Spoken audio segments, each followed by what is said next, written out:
What's happening? Benton here. Apologies for the 2 minute late start. Oh man, look at this gorgeous motel room. And as a warning, I would like to point out to the audience that in the future, if I don't, uh, put up the thumbnail for the morning broadcast, the walk and talks, although you'll see we're not doing the walk and talk this morning. Um, if I don't put it up the day before, so probably I'll put one up today for tomorrow morning, early AM, which is still nighttime, late night for some of you folks.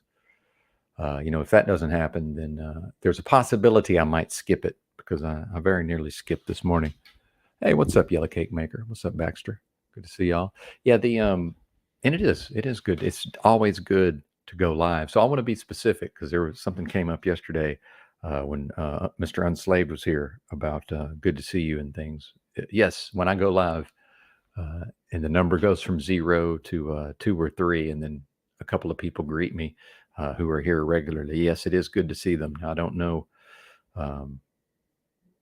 too much about these folks, but I've certainly interacted with them enough over time. There's some feeling of regard there, right? Certainly, and thank you all for being here. Oh my God, dude. Oh my, I'm almost speechless, and I certainly want to get into. I think some folks are confused, especially the folks that have never really heard me just get locked in and just talk like that. But I've said this before, and what I'm referring to is I popped into Mr. Unslaved's broadcast for a few minutes yesterday because Mitch seems to be on some campaign to destroy me, more or less. Mitchell. Mm. Yeah, I like what Bex is doing overall, and it's not all of the material is up my alley, right? But there's something about her personality also that seems endearing, and I think she showed her face. Music holds a secret. I'm pretty sure I screen capped her showing herself, although that could have been someone else. Obviously, she could have set that up through StreamYard or OBS or whatever. It's possible, I suppose, but I'm pretty sure that was her. It seems like.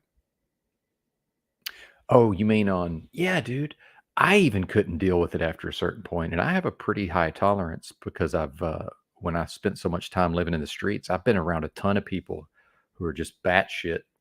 But like Mitchell, have endearing qualities, and a lot of these folks, I can be around them, and then when they spurg out, and you just don't be around them, right? This is in real life, but the metaversal thing's a lot different, and I'm firmly convinced that the being able to um, get the full picture with the communication, the nonverbal communication, and then being able to look someone in the eye and whatever exchange of information and energy that is, it's a big, big thing.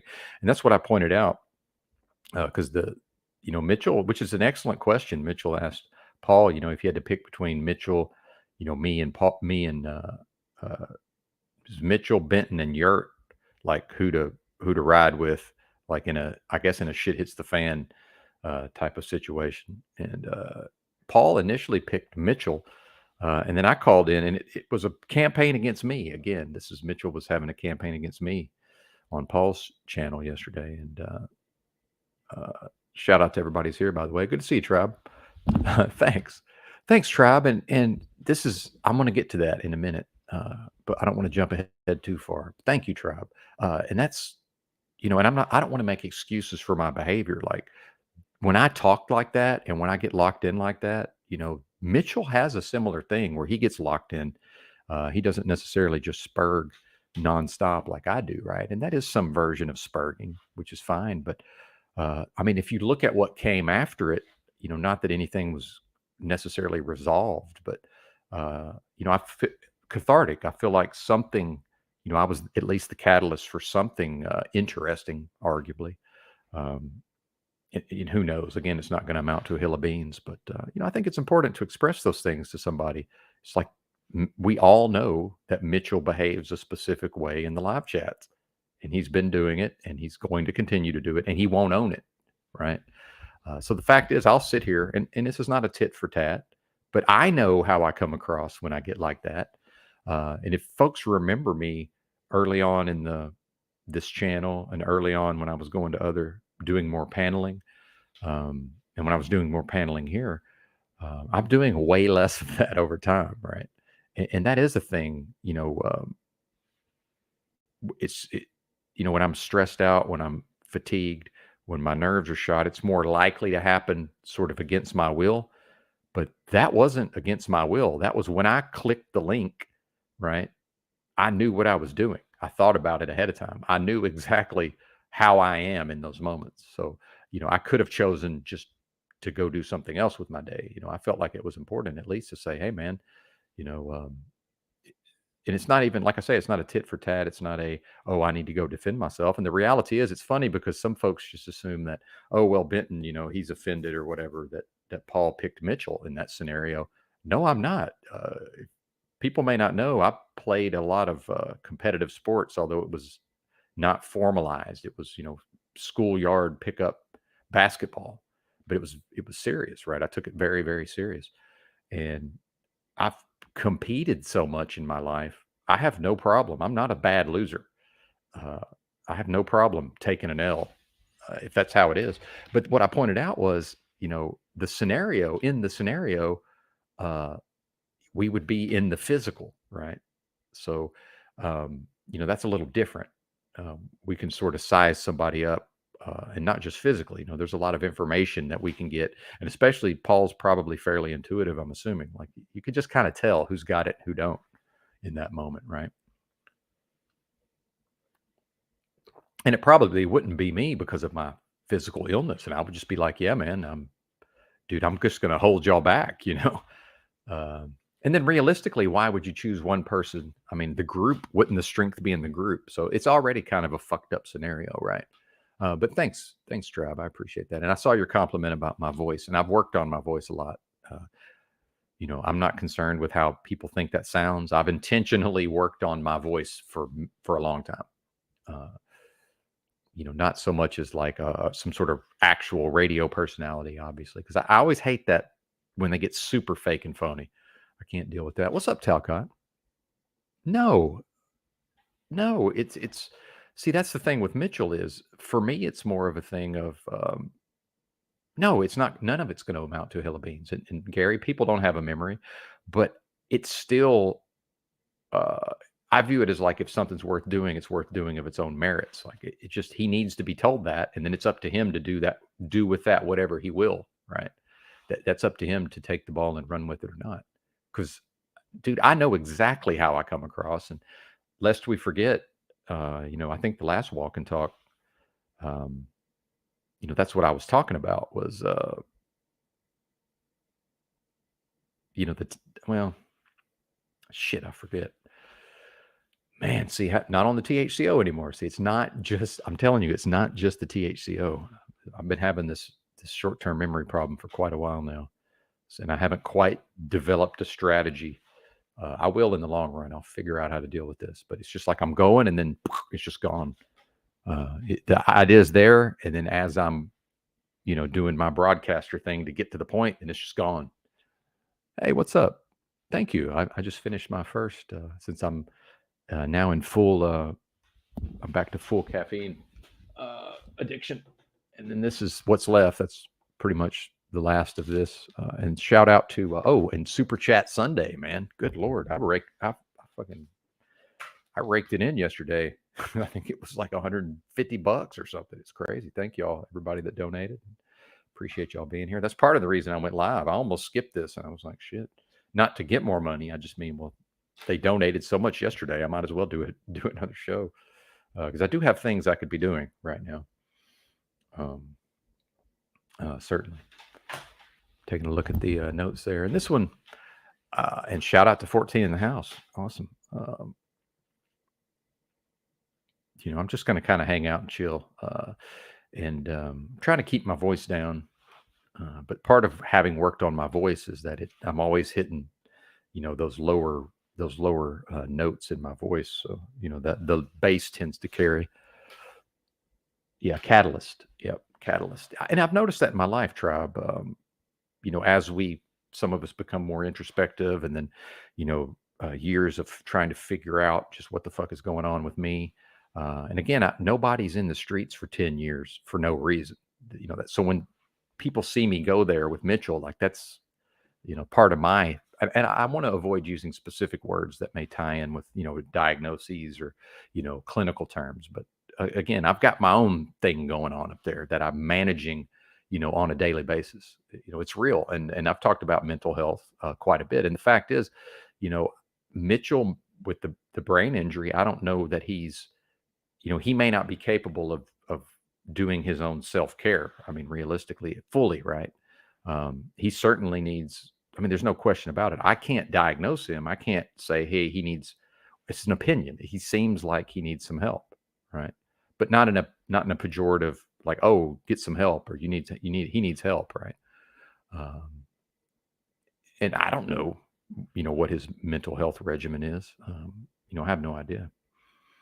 But the spurging in the live chat is a particularly bad sign. And like I pointed out, I said, man, you're so used to this. And I know he wasn't listening, but and whether or not the audience heard, because by the way, he was talking the entire time. I don't know if y'all noticed that. I took the earbuds out and just talked into the microphone. I have no idea what he was saying. Uh, yeah, thanks, EBT. Yeah, and I think EBT's been around me long enough. What is it about me where I just have to, I have to entertain people, based on their whatever their positive traits are, it seems like. Um, I don't know what that is exactly. I don't, yeah, there's no question about it, Tribe. I mean, I don't think, yeah, they call it DID now, but yeah, I don't think that's my opinion. But it's, again, I'm not educated. I have no credentials, right? It's an opinion, but, well, and but see, that's one of the positive characteristics as far as I'm concerned, right? But then you see, um, the patterns, right? I've observed his patterns enough. So when we start that back and forth, part of the reason I'm coming in so forceful and hot is I've already observed his patterns, and I've noticed that he has a strategy similar to some other folks I know, and I'm not going to mention the person in particular, but where Mitchell is very adept at doing something that I call, he drags people off into the deep water and then he drowns them. And he does that, and this is the diabolical part, because and this is part of the presentment as an honorable man, right? Well, the fact is, if you observe him over time, he's acting in bad faith most of the time, right? So the reality is, the only way he can drag people off into the deep water, in my view, and then drown them, right? And really, they're drowning themselves because they're letting him do that. But he's doing that by appearing to be acting in good faith. So all this, let's have a conversation, let's seek resolution, right? Well, how can I have a conversation and have resolution with someone I know to be acting in bad faith? See, like, why would I even engage with that? So I'm not going to engage with that. And if y'all remember, I've attempted to, befriend Mitchell. I was actually trying to have a co-host for a while. He was looking like he could, a possibility very early on, right? Very early on. Yeah, it's bad faith. But then the thing is, so many of us, metaversally, in my view, are dealing with social isolation again. There is a desire to connect, whether we individuals want to acknowledge that or not. And then, um, but see, I'm not a therapist.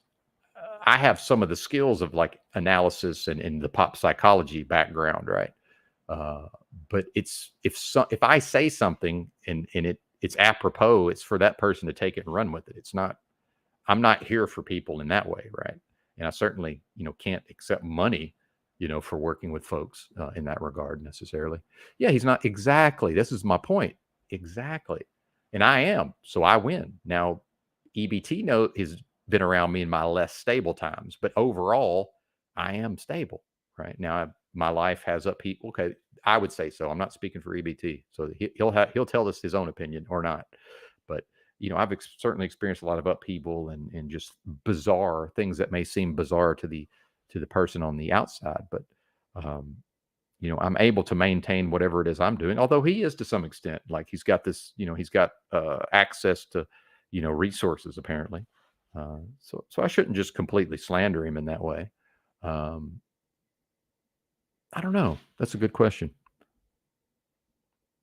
That's what. Yes, that's what I'm trying to say. Exactly. Thank you. Yeah, yeah. I have my moments certainly. Thank you, EBT. That's exactly what I was looking for there. Thanks. Yes. Yes, I have my moments. There's 15-hour. I've spiraled for 15 hours on the whole Discord multiple times, by the way. So yeah, yeah, exactly. Oh well, and that's the thing. Yeah, I was. I don't even want to use alcohol as a crutch, right? But most of that was, yeah, I was drinking heavily. But I don't think that the heavy drinking is the cause necessarily, but it certainly doesn't help. Um, well, and see, I've had so many unusual and bizarre friends, in my years of living in the streets. This is a person I would at least try to be friends with IRL if I ran into him, right?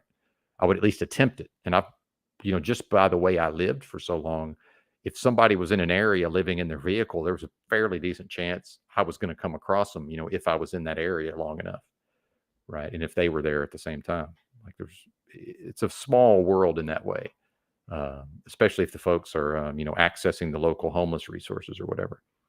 But then at a certain point, here's how you know that he's talking from emotion is at a certain point, he's like making fun of me being in a motel or whatever, making fun of how I live. It's like, and now I typed in, Paul actually put this comment on the screen where I said, now I got people who live in vehicles commenting on like my living situation. Like, what is this? It's just bizarre.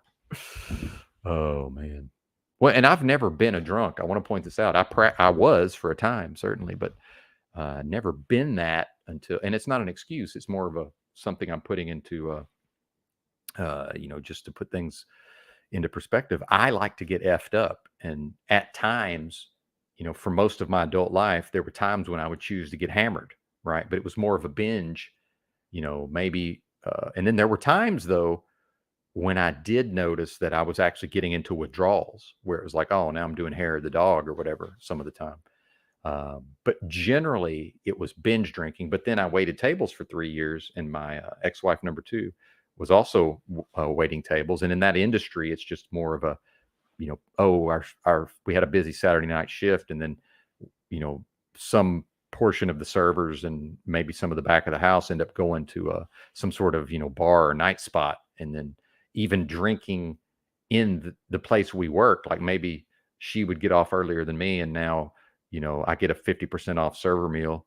So, we're sitting in, take our uniforms off, and now we're sitting there in the outback, having a few, and then maybe going home and having a few more, right? But that's not, so the daily drinking, but not getting drunk every day, but just being in the restaurant industry, there was more of a tendency to have it, between 2 and 4 drinks, right?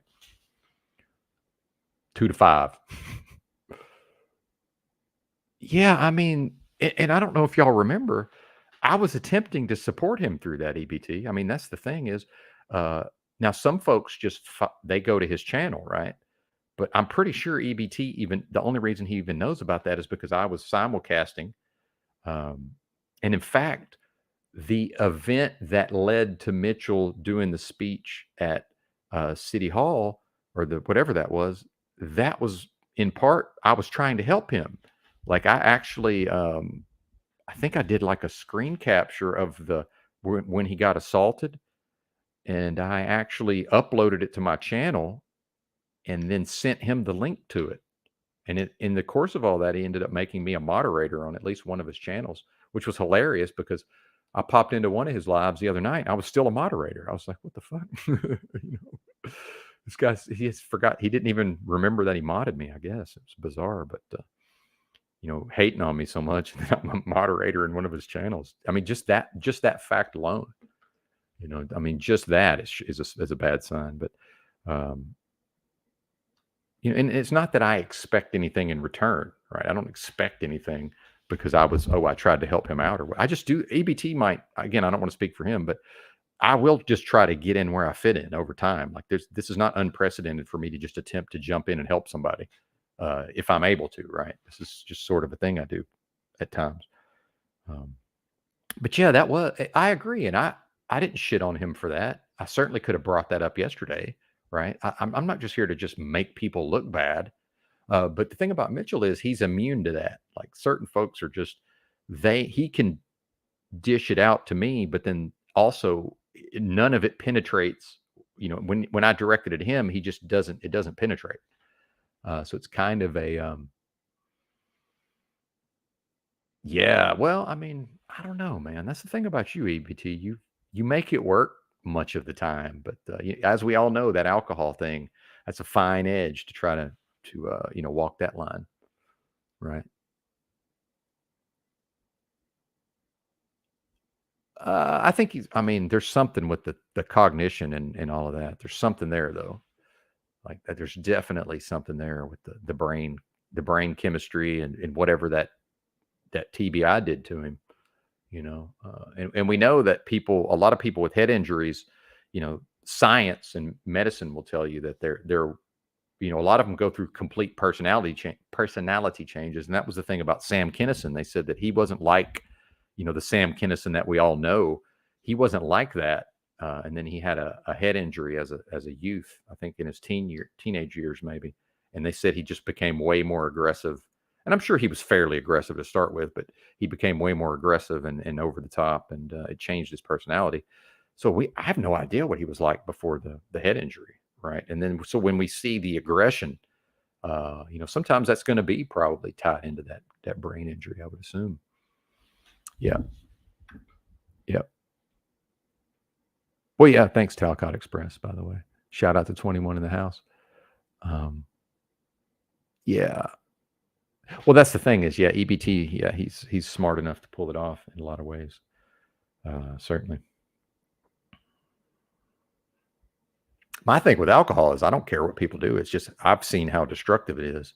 And it's amazing just because it's so socially acceptable in many regards. But dude, with what I've been through with alcohol and what I've put my body through, and um, uh, and I ain't dead yet, by the way. But with what I put my body through, um, I see how destructive alcohol. It's funny because it should be obvious, right? Because EBT, you're drinking poison, but I knew I was drinking poison, and I continue to drink poison, right? I mean, it's straight up poison. It's literal poison, but it's a poison that f's us up, really good. And like I said, alcohol's never been my thing. It was a beer and a blunt. That was my buzz. Um, are you EBT? Is he drunk right now? That's the question. I mean, none of my business. I'm just kind of curious. But yeah, we love our EBT though. I would, if, at the risk of speaking for the audience, in some regard. In some regard, right? Hmm. And man, I didn't realize how much because I've noticed how much my vision has improved, and I was putting that down to maybe because I had switched up my diet a little bit. That does get tweaked over time, and I was thinking maybe I might have to go back to the vitamin A supplements because the fucking the cannabis it really did improve my vision. It seems can't hardly having trouble seeing today. Pretty much through that whole, and it was really getting good like the last week or two, where I was almost like I could almost read the screen with my glasses off at times. I was like, whoa. And now we're going back the other way. Mm. Yeah, I don't know, man. Um, and that might be my only piece of advice, actually, if I could go back to a young Benton. And I have few, if any, regrets in my entire life, but certainly a couple, right? There's a few things I regret here and there. These people are like, "Oh, no regrets," I'm like, I don't know about that. I think pretty much everybody, if they think hard enough, can come up with something, right, um, to regret from their past. But I would, if I could time travel and tell one thing to a young Benton, it might be, man, don't ever touch alcohol under any circumstances. But then would I even be able to impress that fully on my young self? I have no idea. But okay, if I could pick one thing that I would actually listen to me about, right? Um, or maybe it wouldn't be me. Maybe if I could send someone to a young Benton who he would listen to. How about that? Because I do look a lot like my dad. I'm not sure. I'm not sure a 12-year-old Benton would have actually listened. You know what I mean? To somebody who looked just like his father. I don't know. I don't know. It's funny though. Maybe. But then another problem is I saw my dad very responsibly assume drink alcohol too when we would go out every week for my family would go out to a local pizza joint, and my dad always had a one Miller Lite, and then my mom drove us home, and my dad always drove. Like this is the only time my mom drove and my dad sat in the passenger seat. You know, which seems like oh well, that's he's modeling responsible behavior. Well, that's true, but then uh, you know it's not like they were smokers or anything. Might have been better off if he just I never saw him drink. But certainly me choosing to drink had nothing to do with him overall. Yeah. That's not true, EBT, but that's not exactly true. But yeah, I have an element. It's like both, right? It's like both. It's funny because I don't listen in the moment. How about that? But so that's the thing is, yeah, it would probably stick into my mind. So probably after maybe the first time I got drunk, I was young too, man. I was like 14 or 15. They say that's a bad sign too. People who get drunk for the first time around that age, that's they say statistically that's a disproportionate amount of those folks ended up having drinking problems later on. That was my understanding of these studies. I'm not an expert. Do your own research. Sometimes I just say shit and then I go back and look it up, and it's like, well, no, I was totally wrong. So yeah, don't just listen to me, right? Oh, Miller Lite. Champagne of beers is Miller High Life tribe. That's the champagne. Well, I don't even want to talk about beer. I love beer, so let's not do that. Let's not do that. Arms. Okay. I'll try to do that. I'll attempt it. I don't know that I'll be well, since I said try, I'm obviously not committing to it. So perhaps I will be able to do that over time. That seems like a good idea. Yeah, exactly. And I think that's important to recognize, EBT, because how many people, don't want to be seen in that light, especially with the whole medical marijuana thing, which I think it was just a mistake in general. Especially as we're looking at possibly the rescheduling of cannabis from Schedule One. They're talking about putting it in Schedule Three. And I actually found this channel that's been covering it all pretty well, and then apparently that's actually may be worse in the long run for the overall industry, supposedly. But I think just the medical thing was a mistake because we all know, yeah, some folks do need it medically, absolutely, but the reality is most people smoke it for the psychoactive effects. I mean, there's no doubt about it. So I recognize, like, no, I'm not a patient. I'm not interested in getting a medical card. I'm trying to get effed up here, right? Oh, my dad, dude, this would have been like 1983, man. I mean, less filling tastes great. Like that was a huge fucking thing, man. Miller Lite was gigantic, and you're old enough, you know this, Trap. This was like I'm talking about like 1984 here, 1983. Yeah, it was a much different environment, right? That would have been, yeah, yeah. But yeah, dude, we're from Arkansas, man. Come on, we're from fucking Arkansas. Yeah, well. But see, that's why the booze is enjoyable because it's my brain knows it will F me up. See, and by the way, why does my brain hate a buzz from one or two drinks? Because I don't know if you know this, EBT. I can drink one or two and stop. Believe it or not, it's when I get to five but see, I like the buzz from five drinks, but then I might just continue on drinking, right? Because realistically, my body could handle a bottle of wine at this point, but as long as it was just every once in a while. But then if I drink a bottle of wine, I might, who knows, Next thing you know, here's Benton, at the store buying whatever, after that. Because if I want to keep drinking after five drinks, I'm just going to keep drinking, and my body can't fucking deal with it. So I've lost my privileges. I mean, it's that simple. But I've been able to have one or two and just not drink anymore. But I hate that buzz. It's terrible.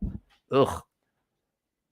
But I prefer zero drinks to two drinks and stop, if that makes sense. I prefer it. I just don't like that feeling. But yeah, I think there's weekends were made for Michelob.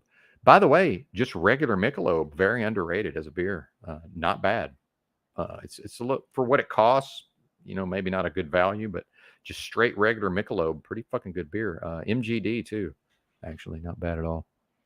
I used to be a big Amberbach guy, but that was before my palate became more sophisticated with the beers. So I went back to it later, and I was like, ugh, this is actually not that great. Same thing with the Yingling Black and Tans.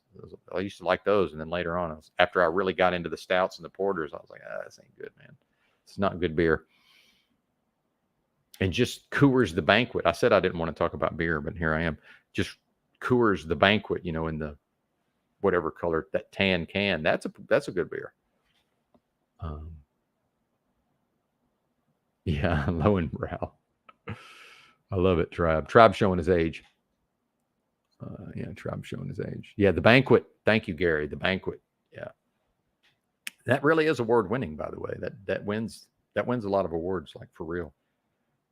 In that, because there is a category for like domestic fucking you know major brand or whatever. Mickey's. Well, that's malt liquor, sir. That's actually not even beer, lest we forget. Technically not beer, Mr. Baxter, but yeah, I feel you. That's malt liquor. No, I don't even know what that is. Oban. I've never even heard of that. Um, yeah, it's a bummer that I've lost my privileges, but yeah, I knew somebody that drank Knob Creek. That's actually not bad because I can't. Y'all might have heard me. I can't do brown liquor. I'm just enough Native American. The brown liquor, just I go nuts on some level. It affects me way different than other types. Even a fucking Repo or an Anejo tequila has the same effect. It just has enough of that whatever that brown is in it. It's just I have a reaction off of brown liquor that I don't have off of any other type of alcohol. If I drink two, I must have six, but no more than eight. Yeah, there you go. Yeah, like I say, I can stop at one or two. It's just I don't like the feeling. But if I get to five, I have no idea. 75% of the time, if I drink five drinks, I am able to stop. But that 25%, it's too much damage, right? It's just too much damage to my system at this point. Wow.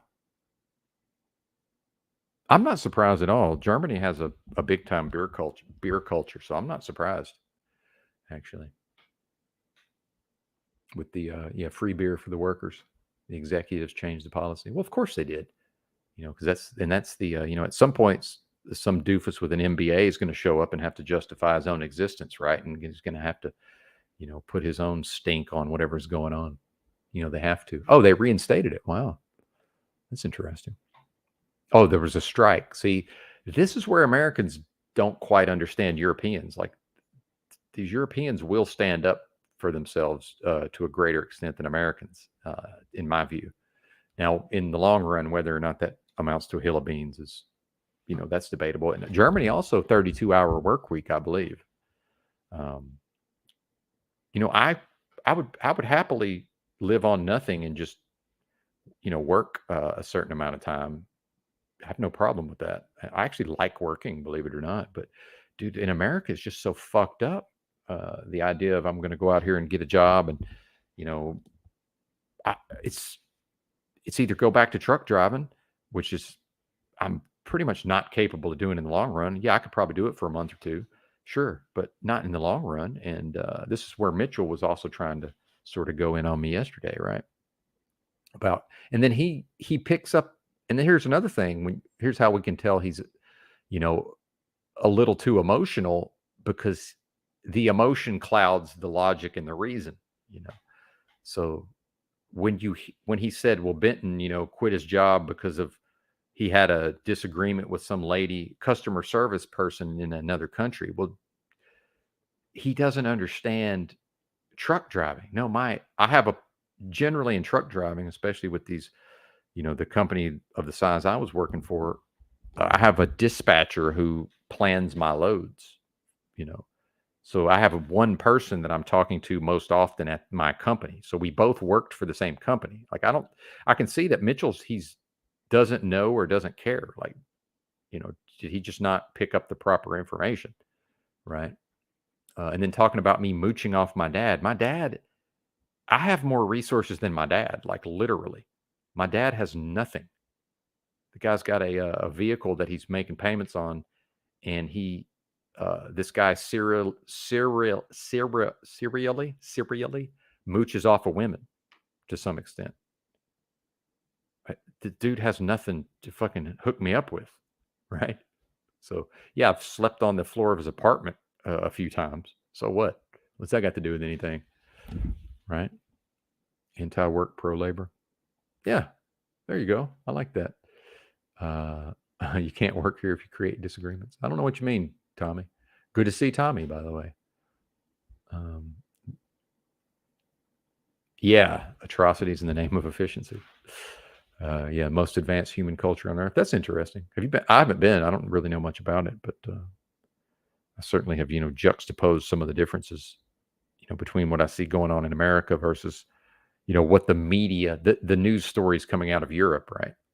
But in the American, from over here, I'm not like going to their, I'm not reading the German language versions of their news or anything. Certainly, yeah, paid in whiskey. Yeah, it is money in a way, right? Or it could function as money. It's a commodity. As long as the quality's there, if we can be fairly sure we know what we're getting, right? And folks are probably going to be buying it anyway, right? Yeah, you know what? Catch 22. I pretty much like every style of beer except IPA. I've just never liked it. Um, Supposedly it has the highest amount of phytoestrogens. That's probably another reason not to drink it. That's a good reason never to consume alcohol, by the way, is the damage that it does to the sleep cycles and the testosterone production. And especially if we all more or less agree in that there's this war on men and this war on testosterone, then if we pretty much all agree to that, then certainly alcohol consumption is a bad idea. Let's not make it worse. Well, I've got a different version of debt because my thing is, what do I need a good credit rating for? And the fact is, I'll just go ahead and put it out there because the 5 years is over. So if I'm not so I will say this: if a person's going to rent an apartment, if they know they're going to have a lease and rent an apartment, do not have bad credit. It's damn near impossible to rent an apartment without good credit. I know because I tried and it was a fucking nightmare. And I'm sure it's worse now. But that's what would have been 2010 somewhere, 2011. Me and number two.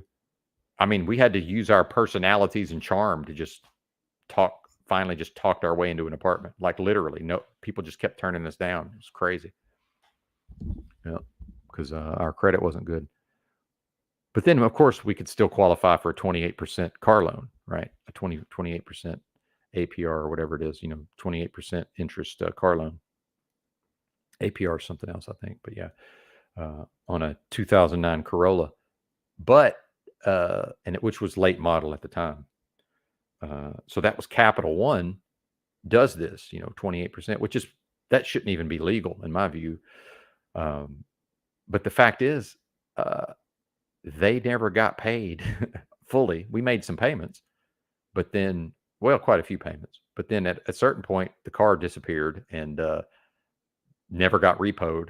And the 5 years passed. So guess what? It's just like it never happened. I mean, that's part of how you know that the system is effed up. Now it's on my credit somewhere, I'm sure. But it'll just eventually, after like 7 years, it just gets written off. And the 5 years is they have 5 years to actually take me to court to try to garnish my wages. See, as far as I know, that never happened. So I don't think there's really anything they can do at this point other than just try to collect, which good luck with that. I'm not in one place, even before I started living in the streets with nothing. I was fairly hard to pin down already, So supposedly Sam Hyde claims, if we know who Sam Hyde is, he claims that he debt maxed, meaning he took out as much consumer credit as possible and used it to buy crypto back in the day. So supposedly that's sort of how he was able to, keep himself stable without having to go, especially after his TV show got canceled on Adult Swim. He was canceled basically for a time. And I think that's how a big part of how he was able to get through that and build his team, his creative team and all of this, assuming he's not just a fucking agent or whatever, which who knows, maybe he is. Yeah, I had 6 ounces of gold at one time. If you want to talk about a disaster in some ways, like I pretty much, I got my CDL in August of 2018. So what's that? 19, 20, 21, 2, 5. It's been over 5 years now. It's like, dude, it seems like yesterday in a way. It's amazing how fast 5 years goes by, right? Um, and I'm trying to think, when did I first run into you guys, EBT? Like, it wasn't that long after that, I wouldn't think. It couldn't have been. So, when I talk about stuff, because sometimes I'll say, me and Drew and EBT and whoever and TBE, we're talking about uh, a lot of things. When I say 3 years ago, hell, it might be closer to 5 by now, um, with certain ideas. And that's what I mean by some portions of the so-called truth community are way behind, right? Because I'm starting to I'm hearing things that I was saying 4 years ago. I'm hearing them now. So it's like, wait a minute, what's going on here?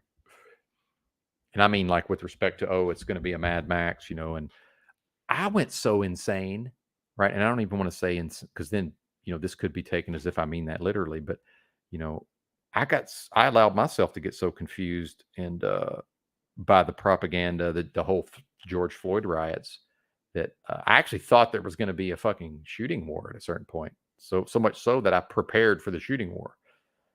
So much so that I've sold a lot of my preparations over time, and I still have enough, to at least go into the first battle, right?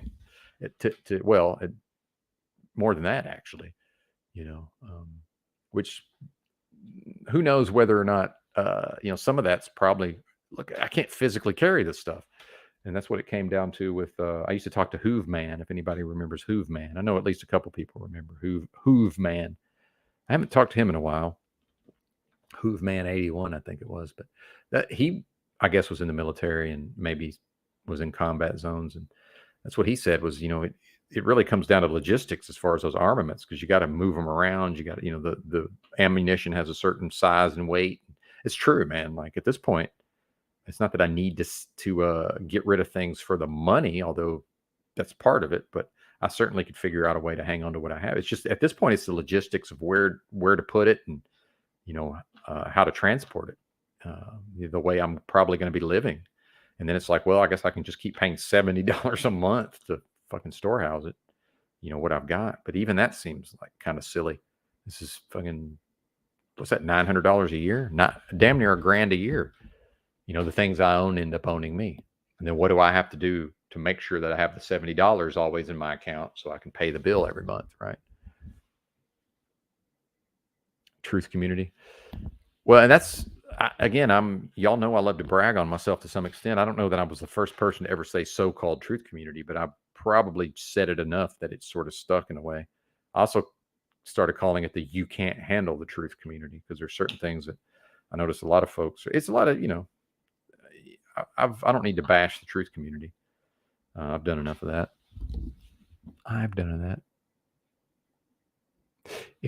Well, and I don't want to get into a whole thing around debt. I just, my opinion is, part of the reason why some Americans are so against debt is that's how they've been programmed. That's been the propaganda of the system. Now, I don't mean Tribe, because Tribe's got his own thing going.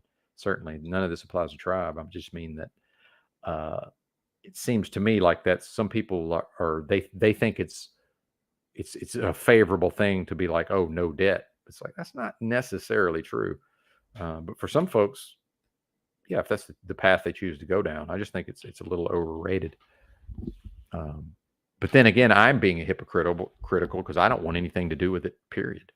But I would say, if a person can use it to their advantage strategically, obviously, but if they can't, someone like me potentially, who won't necessarily utilize it to further their life in ways, probably better to avoid it, right? But then again, I had credit card debt. I went to I wasn't even 18 yet, and they were giving me credit cards because I was a college freshman. See, this is how we know it's a scam, and they're intentionally hooking me in. And I never paid a dime, and it's like it never happened, because that was 1995 or whatever. Never paid a dime. Nothing ever happened to me. They finally, the feds got me finally on a student loan. My parents paid for my school, but I took out one loan. I guess I viewed it as free money. It wasn't that much. So even with the bullshit interest, I ended up paying back about $5,000 because they took it out of my check. when I started with Snyder, because these big corporations, as we know, Benito Mussolini's helicopter hand. So of course Schneider National is fucking plugged right into the government. Why wouldn't they be? So I wasn't on the job very long, and all of a sudden, hey, garnishment every check. And that was my first year of truck driving, and I was working on my skills. And hell, I still averaged my first year after taxes, after garnishment, like 825 a week, which is pretty fucking good for a person in their first, the average, right? Over that entire first year, that's pretty good. Not bad at all. Actually, a little surprised that I pulled that off, to be honest with you. Although I might have included my bonus. I had I think I rolled my bonus into that maybe, which was like fucking $8,000. If I worked the whole year, I got 8 grand just bonus, over like 4 payments. But of course, they taxed the fuck out of that. Oh my God. How is that legal? It's like, I think it's almost more than, it's like right at 50% somehow. It's fucking nuts. So really, I got 4 grand. And then I'm assuming I don't know if I actually filed what would, maybe the feds would have wanted more. I don't know. No idea. Hey, what's up, Woody? Rich people trade on insider information. The ultra rich trade on pre-inflation access to. This is what I'm talking about. The ultra rich trade on pre-inflation access, and this is what I've talked about with Kim before the storm that he didn't want to recognize. I said, man, the banks, it's free money for nothing, bro. Because I was right after 08, 09, right after the bailouts and all that. There was a time when all these big banks were the Fed's just giving them money, and they can turn around and immediately loan it out in short term at 3.5% to very fucking credible loans that are most likely going to get paid back. It's just a free 3.5% for nothing, literally for doing nothing, right? So that's a version of what Woody's talking about here. The ultra rich trade on pre-inflation access to money, right? That's what that is in a form. And again, certainly no finance. I have no qualifications whatsoever, other than I've just studied a lot of things as a layperson. So I have some understanding of certain aspects of finance. Some, right? Some things, some areas I know almost nothing about. And then my dad is, like I said, has been trading since the mid '90s. So I've had conversations with him here and there. I picked up a few things over time. What's up, Moose? Good to see you, man. Tommy, according to his biography, also benefited from insider information, says Woody. Yeah, exactly. That's part of the thing, right? That's supposedly it's illegal or whatever, but that's it's an open secret.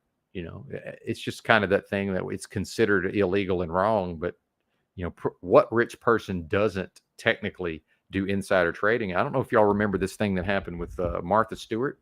Do y'all remember that? And that in part was, and of course, I'm sure it was a version of a psyop. I'm sure she's a predator.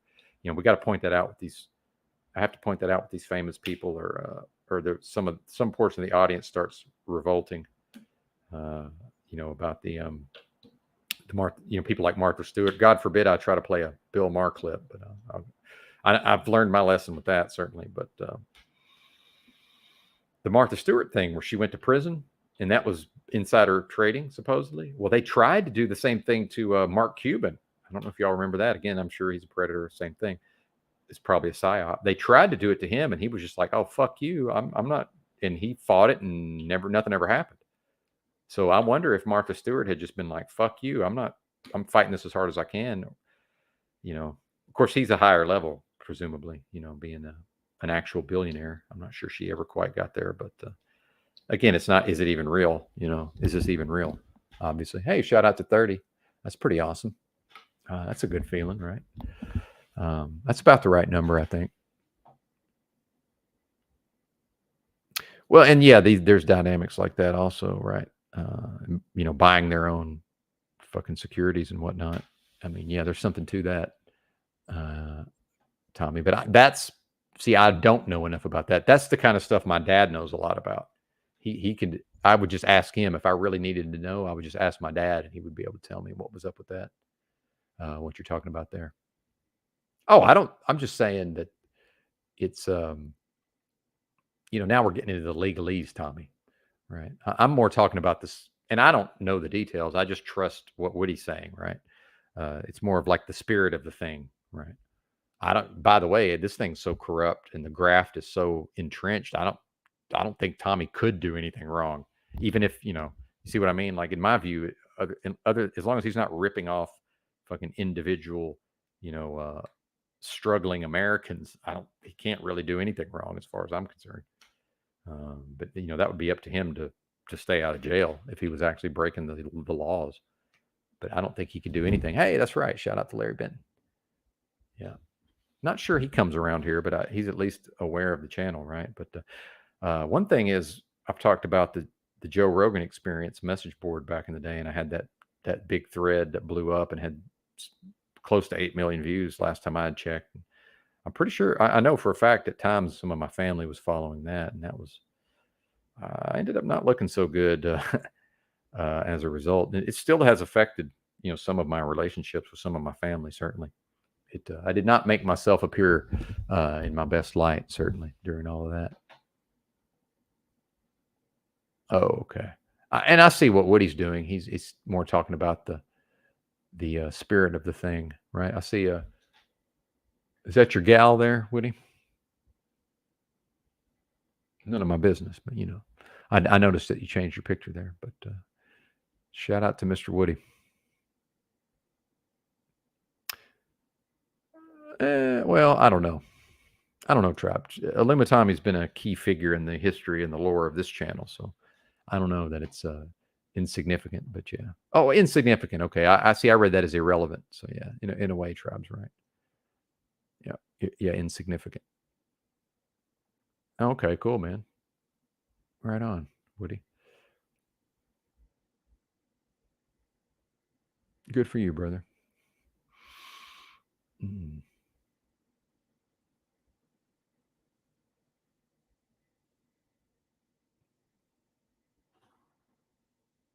Well, the banks own the Congress, Rachel, and that's the thing is, see, that when these things are revealed to people, and this is part of the reason why I say there's really waking up is not a thing, but the reality is I since I was following the news cycle every day of the financial crisis, that's not an exaggeration because I woke up one day, I had cable TV at the time, believe it or not, which was not my normal mode, but I probably had it for internet in part. But because I don't know if y'all remember at a time, if I wanted internet through the cable company, it was you pretty much just ended up having cable TV also, right? So one day I turned on my television and and I still watched TV at the time, some, not a lot. I had an active life, certainly, very active social life as well at the time. But yeah, I definitely had internet because I was playing internet poker, as I recall. That was when I still thought I could earn my living on online poker, which I could if I wasn't suffering from compulsive gambling at the time. I certainly had the skill to earn my living from it, if not for the compulsive gambling aspect. But I digress from that. And the skill level required to beat the games was much lower back then, right? Much lower. I certainly couldn't now playing the same stakes. There's no way. Um, but my TV was telling me, oh, if we don't pass the bailouts, then if Congress doesn't pass these bailouts, then America businesses won't be able to get the loans they need to pay their workers. This is obvious fear tactics because even as dense as I am, because every channel there was some talking head. Fox, there was a talking head saying exactly that. CNN, there was a talking head, so-called expert saying exactly that phrasing, and same thing with MSNBC.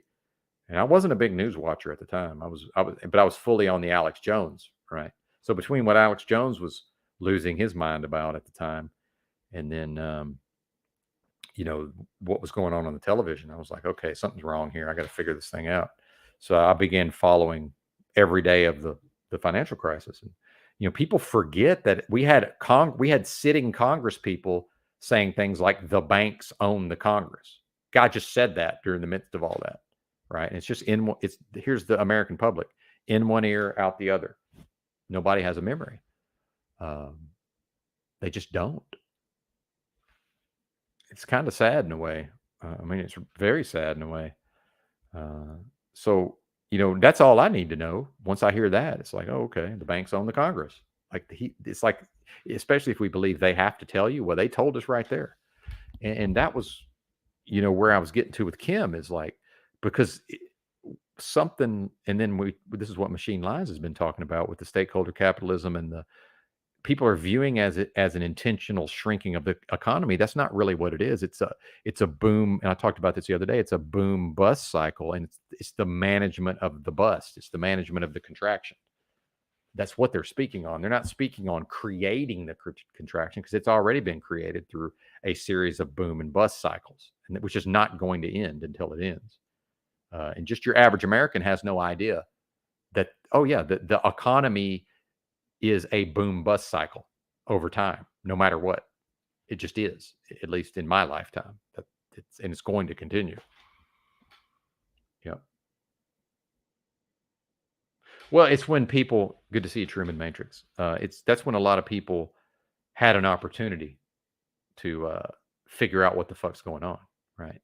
And lest we forget, we had the Occupy Wall Street thing. That was a big deal, man. Like, that really was a big deal. I understand that much like every movement, it got discredited by the end, right?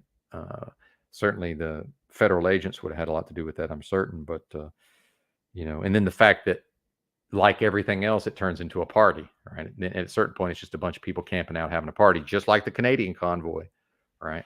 And just like the American convoy to some extent, which is okay. It's okay to have a party, right? But once once it once the main portion, or the main point of what's happening, becomes the party, well, now it's no longer a protest. It's no longer a movement. Now it's just a bunch of people who share similar views having a party, right? Which is, again, completely fine.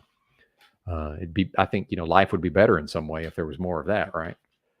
Uh, Certainly, especially now that I'm not drinking. Yeah. Yeah. There you go. Insolvent. Well, that's the thing is, yeah, but and that's part of the thing, is that Americans have no problem with the idea that all the big banks in this country were bankrupt. That none of them, they were all bankrupt. So more or less every big bank in this country went out of business, except it's just like your local gas station. When it goes out of business, we just let it fail. That the view of capitalism is, it's competition. And then, if the company isn't managed properly, it may not be able to continue, right? So the way this was portrayed to the American public was that, oh, this is happening because these banks have been mismanaged, right? Which is not what happened necessarily at all. It's part of it, but is it really mismanagement? You know.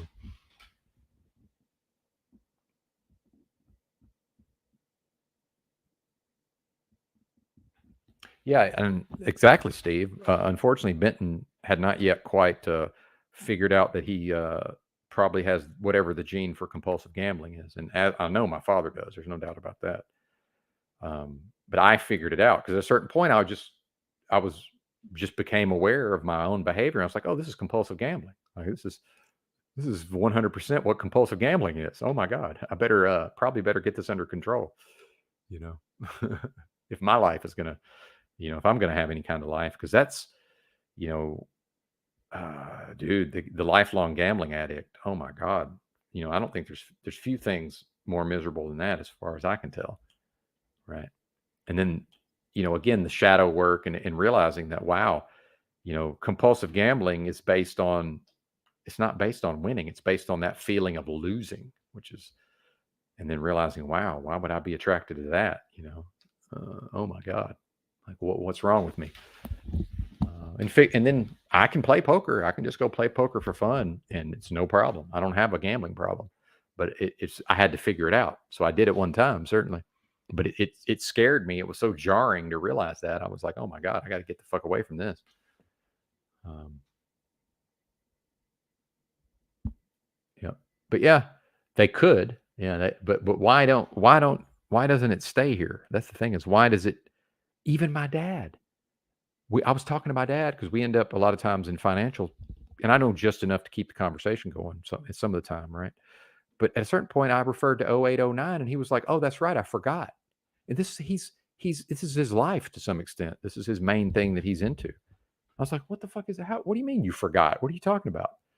If I'm talking about finances, it's everything is through the lens of 08, 09, at least in part, right? That's the filter.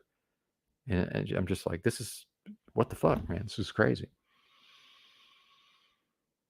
Oh, I didn't know that. I haven't kept up. Again, these are all predators. We have to point out Snoop Dogg's certainly a predator, and there's no way he's not. They all have to be, right? It's a club, and you ain't in it, you right?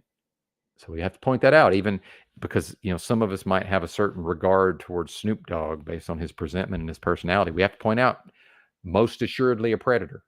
There's no way he's not, right? It's we know with what we know, it's more or less impossible that he's not that he didn't get blessed in that he did not get blessed into some kind of system that would want to have control of him, right? And that would we know that to be done through him, engaging in certain activities, right?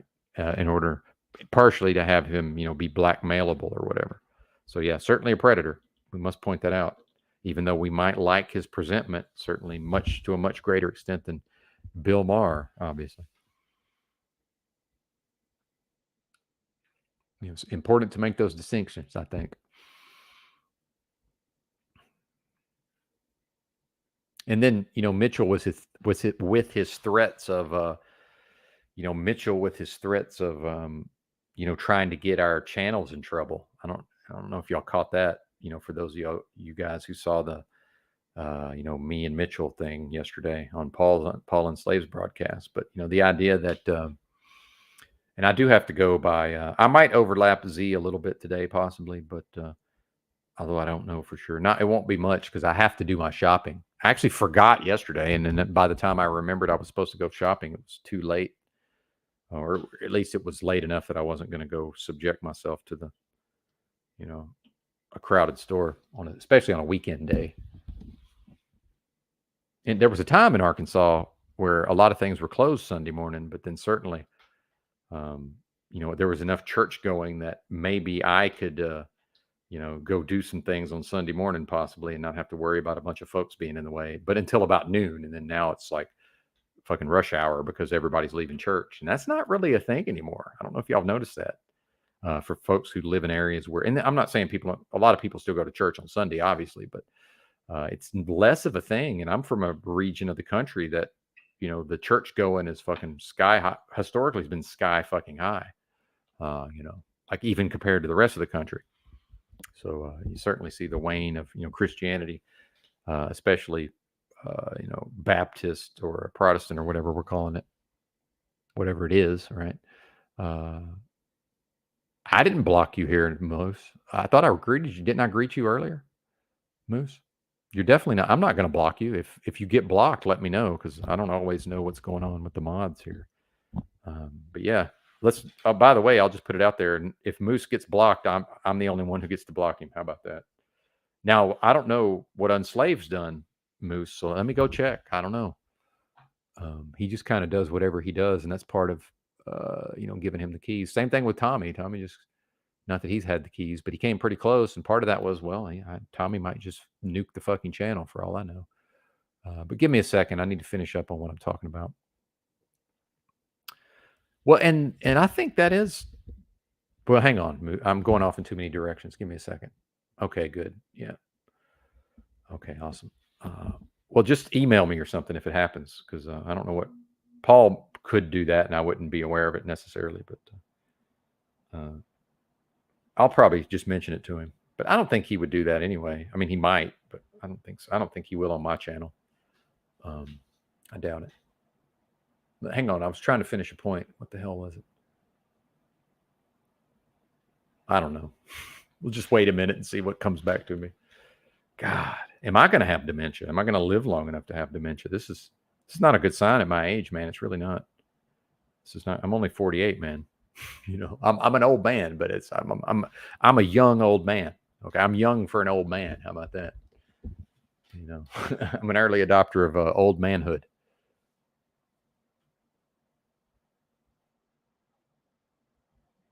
Yeah, you're good, man. No, we don't. No, dude, we err on the side of not doing anything to anybody.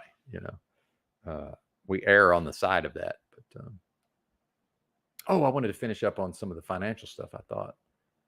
Oh shit! What was I going to say? I had a point to make somewhere. Oh well, it doesn't matter. Thank you all for being here, by the way, and putting up with whatever it is I'm doing. Right. Oh, okay. Yeah. It's what, it's whatever at this point. I don't know. Oh, Mitchell threatening the channel.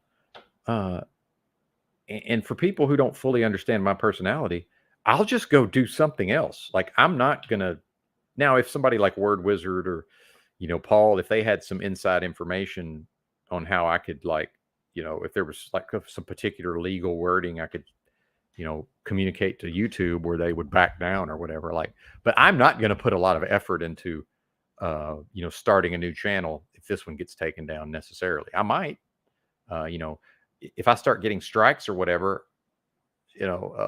Mitch, it's not going to be hurting me, right? It's going to be hurting the people who come here. And this is why we see Mitchell. I see him as a destructive force in whatever these areas are, because, dude, I'm a cut off my nose to spite my face type of person. Like, dude, I'll Kaiser Soze this motherfucker to some extent. I'll just be like, I'll just fucking kill the thing myself and go on and do something else, dude. I don't give a fuck. Now, I won't do it yurt style. Like I'll never just fucking nuke the channel just out of nowhere unless I had a very specific reason. But it's like, yeah, Mitchell probably could get this channel taken down. But my thing is, so what? I may not even be here tomorrow, for God's sakes. Thankfully, uh, in part through my own hard work and my own discipline, by the way, my health ain't that bad, but within a range of possibility, right? My health is bad every fucking day, based on if our standard is total health, right? Total health is up here, then my health is bad. But in a range, in a range, I'm pretty fucking doing great in a range, right? Uh, so whatever my lowest point possible is and my highest point possible, I'm doing pretty fucking good. But it's capped, right? It's capped, as we see. Uh, yeah, I don't know about that, producer Moose, but I'll take it. Yeah, and I think I don't know who it was talking about the dementia and the Alzheimer's. Somebody was. It might have been who was that? I don't remember, but isn't it ironic? I mean, it's not, but and I guess I'm fasting today since I never went to the store yesterday, so which is fine. And that's something else I wanted to talk about is, if I am, so my goal is to, if I can raise the ceiling on what's possible with my health, right? So part of that's going to be some version of fasting, but with my low body weight, I've actually put on a few pounds. So now I'm seeing, okay, I can start to do a little bit of fasting, but then how quickly will I be back to, one day I'm like, fuck, I'm under 120 pounds again, so it's that, even that's a thing that's going to be very limited, right? Thanks, man. Yeah. Well, and then that is the attraction, right? It's not that I have a skill level necessarily. It's the consistency, I would say. And then it's also, uh, it's so difficult nowadays to just listen to somebody just talking. And I'm censoring myself, right? But just to hear a stream of consciousness, somebody who, thinks for themselves and has thought a lot, right? Just it's over time that's becoming harder and harder and harder to access, it seems like. So that's part of the reason why I like to do these. I obviously derive some enjoyment from it, and I need things to work on to challenge myself, and all of that. And then I think it's mutually beneficial, or hopefully it is. Hopefully it is. Well, yeah. I mean, that's the thing is, Tribe. I had 6 days in a row where I ate ribeye. Not ribeye. I ate beef. Roast, like a couple of pounds of roast. Yeah, I can eat meat now, as far as beef, right? But it did fuck me up for a while. Um, I don't even want to go back into it. It's been pretty fucking horrible, honestly. Most of the last year has been pretty fucking horrible for me. I mean, let's just call it what it is. Um, but yeah, I apologize way too much, man. I do a lot of apologizing, and in fact, I trained myself out of that at a certain point, and then I went back to it. I tend to err on the side of internalizing things for whatever reason, but at the zenith of my arrogance and my really leaning into my cockiness, certain aspects of my personality, um, I would apologize, but it was very rare. I would really have to have fucked up. But yeah, I know I do it way too much. Sorry for apologizing so much, tribe. How about that? I apologize for apologizing so much, sir. And I don't even like that phrase, "I'm sorry," right? Because it's like, well, I'm not sorry because, there's like, that was a term when I was growing up. Man, he's sorry, or that was a term for something bad or ineffective, right? Or that's just sorry or pitiful. It means pitiful, effectively, in that context.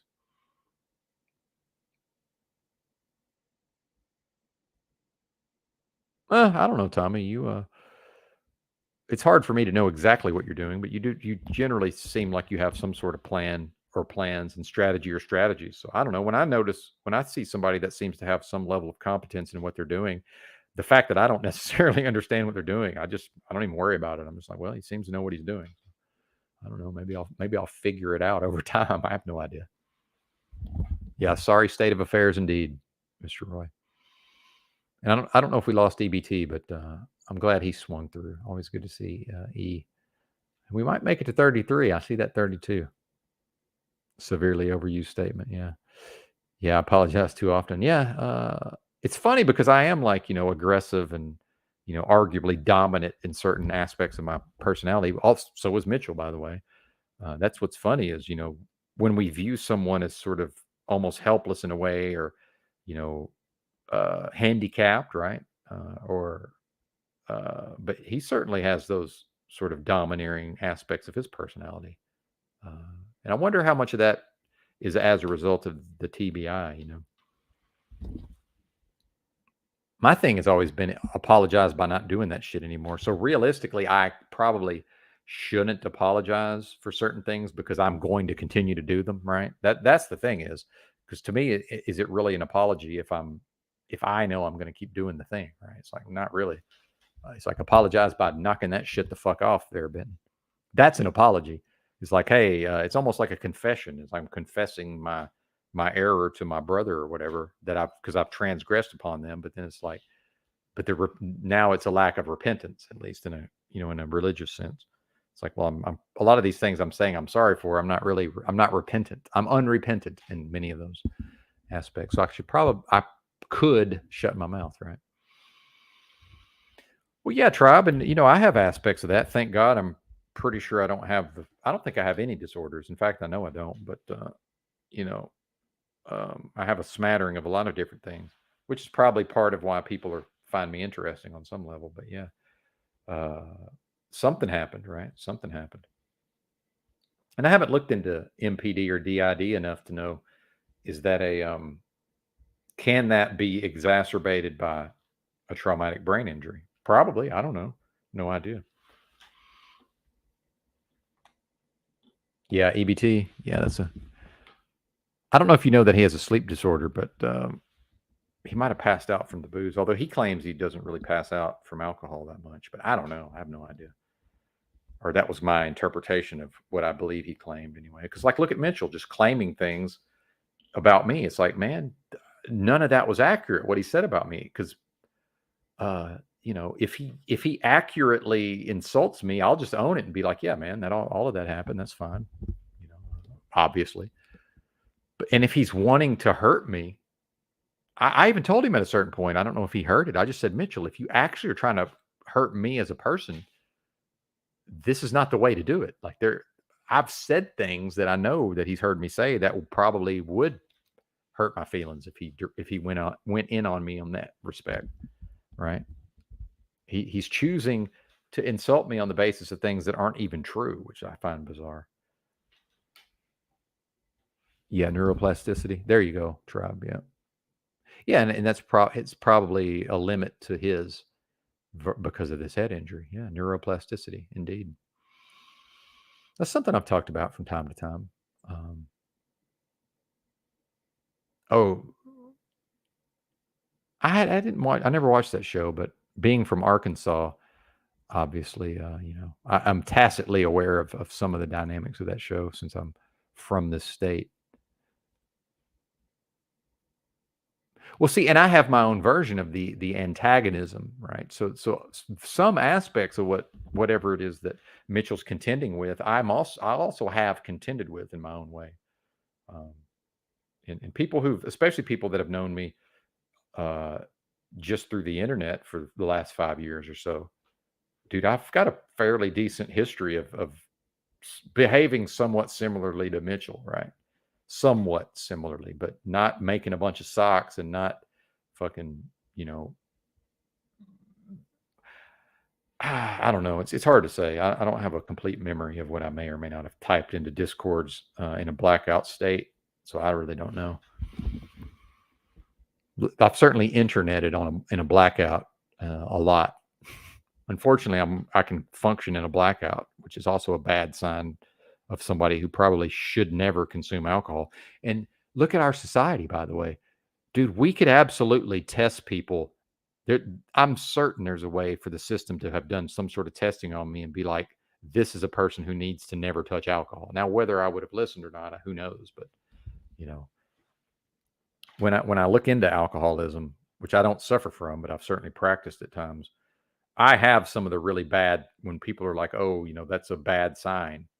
One of them is sometimes I can have 15 drinks and people who don't know me well can't tell I've been drinking, like for real.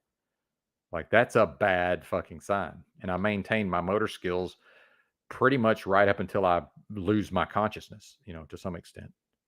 Like that's not a good sign, or at least until I realize, oh, I'm starting to lose my motor skills, and then I just shut myself down. Right.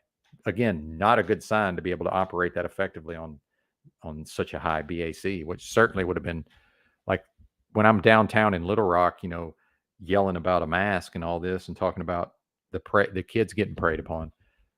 I'm sure I was probably somewhere near a 0.20, like for real, like a point 0.2. Yeah, it's very bad. Yeah. Oh, bad, dude. And I've had multiple times where I was out because I used to go out to nightclubs, of stupid Arkansas versions of nightclubs, right? And when I talk about that, that's true. I wasn't a daily drinker, but I would binge drink and just go out all night at times and on the weekends, and especially, but especially when I was waiting tables. But I've had multiple times where I would go into a blackout, and a lot of times I would just leave my friends and just go off and do God knows what, which I knew, I know what I did, but nothing bad or crazy. But I would just, and I am a hermit, so I'd just go off on my own and do whatever the fuck seemed like the right thing to do. And I got a story about gambling. This is when the compulsive gambling time. I'll tell you another story about that. Alcohol and gambling go very well together. As far as that's probably, if I could just pick one thing to do, it'd probably be without actually affecting me. If I knew I could get away with it, just get drunk and go fucking play poker. It's probably my favorite thing to do. Get drunk, play poker. Right. But multiple times the next day I would be talking to my friends and they're like, where the hell did you go? And I was like, oh, I was in a blackout and I just fucking bounced. And they were like, well, you seem fine to us. Meaning like you didn't seem like you were that intoxicated. Right. And we were all drinking together. That's a bad, and I recognize that. I was like, oh, this is bad. This is bad. This is not good. Yeah, this is very bad. Yeah, I don't have the strong organs. That's the thing, Tribe, is I've always known that. And that's probably part of the reason why I knew not to get into this to actually become a drunk. But then during the fake pandemic, I got to a point where I just no longer cared, right? I just didn't care if I drank every day and destroyed my body. And I did almost die. I don't know that people, you know, maybe because I'm so prone to hyperbole, but dude, I was fucking deathly ill. It was very, very, very bad.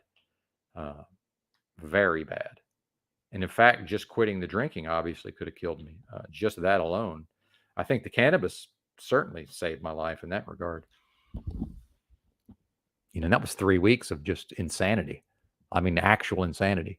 And my drinking was so bad at a certain point, like I remember, because I actually got off of booze for like 3 days, but I was so sick and my brain was functioning so poorly. I went back to booze, more or less to be able to function just long enough to figure out what I was going to do, right? which is crazy because I wasn't able to do that in my sober state, but I needed alcohol to get to the point to even be able to figure out my own affairs, which that's bad, dude. That's very bad. But because I've always been able to just stop drinking. Some people can't. I've always been able to just stop. But dude, it was so bad. I remember walking into Walmart during that when I'd quit drinking and just went into this fucking delirium tremens. Like just I could feel it. It was all I was almost like hallucinating. But then it only lasted for a brief period of time, right? But me recognizing like what that is and that that's going to happen, it's like, good God, it's fucking scary, man. And I've told this story before, but uh, at a certain point, I went into one of those blackouts, like I'm talking about, and I think I was just like, me and number two were at our wherever we were living at the time, temporarily, and this was also during the me living out of a backpack years, believe it or not. And there were times when I would go back to Arkansas and uh, this would have been before number two ever went traveling with me. I'm pretty sure. Yeah, it would have had to been. I think. Yeah, definitely. And so I had been off in my travels and then came back. Well, now I can get drunk, right? Because we're living in the streets with nothing. It's very, or not with nothing, but with everything I own on my backpack, right? So what y'all would consider nothing in a way, I couldn't risk getting too drunk because it's too dangerous when I'm living in the streets, right? But oh, now here I am staying with number two, and wherever she was living, and I know where she was living, but that'd be too many side stories to try to tell all of that. But it's actually, well, I don't even want to get into it, but it's too I would have to tell an entire history of a whole fucking chapter of my life, right? To even make that make sense. All right, we hit 33. Good deal.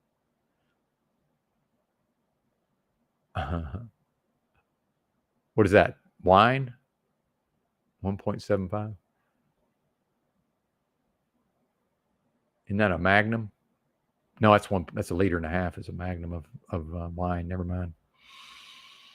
So I went into this blackout and I don't remember the reason why, but I had, oh, this was before I ever, okay, this was before I ever lived in the streets with nothing.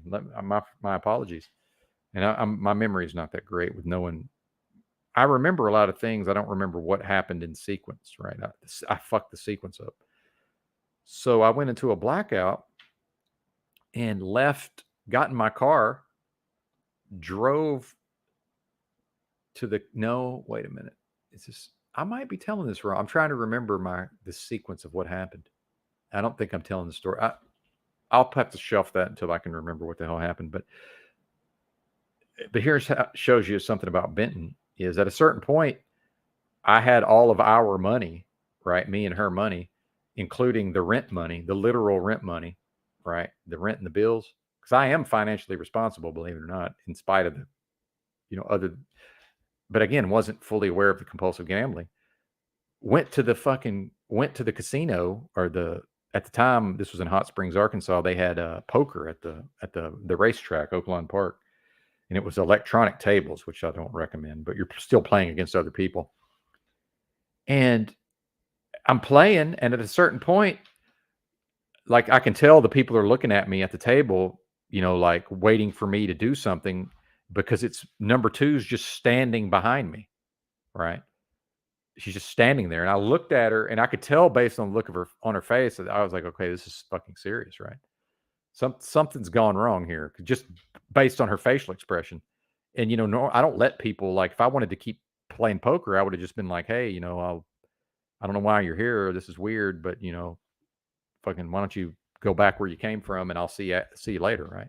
But I could tell based on her facial expression that this was very, very bad. So I just kind of looked at her and was like, all right, guys, I'll see you later. Because, I played with a lot of the same people and played poker with a lot of the same people.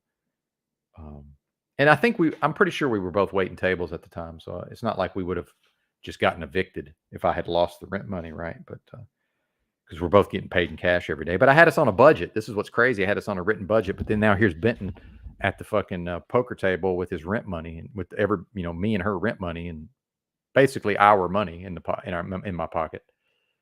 Well, see, in my pocket, I was so fucked up. I thought I'd lost all our money.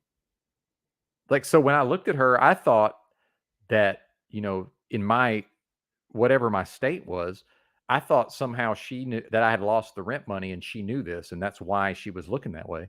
So, uh, we left, or I think I even just told her like, "Hey, I'll be there. All right. I'm coming. But give me a minute. I need to wrap this up." I don't even remember, right? Because it's not important. And this is where my detail oriented nature sort of bogs down the story. But um, so I got home and I'm telling her, what happened. So, because I'm just assuming that I've lost our money, and I'm the type I don't, dude, I just ripped the band aid off. So I'm about to tell her, I stick my hand in my pocket, fucking wad of money, goddamn wad of money. I was like, what the fuck?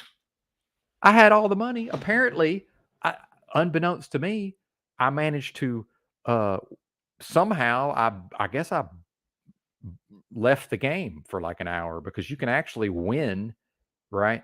And then I can, if I leave the game for like 45 minutes, I can come back and buy in, at my original buy in. So I don't even remember what happened, but I thought I'd lost all the money and I got home, stuck my hand in my pocket, and it was all in there. So I actually thought that I was just coming home with whatever I had cashed out from that one table with, right? It was just insane, man. Like that's the kind of things. And I know that's not that interesting of a story, so I apologize for putting everybody through, again, apologizing. But yeah, perhaps the next time I will shorten up the story. Yeah.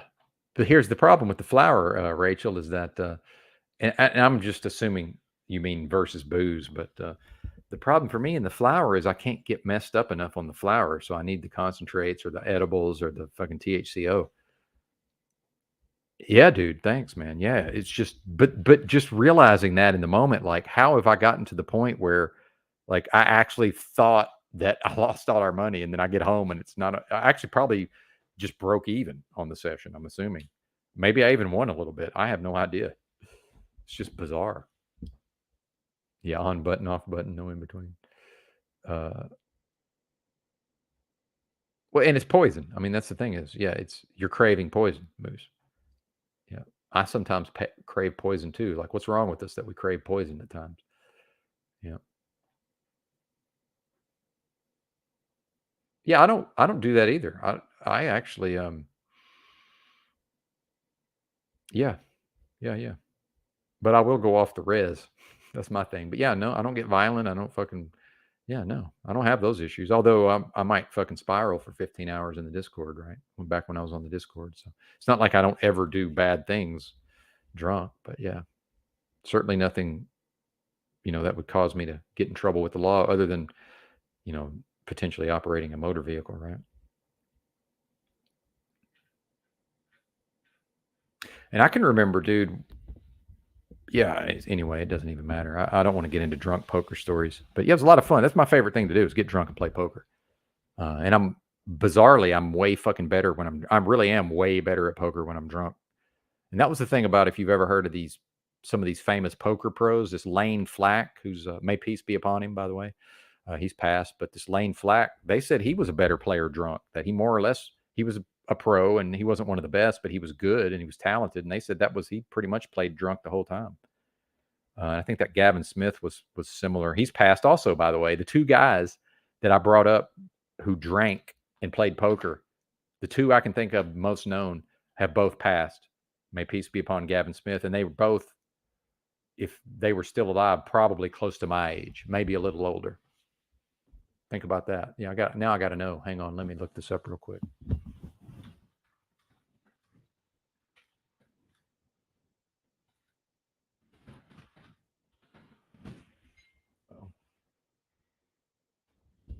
668. Gavin. So Gavin Smith would be around 55 if he was still alive, and Flack probably about the same age. Yeah.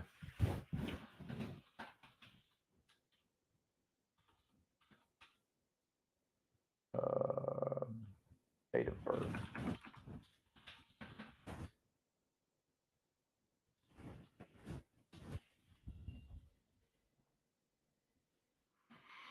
He died in 2021 at age 52.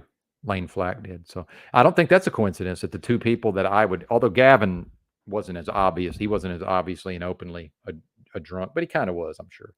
Like you could tell that he definitely was drinking much of the time when he was playing. But yeah, the two I can think of off the top of my head are both dead, and one would be around 55, and the other one died 2 years ago at the age of 52. Yeah, I don't think that's a coincidence. I don't know they died directly of alcoholism, but certainly indirectly, I would assume. It wasn't an accident. It was, some version of natural causes.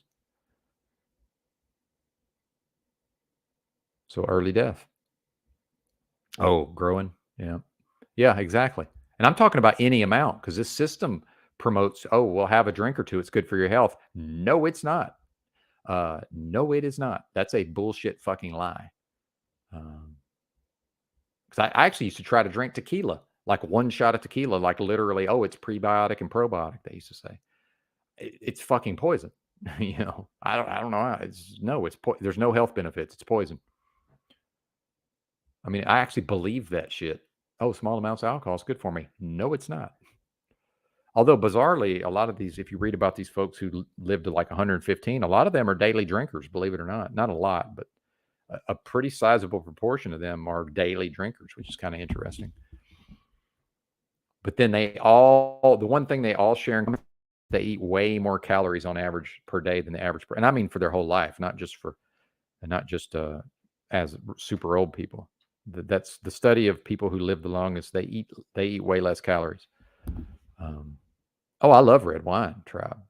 I was, uh, part of me being competitive. I referred to myself as a competitor. Well, part of that is waiting tables. I was competitive, and part of being competitive is I need to be able to pair the wine with the food, right? So, and part of that is, well, certainly I need to have tried the wines, and probably need to have tried the wines with the food, so I can tell them, and to by the way, it's Hot Springs, Arkansas. It's a resort town, and there's a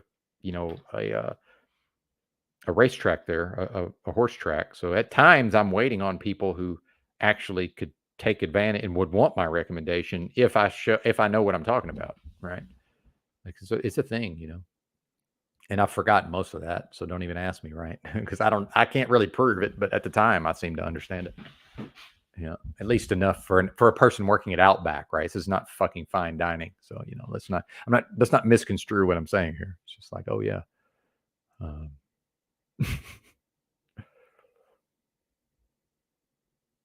Oh yeah, I know that. Yeah. They're in Canada though, right? The casino's in Canada there, is it not? I know at least one of them is. Because Niagara Falls that's basically Buffalo, New York. So I think because I think I was going to go to the casino there one time because I was there for truck driving and I didn't realize. I called them and then I was like, oh, they're in, because I was talking to the lady and I was like, oh, they're in Canada. Fuck. I just Google Maps it and I was so close to Canada. I didn't realize, oh, that's across the board. That's in Canada. Fuck. I'm not going to Canada to gamble. This is crazy. Especially, well, it's fake pandemic time, so it's not like I would have been able to anyway. Yes, sommelier. There you go. I was never a sommelier. No, I just mean as the bozo that showed up at your table at Outback in Hot Springs, Arkansas, I actually was capable of recommending, a proper recommendation, based on whatever the price range of the is and the food I'm pairing it with. Yes, yeah, no, it was not, did not rise to that level. Did not rise to that level, certainly. I knew a sommelier though. I knew a guy who made a lot of money in fine dining. Actually, he was super good at. He was like the head waiter at a fine dining establishment in Northwest Arkansas. So yeah, I used to have a lot of friends, man. I have no friends now, effectively. No friend, and I don't need a bunch of people saying I'm your friend. That's fine. I mean, yeah, yeah, I'm metaversal friends with a lot of you. That's fine, but I mean IRL. I have very few friends. It's actually probably highly suspect and Big L. That's probably where I'm at on friends. Unless I run into Mr. Hopper, Henry Hopper, although he's either dead by now or he's the intravenous drug use, I'm sure, has brought him down to a level where we probably wouldn't even be friendly anymore. I wouldn't think. Arkansas, I like that. That's great. I'm screenshotting that. Awesome. Yeah, I think we got about an hour, and then I'll have to go to the. Although I don't know, I've been known to keep a broadcast going at times, right? And then just switch to my phone and go do my shopping. That might happen. Probably have to panel for that though. I don't know how much I could actually do. Yeah, things Benton can do exactly.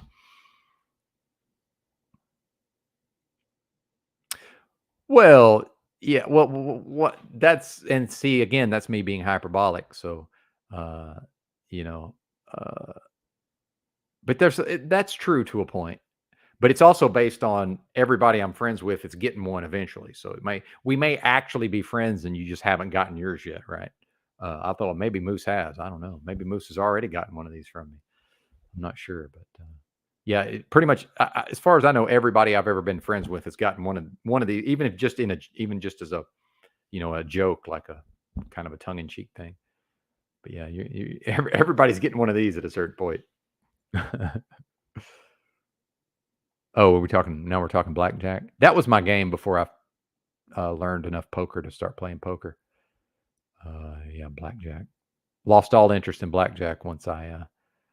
Oh, and early version of Benton's compulsive gambling is in college when I had almost nothing. I had very little money, but I had enough, and I was working, and that was when I was still pretending to go to college. I used to drive to Kansas City from Northwest Arkansas and go play blackjack. One time I lost the fucking rent money and had to sell my entire home theater setup, which it was a '90s, equipment.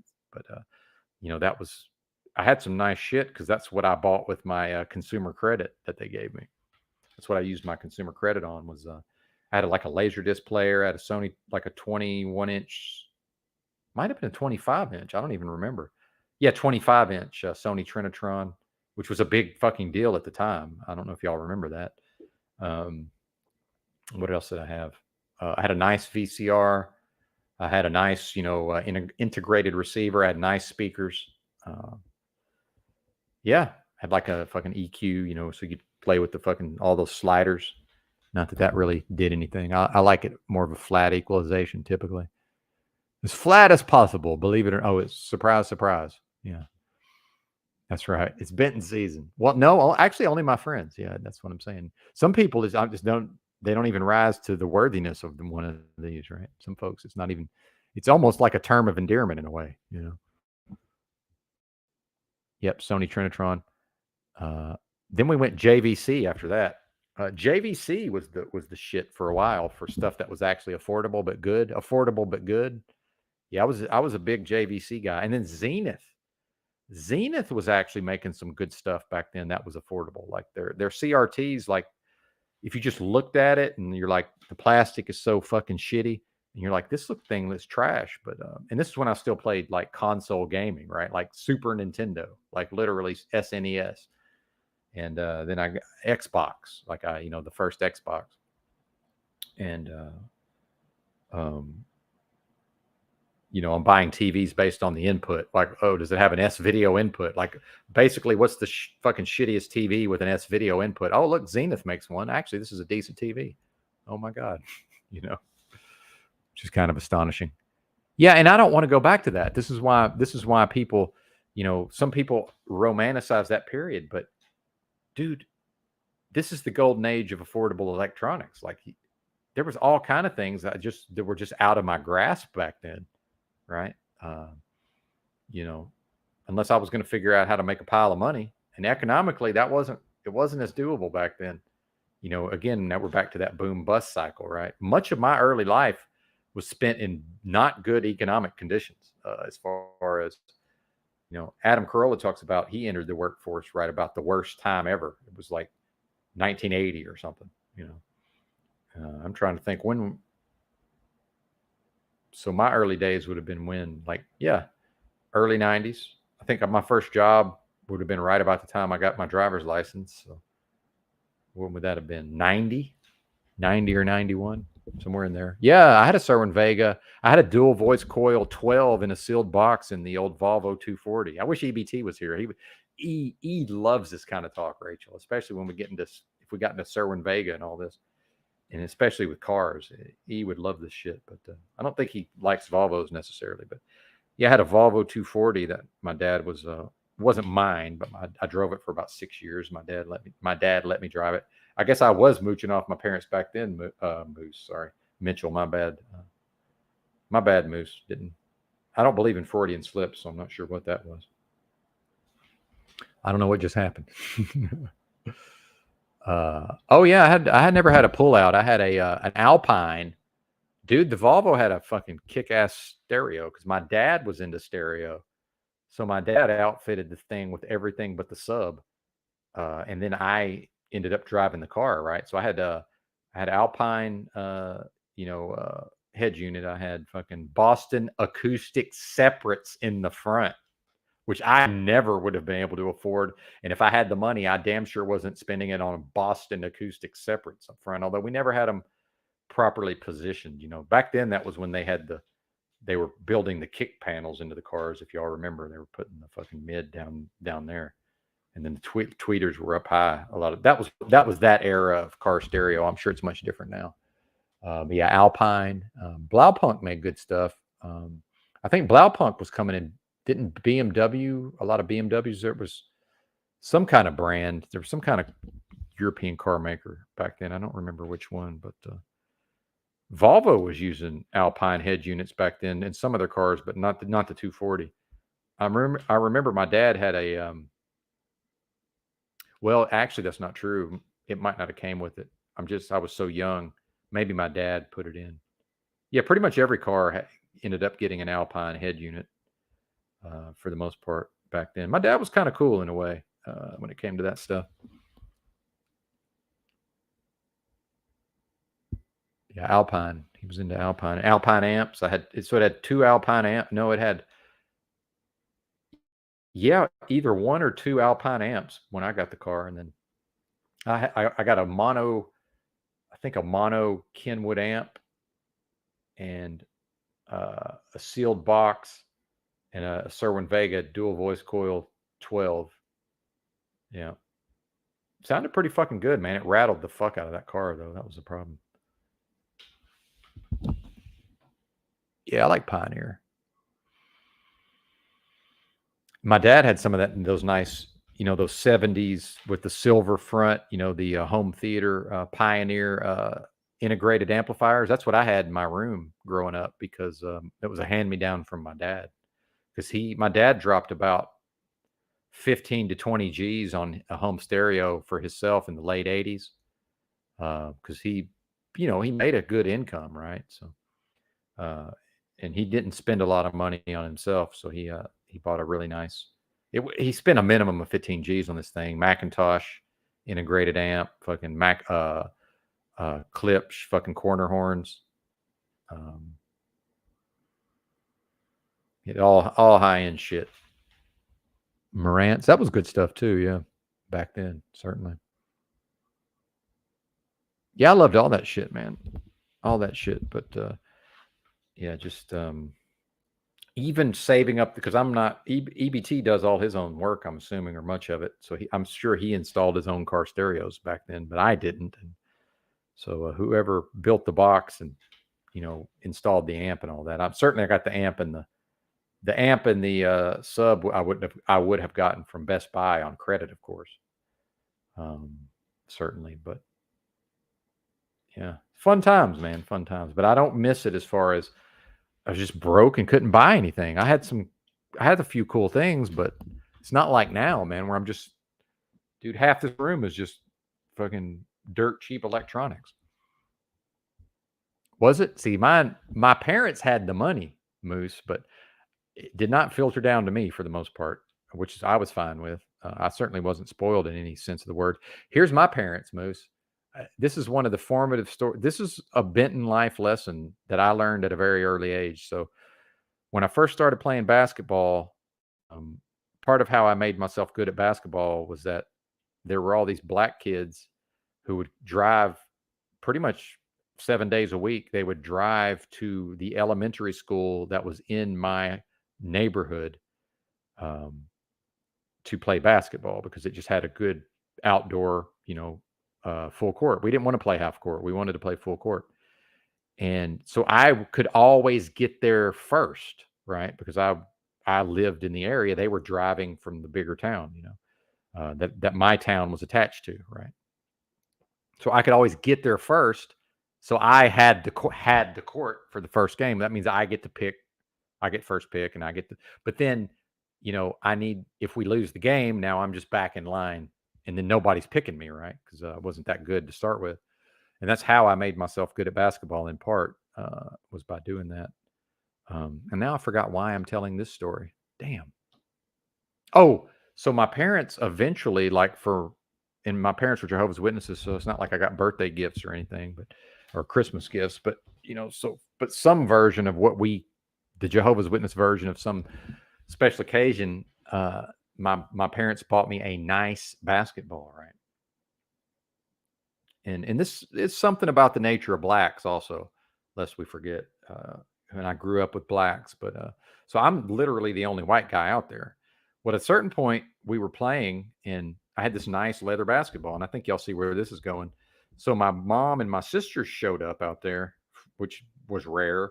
And then I don't know what was going on exactly, but for some reason they wanted to go, and this was probably in the summer when school was out, so they wanted to go like around, or maybe in a weekend possibly.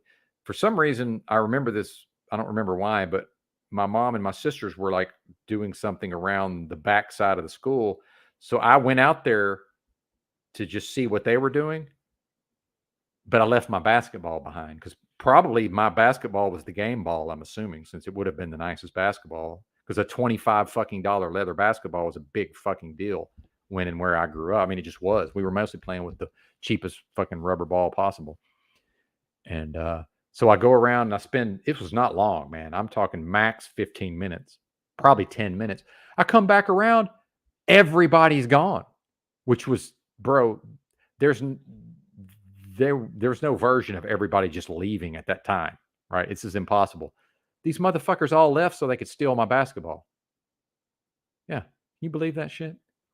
Well, here's the moral of the story. I know most parents, and I just assumed that my parents would buy me another basketball. Oh, no, no, no. It was just, hey, man, we bought you some nice shit. I guess you should have kept up with it a little better.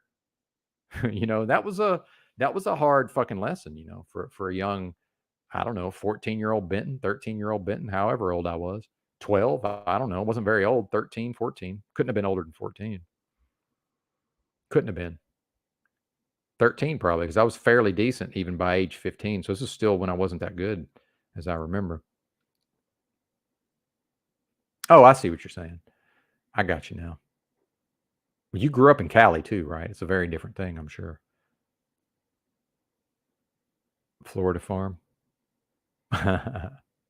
I kind of like Buffalo, but it's a whole nother thing. I've been there just enough to sort of, I don't know. I've just been there as a truck driver, so I shouldn't say that. I've never really checked out the city fully. But what little I know of it, I kind of like it. But yeah, not going there in the winter, certainly. Although I probably have been there in the winter with the truck driving. I don't even remember.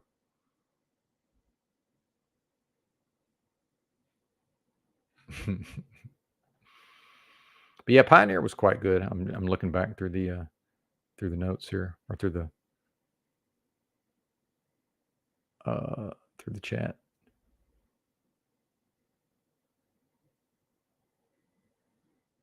Oh, awesome. Yeah. Yeah, man.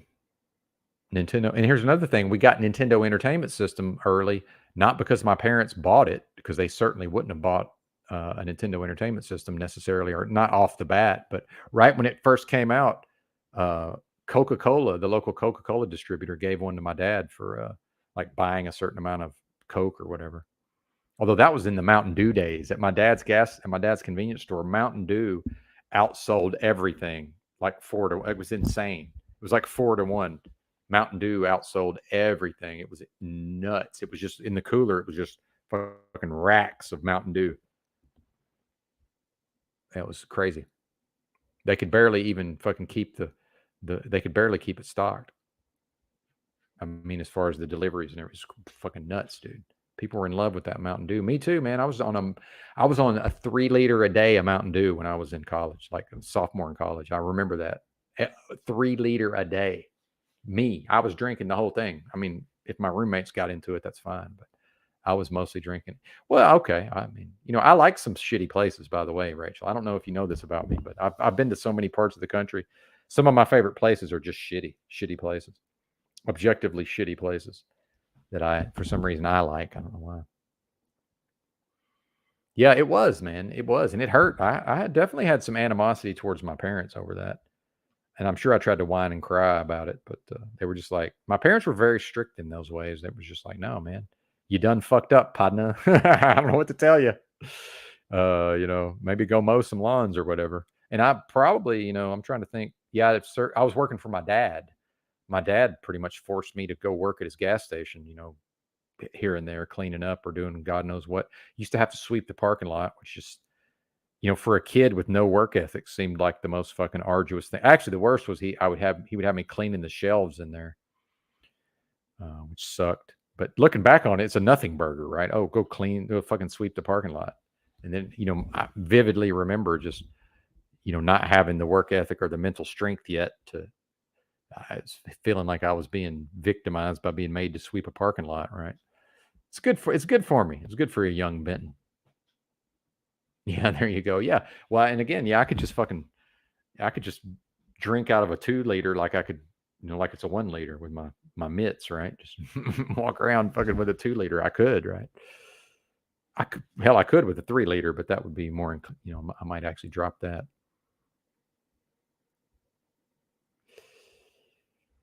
Yeah, I don't know. I went off about cities yesterday. I'm not going there today. So I respect that opinion, certainly. Yeah, I know, Rachel.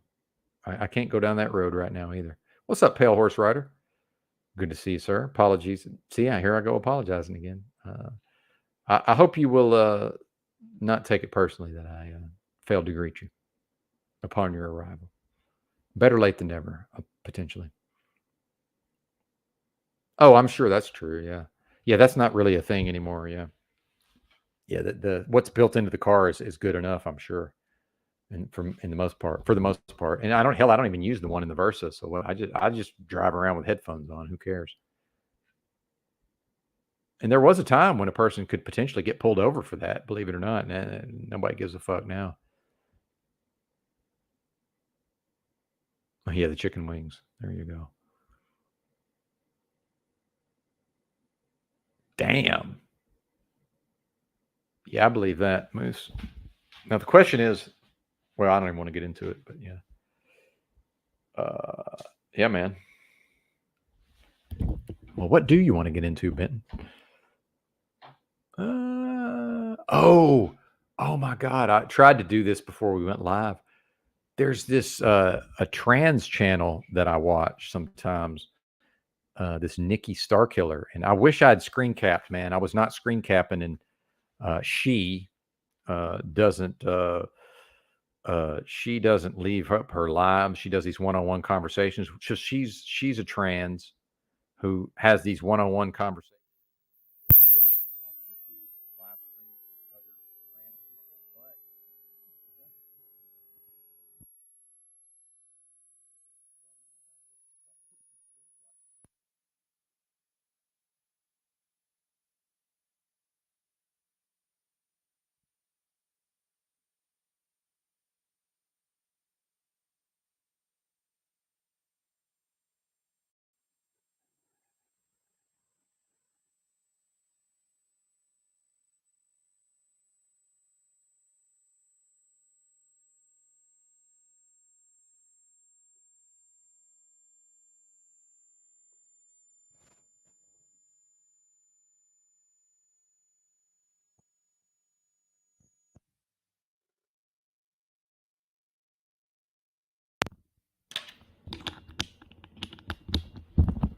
no, we have a powered mic that takes batteries, so that's what happened there. The powered mic battery died. The thing is that the indicator's not that accurate on here, so it was flashing low battery, but it will do that for quite some time. And I got into my rant and forgot to change the battery. That's about the only drawback of this little portable mixer. This is a has a microphone preamp. I know I've shown this before, but I'm gonna turn the light off so you can see it.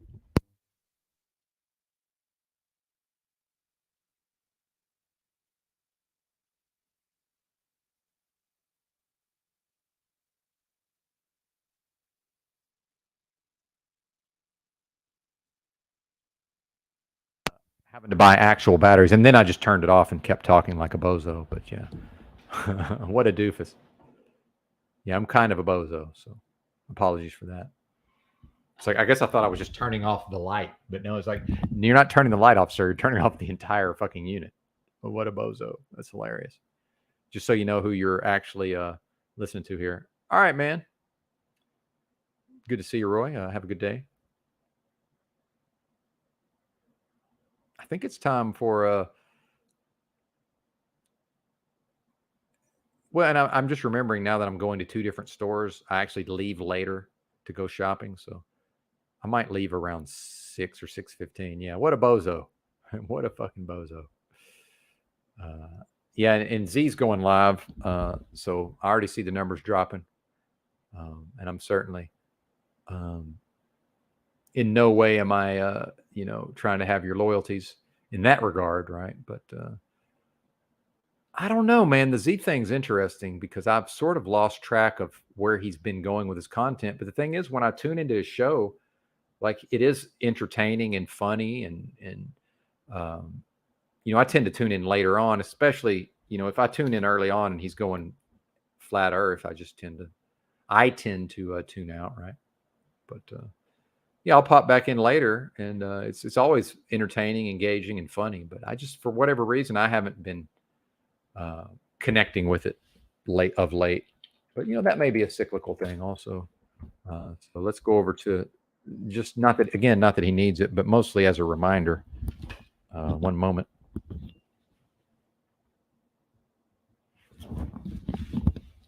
One moment, please. Let me drop his link.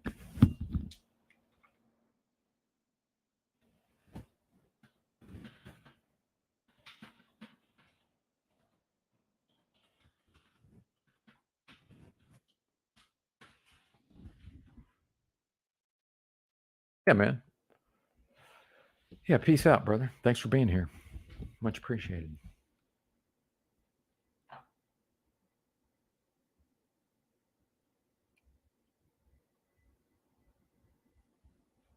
Well, and this is part of what I'm talking about with the golden age of electronics. This thing was only $100, which kind of seems like a lot, and it doesn't come with anything that's attached to it. I'm talking about just this rectangular part. Just the rectangular part. It's actually, you can get some cheaper ones uh, that probably do exactly what this does, but this thing is actually like built well. I've dropped it a few different times now. It doesn't care, man. Honey Badger don't care, man. So yeah, uh, that's pretty cool. And then this mic is pretty damn good mic. The shotgun mic, $50 at Best Buy. This Ceramonic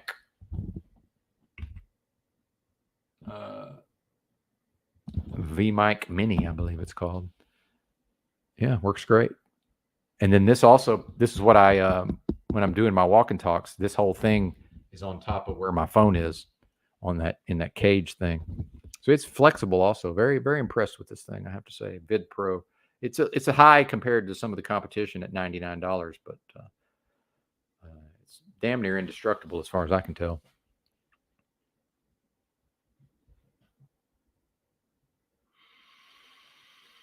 Here, let's see if I can click the buttons and share the screen, sir.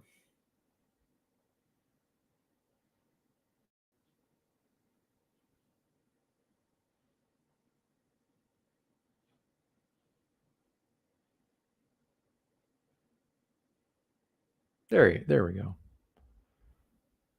Yeah, at Zetetic Warrior 2139. We all know about Z though, don't we? Oh, better thumbs him up here. But he usually plays the music for a little while, so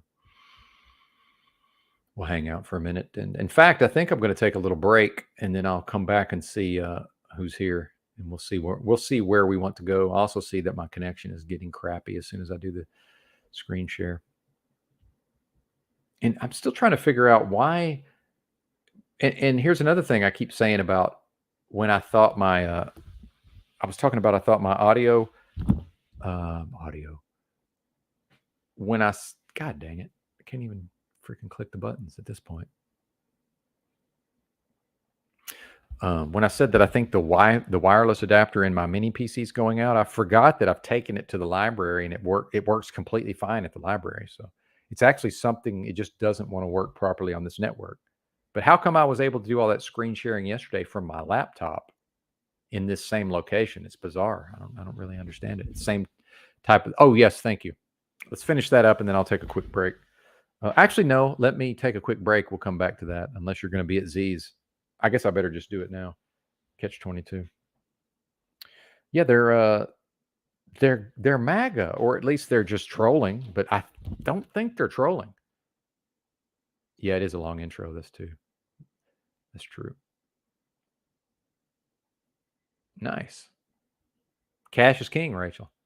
Especially with the economic situation right now. People are, I'm probably about to sell some of my belongings at a discount, certainly over what I could get if I, pieced everything out and sold it in such a way look, I might end up selling all my shit. I'll just put it out there. I've been trying to, not all of it. I'll always have what I need for self defense, but I'm just putting it out there. Uh, I don't like keeping secrets from the audience, so you know, at the risk of giving too much information, and I haven't fully decided what I'm going to do, but that is a possibility. I might just get rid of all of it, possibly. I don't know, but yeah, let me see if I can find this. I'm pretty sure I took a some screen caps of these trans people. Oh man. And yeah, the Russian mob boss is right. Do not multitask. I'm terrible at multitasking. Oh, what phone was I on? Maybe I was on the other phone. I don't see any screenshots. I know I took some screenshots.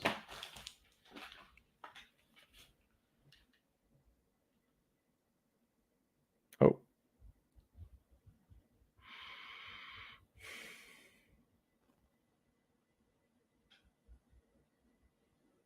all right. Let's see. Files. Oh, come on. Let's not do all that. Yeah, here we go. I got the screenshots.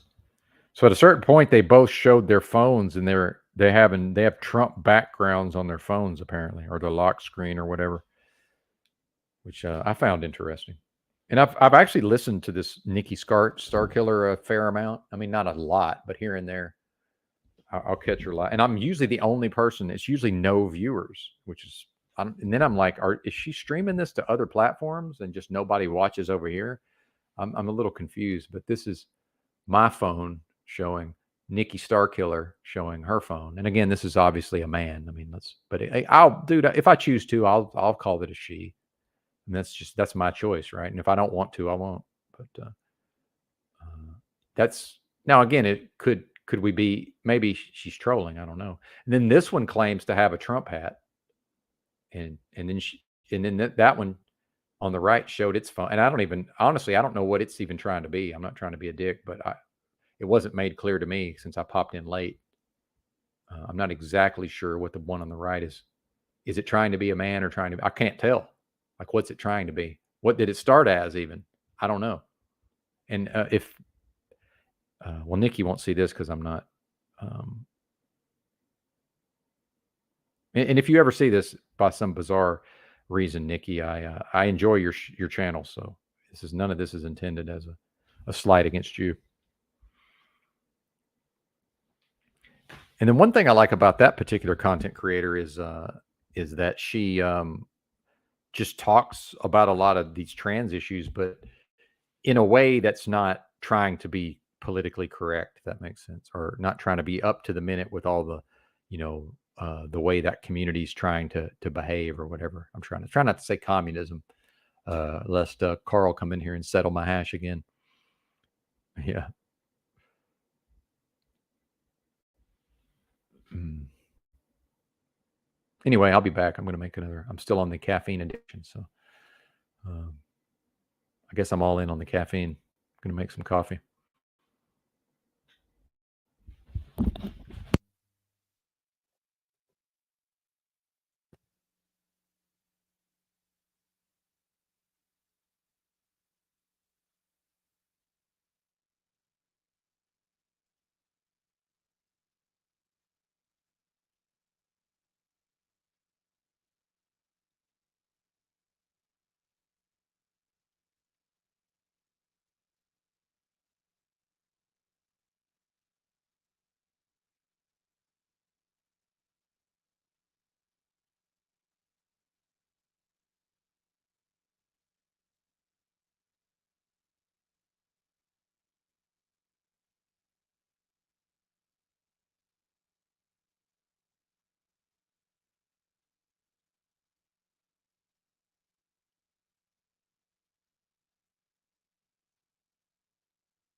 All right. It's still music over at Z, but it's 15, 16 after. I think he's probably shouldn't be too much longer for anybody who's going to go kick it with Z.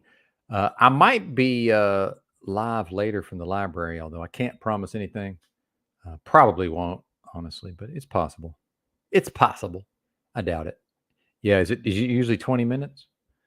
I don't know. I was wondering if he varies that. I haven't exactly known that. Oh, okay. Yeah. Thanks. Thanks, brother. 4 bikes stolen. Good God. Oh, they stopped buying you bikes. It turned you into the thief. I had this. I'm trying to remember. I had many, many, many bicycles until I finally got there was a blue Max. Does anybody remember these old blue Max with the chromoly, like the chrome frame and all of this back in the day? And there was a store called TG and Y, which was some kind of chain back in the day, and they sold bicycles. And for some reason, nobody ever bought this thing, and it sat out front of the store so much so that the pads, the actual like the pads were all faded. But eventually, I guess they discounted it enough that my parents just bought it and came home with it one day. Or I knew it was there, so probably I'd been harassing them, for a long time. And uh, once I got that, that was my bike that I had. That was my last BMX. But before that, I just had a bunch of shitty fucking Huffies or whatever. I broke the frame on a Huffy one time. I used to jump a lot. I used to do a lot of, you know, dirt jumps and all this on a BMX, and was fairly decent at it. But yeah, broke a frame at one point on one of them Huffies. It's fucking wild. Yeah, I played, but just pickup ball, Pale Horse Rider. Yeah, I love basketball. I was generally the only player my size that was a serious player, if that makes sense. So I was about 5'8", buck 30 back then, approximately. And I'm 5'10". I grew a couple more inches, I guess, at some point. But I was probably around 5'8", maybe 5'9", 130 pounds. So I was definitely, and I was the only white guy in most of the games, but that wasn't even really relevant, I don't think. And looking back on it, my size was actually way more. We had plenty of decent white boys in the area that were good at basketball, certainly.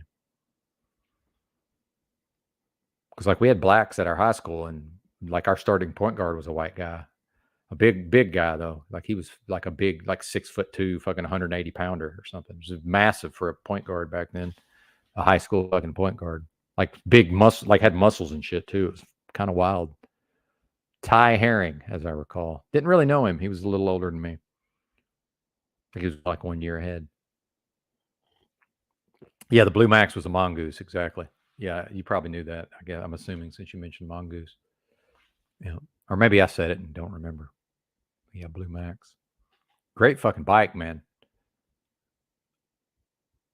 I mean, nobody was getting a red line or a fucking Aro or a Dino or whatever. That's for sure. That was like for the rich kids, for the actual like one rich kid in the neighborhood who had fucking everything. And but obviously those are the kids who generally aren't any good. Like wasn't any good at riding the thing. Probably just left it in his garage most of the time. Yeah, dude, it's funny, man, because like by the time I got to college, I certainly wasn't good enough to play it. I went to Arkansas, so like we were literally the best team in the country when I won the national championship my freshman year. So it's no version of me even dreaming of playing for them. But I definitely could have played at some. I don't know if I would have been scholarship material, but I definitely could have played basketball at some fucking college somewhere. I don't think there's any doubt about that. How good I would have been or whatever. Who knows? And there's basically impossible to go much farther at my size, obviously. And I'm not a shooter, by the way. I was a streak shooter at best. I was a slasher, fucking defender. Fucking, I think I probably have the all-time fucking block shot record for somebody my size, dude. I was actually blocked a lot of shots, believe it or not. Got a lot of rebounds. I just basically played as hard as I fucking could, and was a good passer, obviously, as a point guard. But again, I'm a lefty also. It's like, just the idea of developing your right hand, like just the fact that I could use my right hand at all was like seen as kind of a big deal back then. The game has changed a lot, man, since back then, like a lot. But yeah, I loved basketball, man. Loved it. And in fact, I was still like, I remember the last time I actually played, like, I was in my early 30s and played 2-on-2, but with all, everybody was white, so that kind of limits it. But dude, I could still get to the rack. I could tell, but even by then I had lost a step on defense. But I could still fucking slash it to the hole and make layups and stuff. Kind of like a Steve Nash, I guess, but there was no Steve Nash yet. So, in fact, Duke and Duke was real good back then. So all the blacks called me Hurley because that was like the only, that was the big white guy point guard back then at the time. Hurley, Hurley. That's what they said when they wanted the ball. Hurley, Hurley, Hurley, Hurley, Hurley. I just heard that for fucking thousands of times in my life. Hurley, Hurley, Hurley, Hurley, Hurley. Trying to get my attention so I'd pass him the ball. Hilarious. Yeah, man. Well, that was see, I read that what's funny about the basketball thing, Pale Horse Riders, I'm such a nerd. Like I love books. I was, always in the library to some extent, checking out books, always, man, my whole life.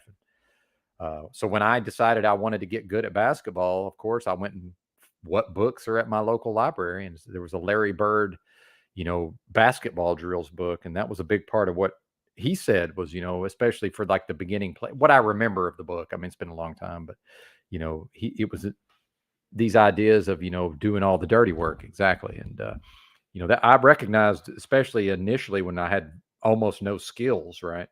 That I could always play hard and hustle and fight for loose balls and try to get rebounds and all of that. And defense wasn't a big thing really at the time, especially coming off the 80s, which if you watch some of those old 80s, Magic versus Bird type of thing. Yeah, they played defense, but not, not like what came later, certainly. Wow, really?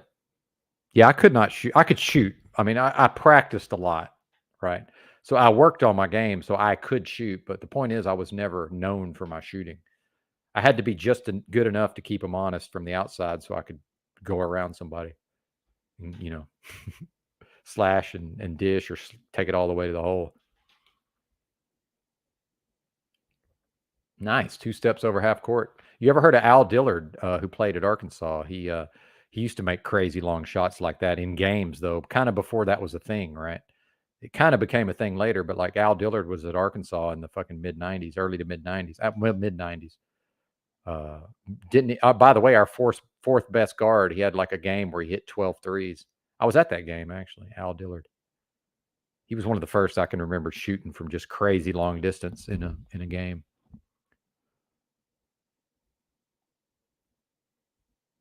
Maybe we'll watch that actually, since we're talking sports. And in fact, this is a great time to talk sports because you may not know this, Pale Horse Rider, but most of the audience fucking hates it when I talk sports. So now that Z's probably talking, this might be a great time to just for me to because I like to talk about sports, so it might be a good time. And I don't know if you know this, my grandfather was a NFL All Pro in the NFL and all this, but in the 40s. So, but he was like college All American, you know. Actually played basketball at Arkansas also. He was 6'3", which was a big deal, but in the fucking 30s and 40s, certainly. Played center, I'm pretty sure, at 6'3". Well, you don't have to look my grandfather up. Yeah, Al Dillard. I'll play the video right now. It's kind of wild because I was at this game with bro, this is what's crazy, man. If you want to know something about a young Benton, I went to this game with not with my girlfriend at the time, but with the girl I was cheating on my girlfriend at the time with, which is kind of fucked up, but that's what happened because I had student tickets. I had to camp out to get student tickets, by the way. Camped out overnight, which is usually not a big deal in Arkansas, except it got down to like 17 degrees that night. And I had very little camping experience.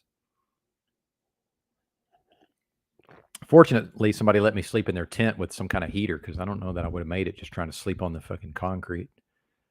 I definitely wouldn't have slept. I would have but yeah, we were in line for tickets, man. But yeah, let me see if I can find this video. It's got to be on here. Al Dillard versus Delaware State, as I recall.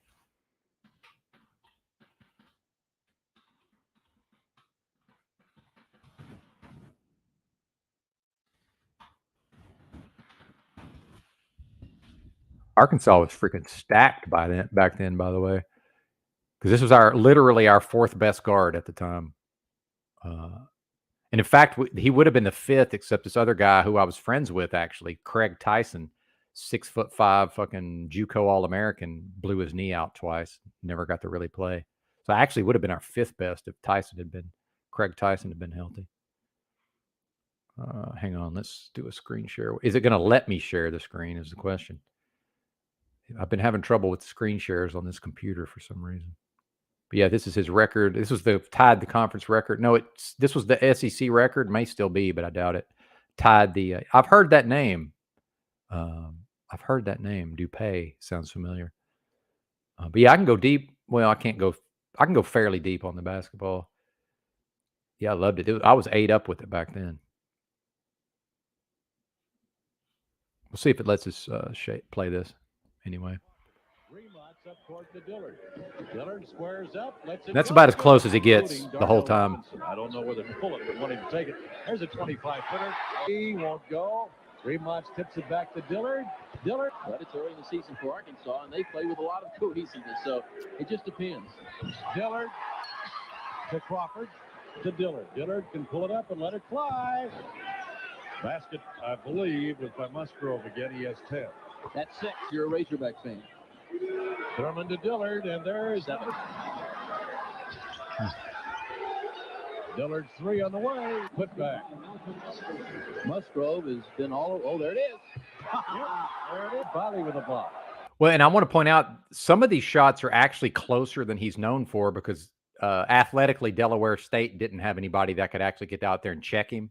But against teams that actually had the athletes to, force him, he would just shoot farther and farther away from the basket. It's just if he got the ball and he was open, he just shot. So some of these actually aren't that far away. Outlet to Dillard. Dillard chases it down. Betcha. School record right there, Paul. School record. That's 10. Yeah, I remember now that you've gave me the context, yes, I do remember him, actually. Yes, I do remember that. Dupay. 32 points. Nolan Richardson with a smile on his face. And I'll bet you Nolan the third is saying, I'm his shooting coach. I'm the guy that keeps him out. It is. NCAA tie. Good. What kind of moron do you see that idiot cut away from the shot? That one was from the Learfield mark. Dillard running upper. Good. Going left.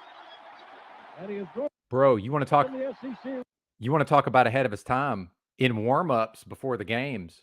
Hey, but in the warm-up before the games, this guy would be out there doing dunks. He's like 6'1". This is a dude who could win a dunk contest. Like no bullshit, like for real.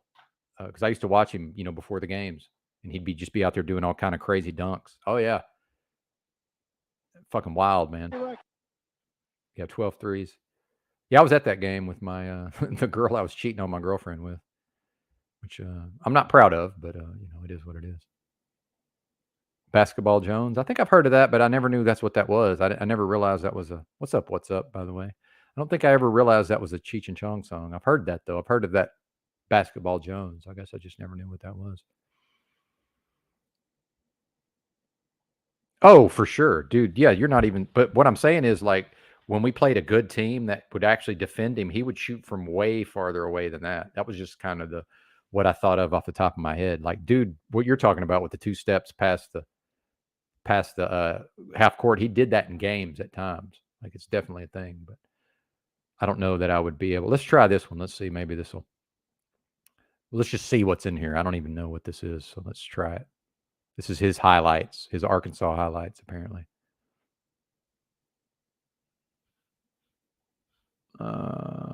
Share the screen, sir.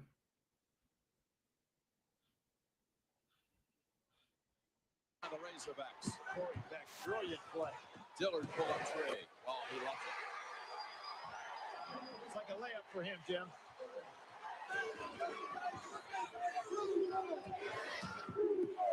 Dillard, left-hand layup. Have the numbers for Arkansas. Back. Corner, Dillard. Hardly anyone better. Got about 62% in the paint. That front line was 4. They had it at 6 in the first half. Dillard, again, 3. They really missed their leader on the floor right now. Dillard, boy, he's really gunning here in the second half. 2 threes. Dillard. The new Hogs. Oh, Dillard with a crossover. Julian Winfield tried to find Heller, but he wasn't ready for the pass. There's Remack again. Oh, yeah, dude. And this is all different games. This is not from one game, but this is like his career highlights. Oh, dude was sick, man.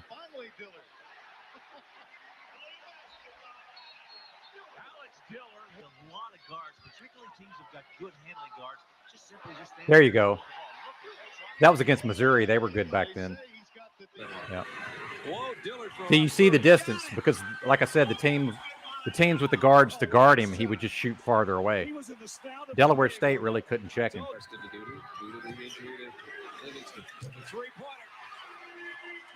that time, he was almost up in the band. Dillard's going to shoot that. Oh, yeah, dude. And remember, third best guard. We got 3 guards better than him. He was definitely the best shooter, though. That's Clint McDaniel. He's one of the ones better. That's Scotty Thurman, number 30. He was a guard also, better guard. Well, Scotty played some forward. Actually, Scotty was more of a forward now that I think about it. But Clint McDaniel and Most people would still be limping around in college basketball. Or we ran some 3 guard too, because it's Clint McDaniel and Corey Beck were our main 2 as far as, a point guard, shooting guard. But then, so Thurman was actually like a 3rd guard. Dillard, 3, yes. He can flat out shoot the rock, baby. This guy is a downtown shooter. 16. But Thurman was the 2nd best player on the team, only behind Corliss Williamson, lest we forget. So it was Williamson and Thurman were the 2 best points in 2 minutes the other night. Had the place. Western Junior College. Dillard's back in there. That means if he touches it, it goes up. Got it. Doesn't waste any time. He usually strips the net. And Thurman, he's the guy that made that game-winning 3 against Duke in the national championship game, number 30. Yeah, hand down, man. College 3. Northwestern State bench. Dillard from 25. It might have been a little farther than that, Paul. May peace be upon him, by the way. Paul Eels, the announcer. Dillard 2 in a row now. My favorite line was, "Hey, son, I didn't bring you here to pass. I run here to shoot the ball and steal."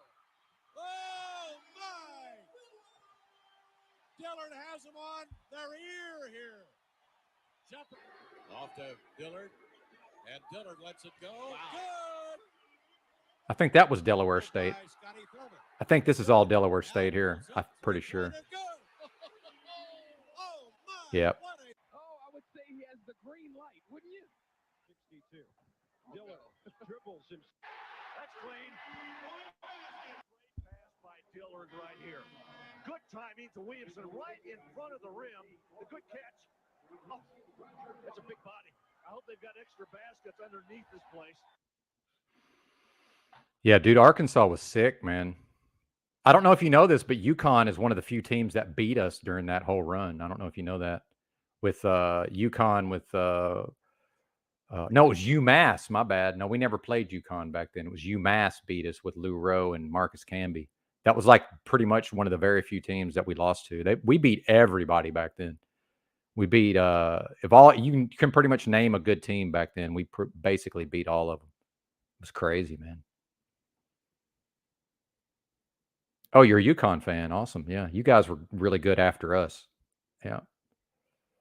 I don't even keep up with them now, Pale Horse Rider. I was in college when all this was happening. So, this team did things like we beat Missouri by 50-something points, and then they went undefeated in their conference and got a number 1 seed in the tournament. Do you remember that? Like, we beat them by 50-something. It was insane. I was at that game, too. That was 93, 94 when that happened. Oh, Camby, yeah, dude, he was a monster. Rowe was too. And that's why, like in Arkansas, we had in 90 with Todd Day, Lee Mayberry, and Oliver Miller, we made the Final Four. But so a lot of people just like that team better than the national championship team. And some people try to say that was a better team, but they lost to a lot of top teams, like UNLV twice. when UNLV was super good. We played a home and away with them, lost both. Lost to Memphis, beat us several times back then. We lost to a lot of good teams, beat us. So that's my argument. You know, when people try to say that was a better team, I said, man, they lost to all the good teams. I said the national champions beat almost everybody. It's like, what are you talking about? Oh yeah, dude. Because Arkansas was beating so many people back then. I remember being kind of confused, like, what the hell? That I just assumed we were going to beat them, and then we lost. I was like, what the fuck? Because, like I say, they're pretty much the only top team that managed to beat us back then, other than UCLA beat us in the '95 championship game.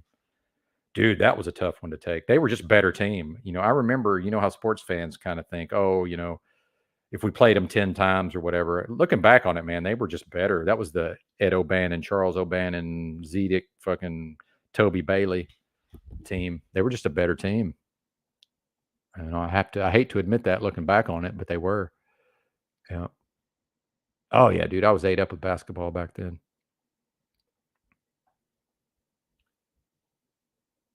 When I do want to point out, when I talk about my size, 5'8", 130, I can palm a basketball. So I got like gigantic hands for my size. That's definitely an advantage because I can legit to this day palm a basketball with both hands, actually, not just with my left. Lawrence Moten. Do you remember the Arkansas-Syracuse game where Moten called timeout? Because if you remember the Michigan Weber thing with the timeout was a big deal. Arkansas won a game on a Lawrence Moten called a timeout, and that's actually I don't remember if that was 94 or 95. But yeah, Arkansas won a tournament game because of a Lawrence Moten called a timeout they did not have. No, I played some golf, and I used to watch it on TV. I actually watched a lot of golf on television as a teenager for some reason. I guess I found it relaxing. I can remember on Sundays I would take naps sometimes. I'd just lay on the couch and watch VJ Singh and Fred Couples and whoever was good back then playing golf. And Greg Norman, I guess. I always liked VJ Singh for some reason. I like to watch him play. I thought he was good. And I knew almost nothing about golf back then. But yeah, I played a little bit as a teenager. I was okay. I wasn't anything special. It was fun, though. Yeah, it was crazy, dude. Yeah, exactly. And then we get into our sports fake thing. Like, so Pale Horse Rider, as far as I'm concerned, sports are completely fake. Like, totally fake. So when Scotty Thurman made that 3 against Duke, dude, that's probably magnets. Like, I'm not even bullshitting. And especially looking at the shot, the way he took that shot, fucking magnets, man. Let's watch that since we're look at the shot, man. Tell me this isn't magnets. Hang on.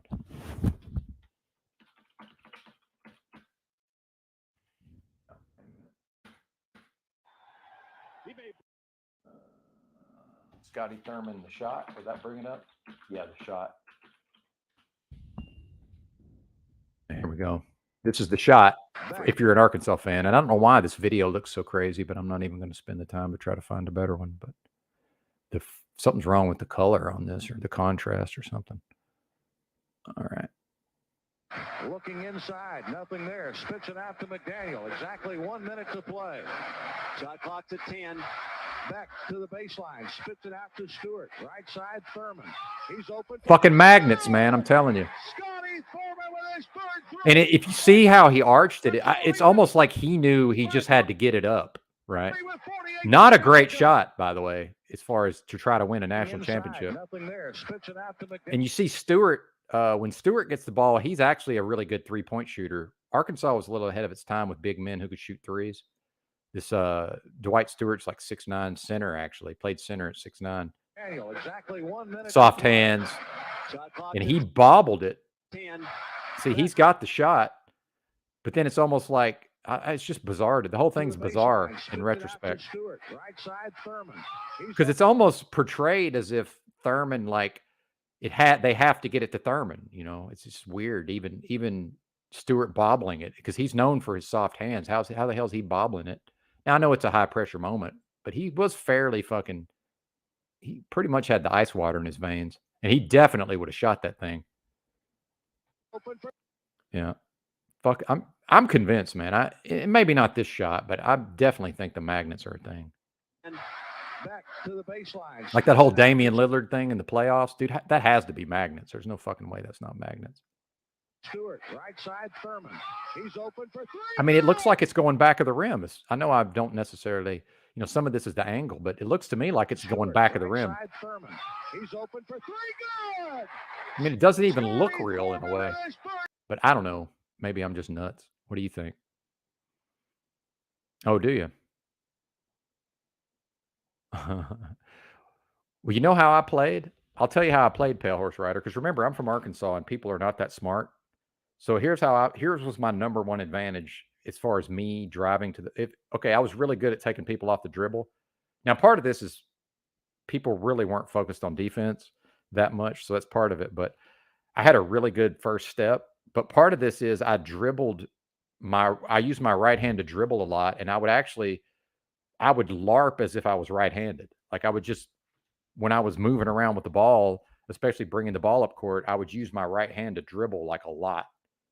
So I would set up and then that people are just thinking because most of the players are right-handed, and I use my left-handedness to my advantage as much as possible. So I would start out by, I would sort of fake like I'm going right, and then I didn't even have a crossover. I would just switch to my left hand and just blast off, and very few people could stop it.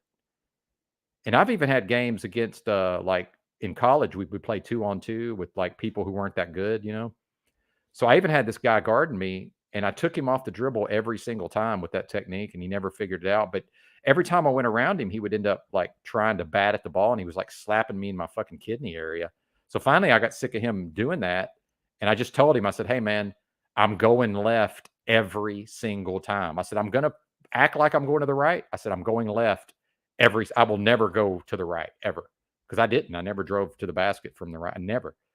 Now sometimes I would continue to the right, but I would always cut back to my left hand, always. And, but I did have, I could pull up and shoot with the right if I had to, but it wasn't pretty and it wasn't accurate, but I could if I had to. I could shoot with my right, but not, believe me, I'm not, to no extent. I could if forced to, but, that would typically be closer to the basket stuff. But, even that was rare. He still couldn't stop me. I just straight up told him what I was going to do. Still couldn't stop me. It's like, what the fuck is this? But I played with this guy one time who was a high school All-American, fat white guy, like 6 foot, didn't look like he could play a lick. Played 2-on-2 with this guy. And I'm a good defender. I'm checking this guy. Like I'm in his fucking face, checking him. Just unfucking stoppable shooter, man. Couldn't stop him. And then if I did really press up on him, with my athletic ability, just assuming he's going to shoot, he had just enough mobility to, dribble away from me and make a couple of little moves and then shoot. Couldn't do anything. He just fucking drained it in my face the whole game. Couldn't do anything with the guy. Nothing.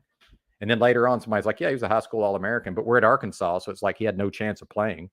I guess he just didn't want to play in college, by the way. Who's a high school All-American and just doesn't want to play college? Because he could have went somewhere.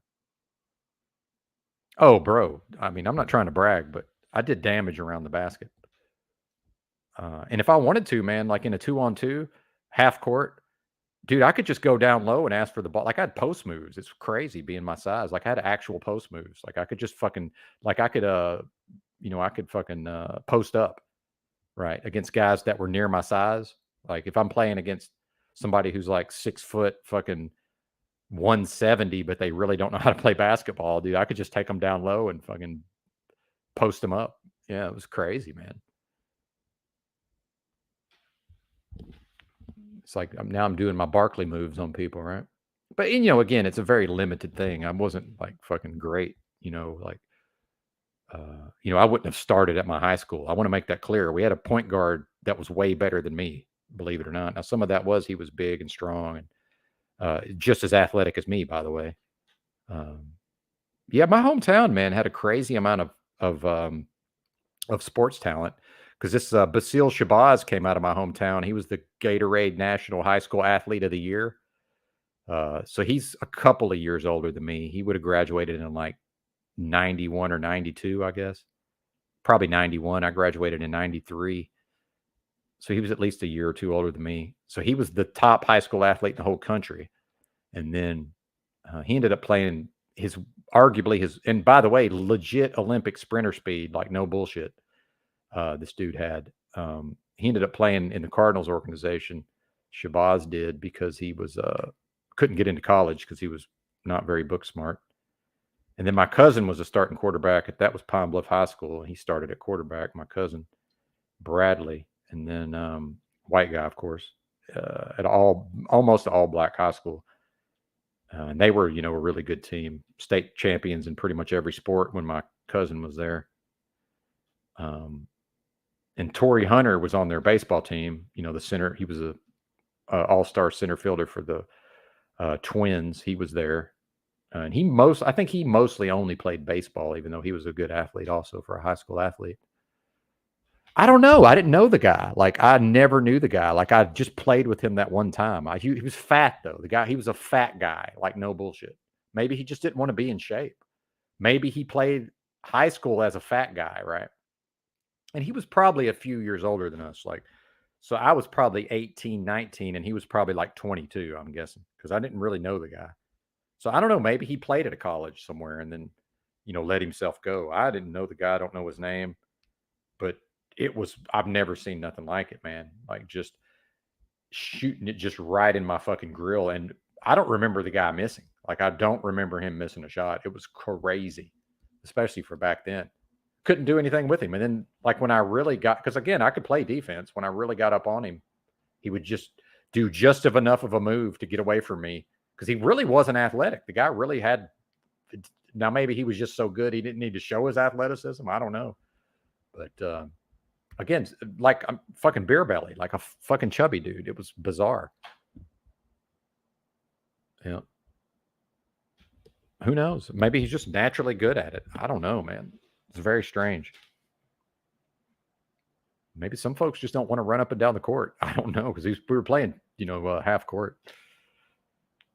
So it's not like I got a full view of his skills, right? If he had to actually, run up and down and dribble and stuff, I don't know. Maybe I would have been able to, I could have checked him full court, right? Potentially. But maybe he had handles. I don't know.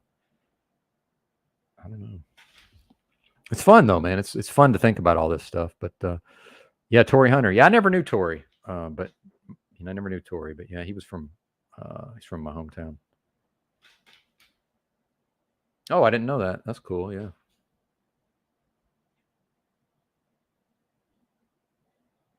Yep.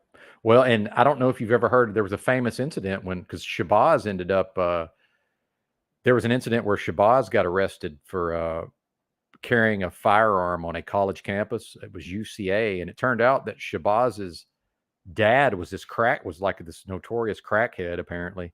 And him and Torrey Hunter were in Conway trying to find Shabazz's dad. And then Shabazz ended up getting arrested, and he was with Torrey Hunter when that happened. And Torrey didn't get in any trouble, but that was kind of an interesting thing that most folks would not know anything about. So I guess they were close friends, I'm assuming. I never met either one of them.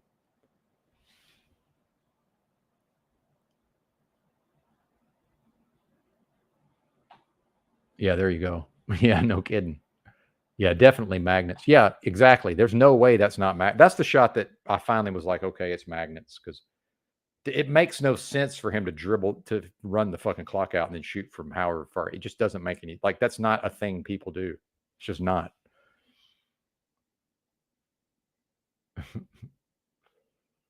And anyway, I'm going to have to go pretty soon, but I've certainly enjoyed the sports talk. I don't get to do it over here much. So, and while Z's talking that's a good time.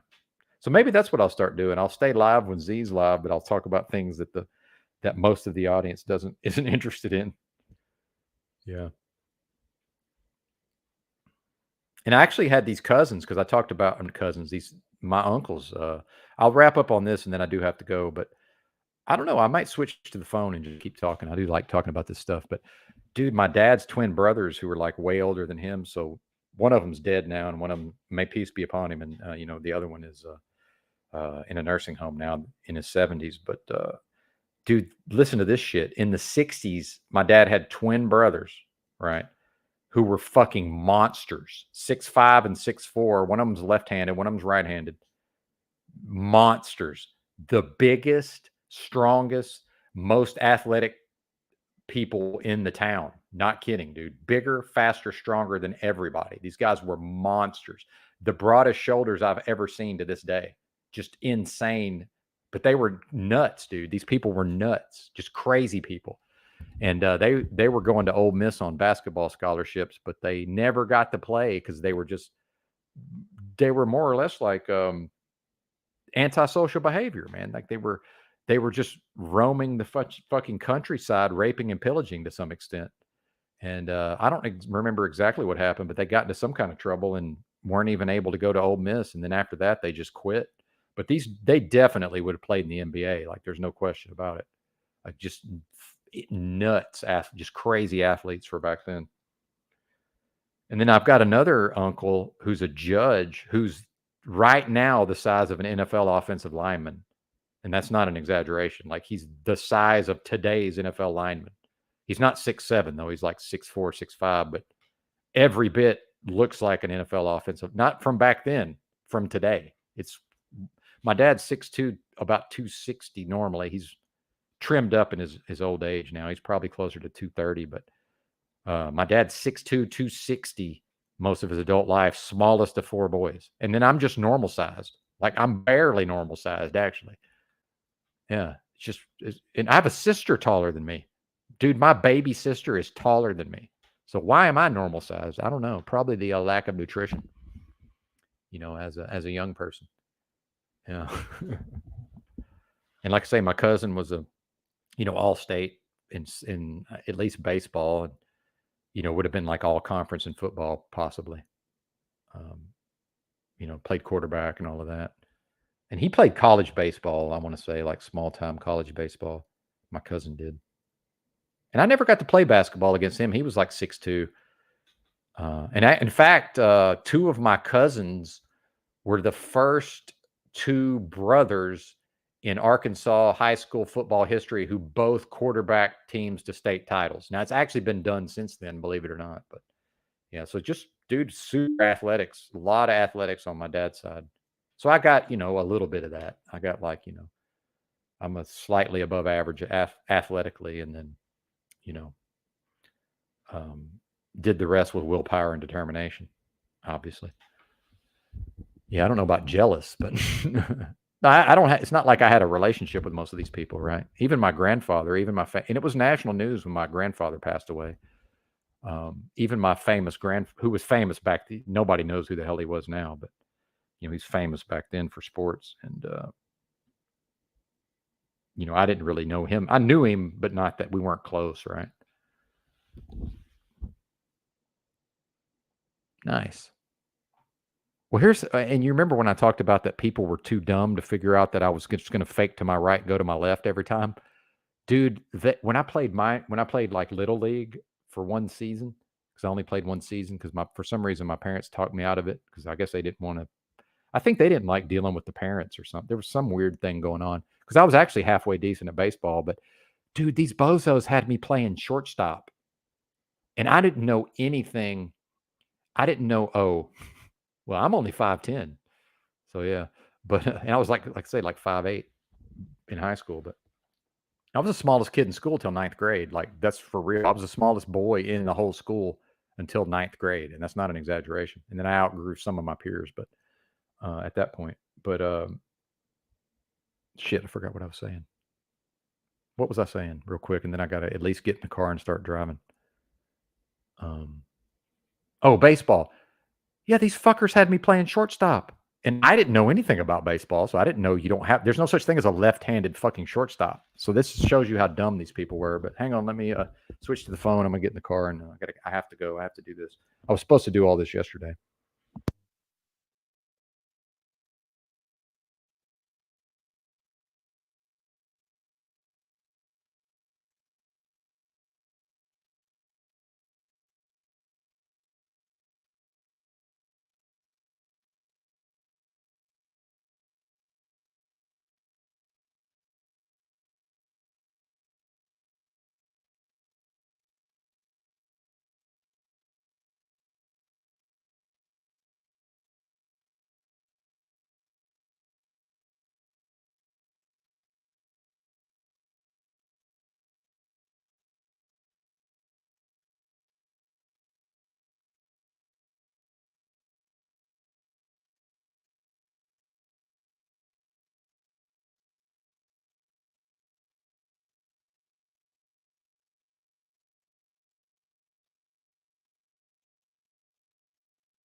Am I here? I think I'm here. All right, I got to get in the car. We got to go. I got to put my shoes on.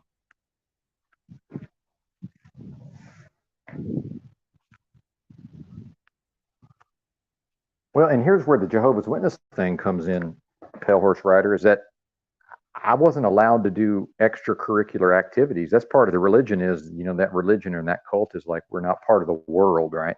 So the Jehovah's Witnesses call a lot of things worldly. One of them would be any sort of extracurricular activity at school.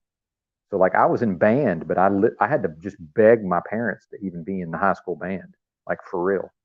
And so if my parents had not been Jehovah's Witnesses, I probably would have been like you and just played every sport, all through school. But I was certainly too small for football at my school. But looking back on it, I always just assumed I was too small for football, but I actually could have played. But I didn't really want to play football, honestly. It's just not, I really didn't have much interest in it whatsoever. Well, in fact, my parents did let me try to. I tried to play football actually, but even though I was too small, probably. But yeah, that didn't take, thankfully.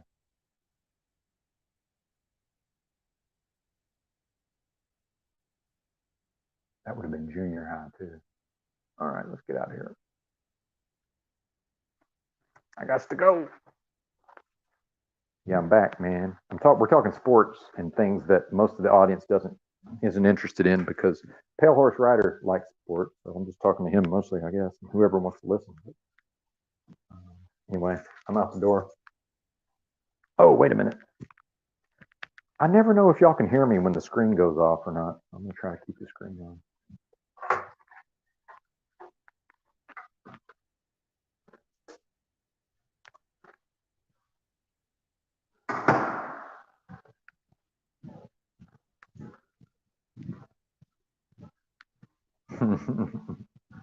I'm not leaving. I'm not leaving, Moose. We're talking sports, though, which I know most of y'all can't deal with, which is fine. But I like sports, or I used to. Now they're ruined for me. And Pale Horse Rider may not know that. Dude, I used to be a gigantic college football fan, and not just Arkansas. Like I used to love the whole sport. Like I used to cover. I used to follow pretty much all the teams to some extent, especially all the SEC stuff and Southwest Conference before that. When I was a kid, but shit, it's ruined for me too because that's all fake. And I remember Arkansas was real good one of those Tim Tebow years, and Arkansas was gonna beat Florida at Florida, and just some fucking phantom, just out of nowhere phantom personal foul call. The refs gave it to Florida, so much so that the SEC suspended the entire fucking referee crew, which I don't think it ever happened. They suspended the entire crew over that. So and we just think, because I was, believed that it was legitimate, and we just all assumed, well, that was just the refs fucked us. But looking back on it, it's like, no, man, it's all fucking, planned out or whatever to some extent. And then, of course, Florida, I'm pretty sure, won the national championship that year with Tebow. And then the whole Tebow thing, with him ending up in the NFL and the kneeling and all of that, it's obviously a fucking psyop. Like it has to be a psyop. How could it not be? So looking back at that game, it's like, oh, okay, well, if the shit was legitimate, hell, Arkansas might have won the damn national championship that year. Oh well, Oh well. Now we know it's fake, so don't have to worry about that. And I won't, since I'm driving, I can't really read the chat as much, and I'm certainly out of practice because Lord knows I used to do it driving an 18-wheeler. So. Although this is actually a little more difficult in some ways, especially since I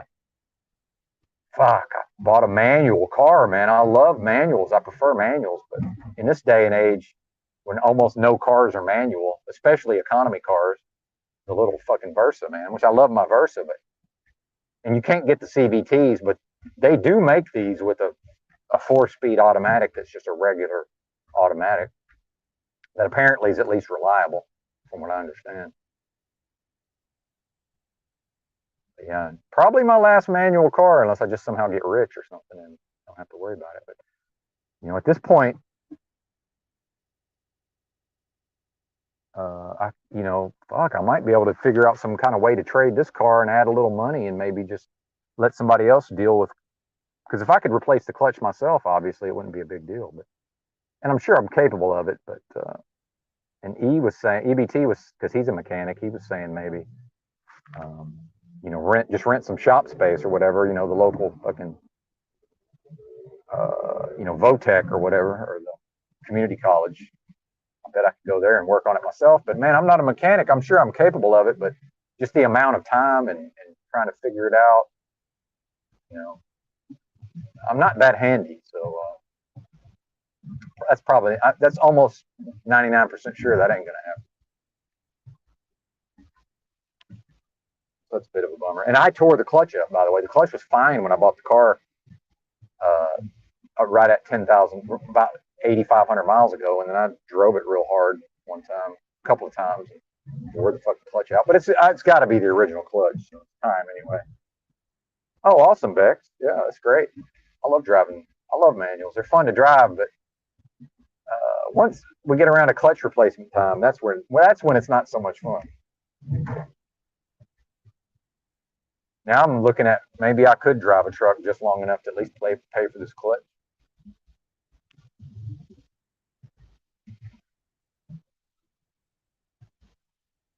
There you go, Moose.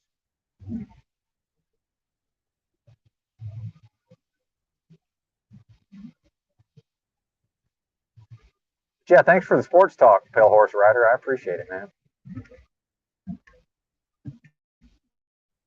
And so, in a way, I'm glad I didn't try to play high school basketball at least not at my high school. And for some reason, we had this coach who thought he was Bobby Knight, and we had the horses, man, in high school to run and gun, and that was kind of the style, especially since the Razorbacks were running and gunning. But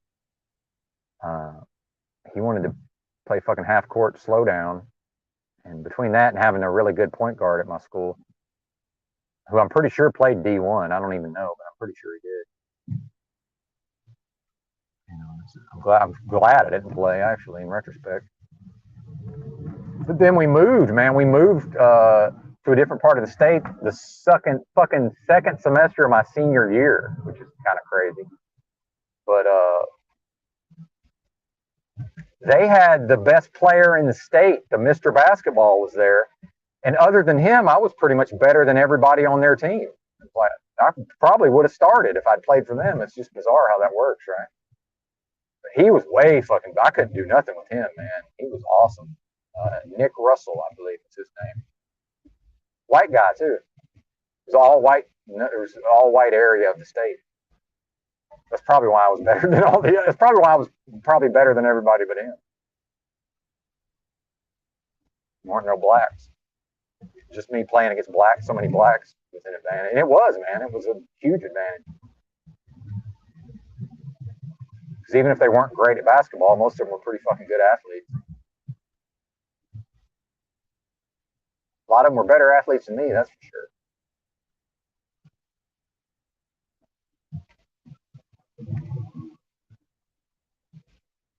They love a white boy who can play basketball, though, I tell you that. Especially a little guy. They love that shit.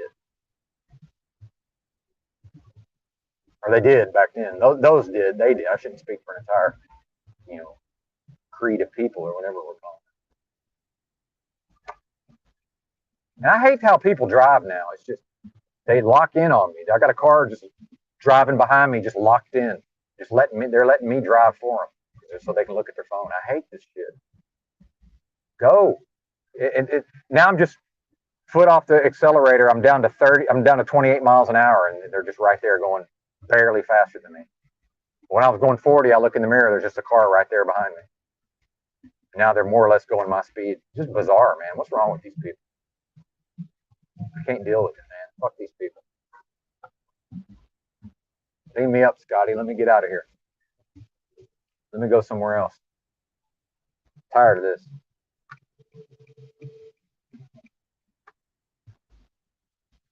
Man, where the hell am I even going? I'm going the wrong fucking way is where I'm going. Oh, well, I guess we're going the long way today. Oh, well.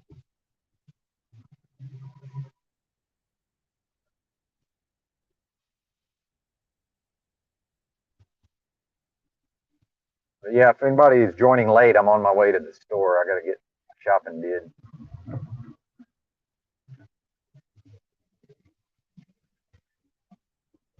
I don't know how much I can talk once I get into the store. I gotta focus.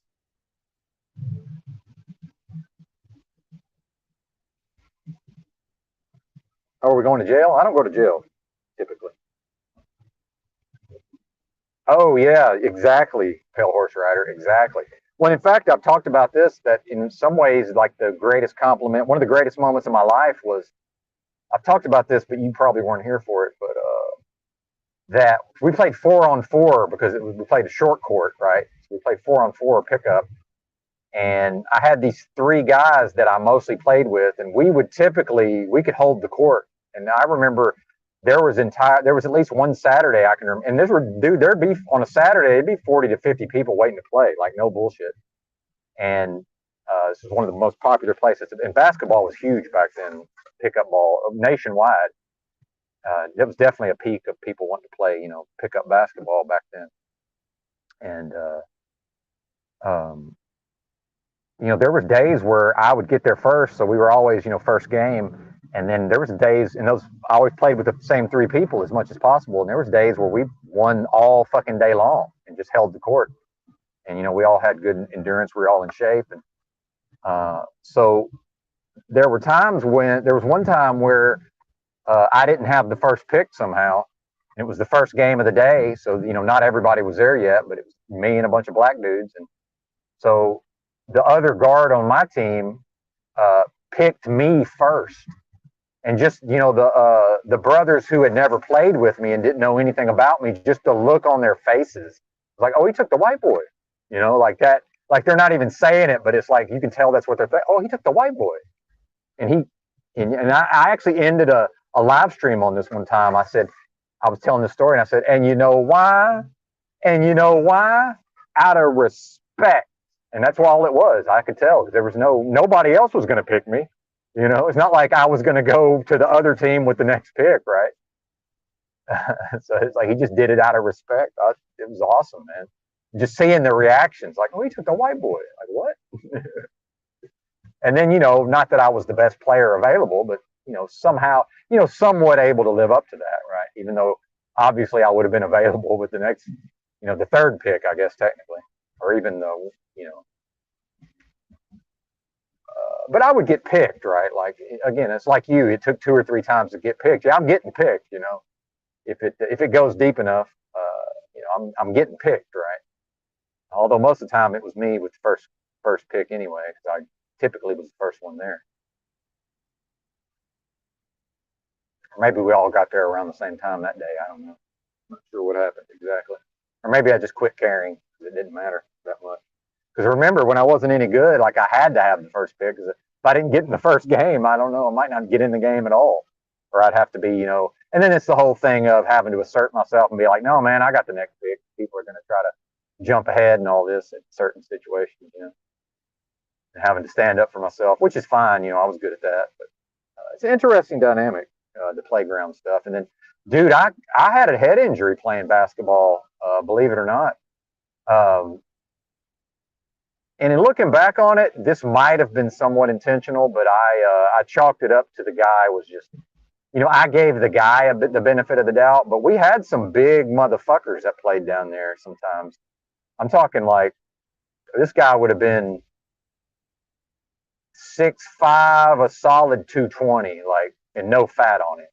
And these are all black people, by the way. So, after I shook whoever was trying to guard me, and now I go to the rack, dude, I just go up. If there's one of those monsters down there trying to guard the basket, dude, I just go to the hole and just see what happens, And so my move was, like I told you, all of my moves were predicated on I would pretend to be right-handed, but then I would switch to my left. So my signature move going to the hole against one of these fucking trees is I would go up with my right like I was going to, and I think this is what you meant when you were describing one of my moves earlier. So I think this is what you were talking about, Pale Horse Rider, if you're still around. But So I would act like I was going to go directly at the guy with my right hand. So I'm like, I'm off the ground and I'm flying through the air because I had a halfway decent vertical, but nothing crazy. But I definitely had a halfway decent vertical, probably around a 36-inch vertical. I'm guessing somewhere in there, maybe 30, well, 32 probably. I worked on it later and got it up a little bit. So yeah, 30, let's just say 30 inch, nothing great, but for a fucking white dude, it's not bad. I could out jump pretty much everybody that was around my size that was white anyway. But and I worked on it. And again, the Larry Bird basketball drills had me doing fucking vertical jumps and shit. I did everything in the book that was a drill. So I worked on it whether I knew it or not. And so I went up with my right. So then I know he's going to try to block my shot. So I'm sort of tucking my head under, and I'm, I got my shoulder blocking as much as I can, right? My right shoulder, and I'm maneuvering around I'm going to shoot with my left. And during all of this, man, like as I'm doing that move and I'm starting to get it to my left to shoot it, dude just clubs me in my fucking eye with his forearm. Like almost like he's going to do like a fucking volleyball spike or something. Dude, I'm buck 30. He's at least 220 minimum. Almost 100 pounds on me, the guy. He might have had 100 pounds on me. And was athletic. He was probably close to, he's as athletic as I was, certainly. And dude, I hit the fucking deck. And here's what's hilarious about so many people waiting to play. So as I'm fucking hitting the deck, and I definitely have gone the wrong way now. Fucking missed my turn trying to run my yap. Oh well, I guess we're getting on the interstate. Now I'm gonna have to turn around because with my clutch like it is, I've been avoiding fifth and sixth. And, hang on, we gotta do a fucking U-turn. Yeah, I'm not good at talking and doing other things. I get too carried away in what I'm doing. But just totally forgot where I was going. Although if my car wasn't messed up, this really even would not have been a problem. There's like one thing about this town. There's like 10 different ways you can go wherever you're going. There's like 10 different ways that a person can go. But yeah, we went way too far. But so as I'm hitting the fucking deck, asphalt, of course, I hear, "I'll take a spot."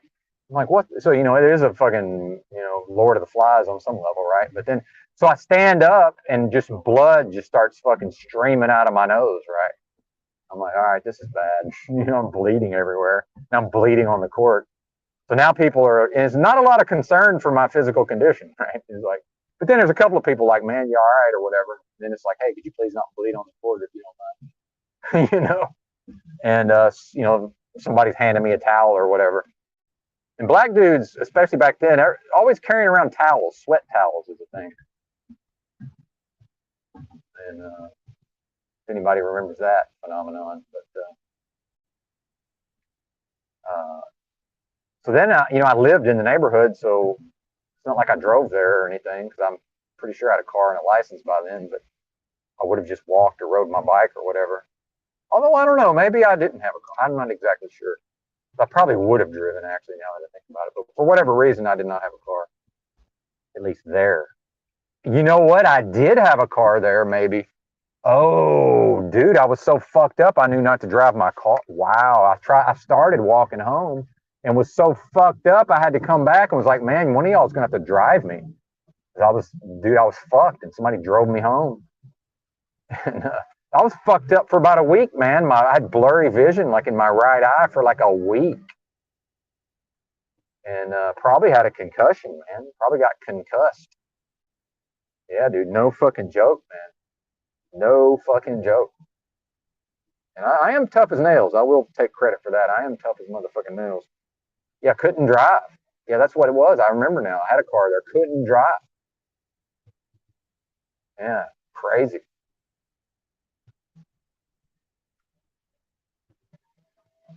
And since we're on sports, I knew a Razorback, Brandon Rock, who went to the Olympics in the 800 meter. He was a sprinter. I was friends with him to some extent in college. He's from Las Vegas, born and raised in Las Vegas, Rob. Brandon Rock. He's about my age, so I don't know that you'd know him, but about a 6'4", fucking long legs, long armed Olympic sprinter. I don't think he medaled. He might have bronzed. I'm not sure. I'd have to look it up.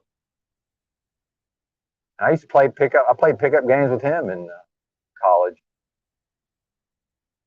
and actually made a game-winning layup full court where he was tracking me down. And the same move, Pale Horse Rider, same exact move. Go up with my right, fucking tuck under, and fucking shoot it with my left. Made a game winner. Had actual Razorbacks in that game. Now that I think about it, that was like my one big moment of glory ever. You know, that was the peak of my basketball glory. Fucking 5-on-5 at the Hyper back in the day with fucking Razorback, you know, scholarship athletes in the game, and here's little Benton fucking making the game-winning layup, right? In a game in which I knew to mostly just play defense and pass the ball, and you know, most of the time not even bother to try to shoot, because that's how good the talent was in the game, right? We had actually 2 Olympians in that game, which they're not basketball players, obviously. Fucking Rock definitely looks like he plays basketball, but he didn't really, you know, that wasn't his sport, but he had the athleticism for sure. Triple jumper, yeah, one of his friends was a triple jumper. Now that I think about it, and then yes, we had a steeplechase. A guy who went to the Olympics in the steeplechase was in that game. I think he passed me the ball. I think when I made that layup.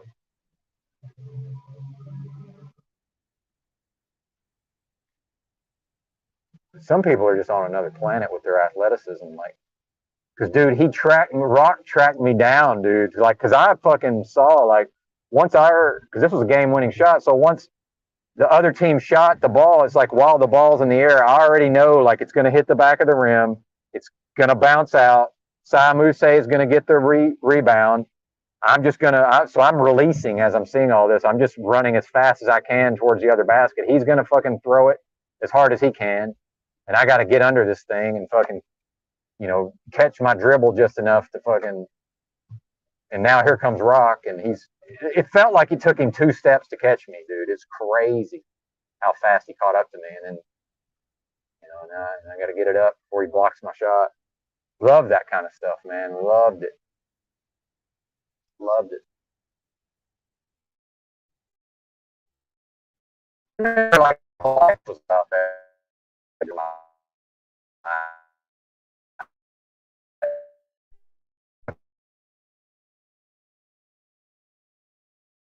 Skateboarding, me and my white skateboarder friends went to other places specifically to play basketball, and then, like, my hometown had such violent crime, I really never ventured into, like, you know, I'm sure I did a little bit, but I didn't want to go to some of the games in the city just because you just never really knew what was going to happen with the fucking violence and stuff, because you never know when it's like, oh, the opposing drug dealers are here at the same time, and now it's a fucking shootout, right? Like that kind of shit. And in fact, my hometown of Pine Bluff is, like, it recently got named 7th most dangerous city in the country, right?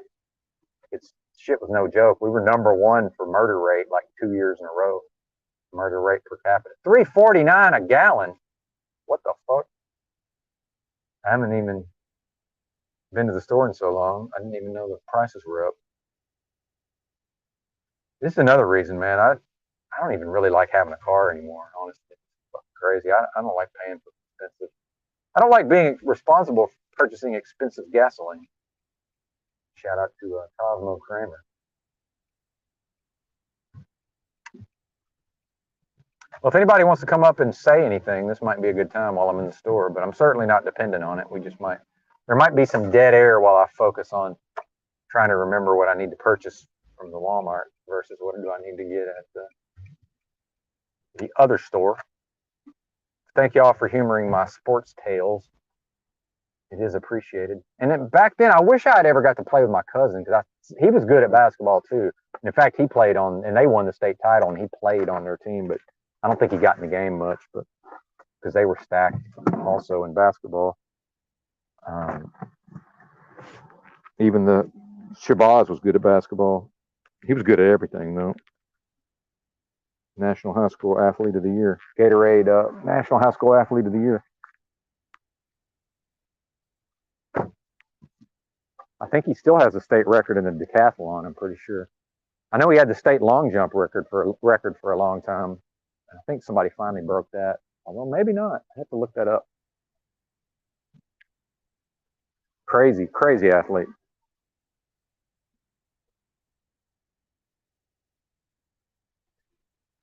Can I get a mic check with the screen off? I've got the screen off. Can you hear me? Can you hear me with the screen off?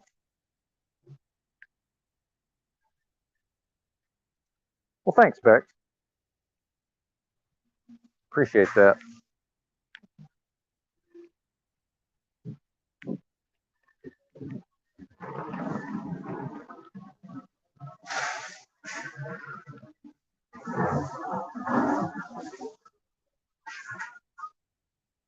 None of these baskets work. Oh, really? Oh, the background noise is because I'm trying to get a basket. Huh. These earbuds usually do pretty good with the background noise. The mic on these earbuds. And sorry, Pale Horse Rider, I haven't been able to keep up with your chat, unfortunately. I'm not quite sure what all that's about. And then just, do y'all remember yesterday when I was talking about the strong male voice and how it triggers so many people? Dude, as soon as I said what I just said, like heads are whipping around and just looking at me with like a certain type of expression on their face. And it's because people are just, they're not accepting of the strong male voice anymore.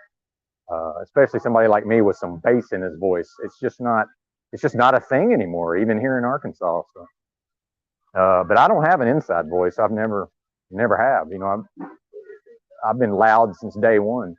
That's just how it is. And yeah. But yeah, there's heads whipping around, female heads whipping around at the sound of my voice, with a fucking scowl on their face, right? Daddy issues, and that's some of what we were talking about with Mr. Unslaved yesterday. You know, the daddy issues, and dude, I don't even have kids. It's like, yo, I don't, what, what, you know, why? It's bizarre, because I do represent that on some level to some people. It's kind of messed up if you think about it.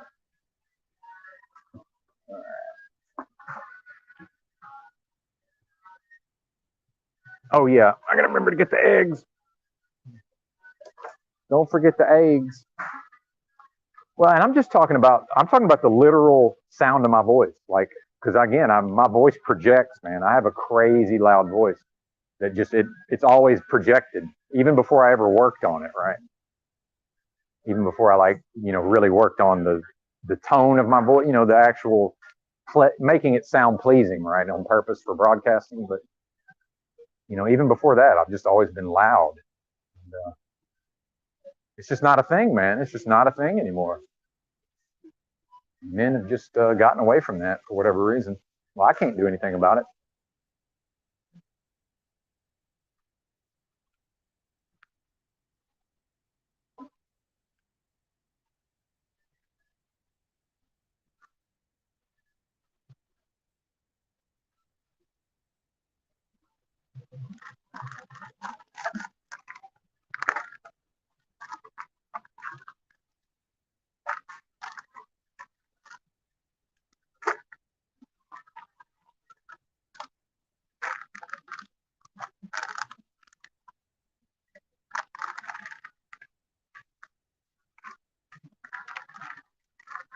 Uh-oh. But I'm not the only one just walking around talking into a phone either, right? So this is not like unusual behavior. Walking around holding the phone, talking into some earbuds. Yeah, I know you see me there, Bubba. People just lost their minds, man.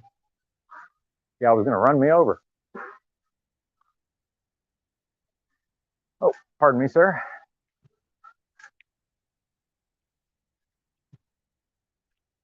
Lost their damn minds. Yeah. Oh, zombies. Yeah. Oh yeah, dude. Zombie mode. This is a literal zombie apocalypse. I mean, this. Oh, I gotta get coffee. Yeah, Woody bought me some coffee. I forgot. Hey, if Woody ever sees this is the good stuff right here, Bubba. $8.42 for not very much. Is it 250 grams? Yeah, this is the good stuff. So, of course, I'm buying it on the faith that YouTube's actually going to send me my money. Remember, we haven't gotten our first payment yet, but $150 in super chats yesterday, lest we forget. That was pretty awesome. I think that's the biggest since my birthday. I think I'm not even sure I got that much on my birthday, actually.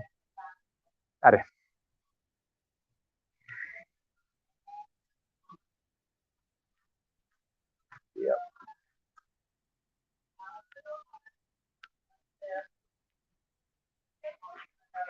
Oh, better turn the camera off. All right.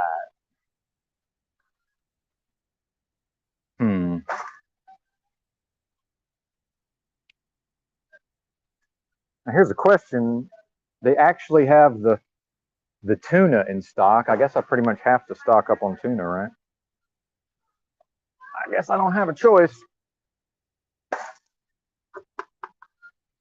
This stuff's expensive, man. This look at this stuff.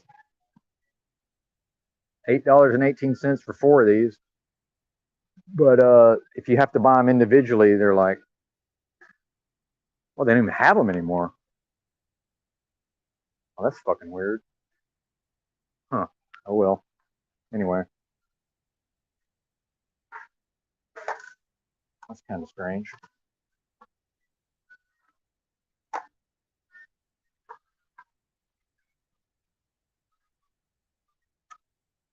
See, the problem is I haven't decided if I'm going to have more roast or not.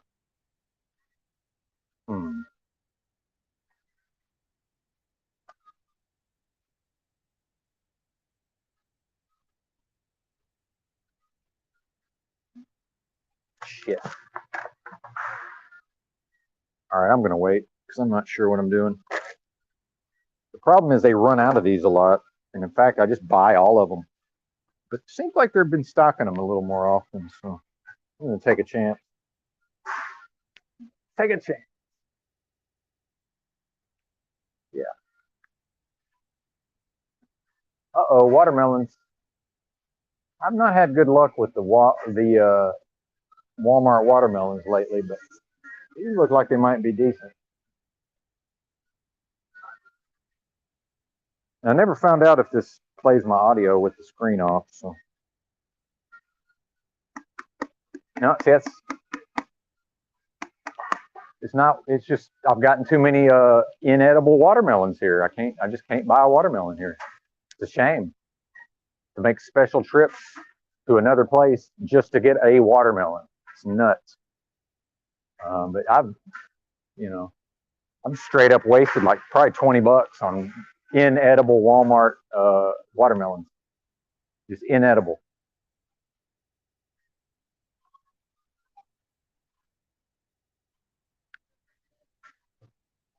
Well, that's food for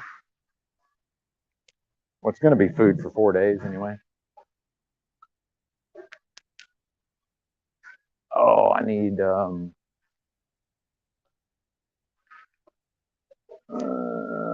wipes for my glass. I know they're up here somewhere.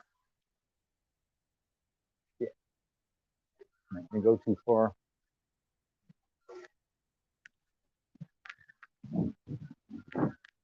Freaking hate shopping.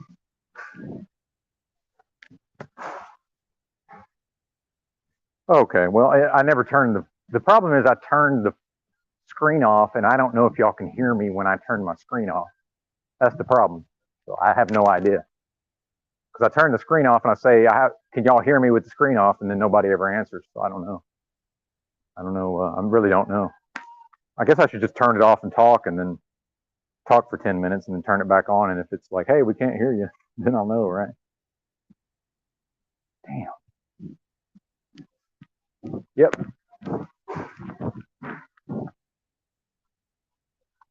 I might just wait till next time. Fuck.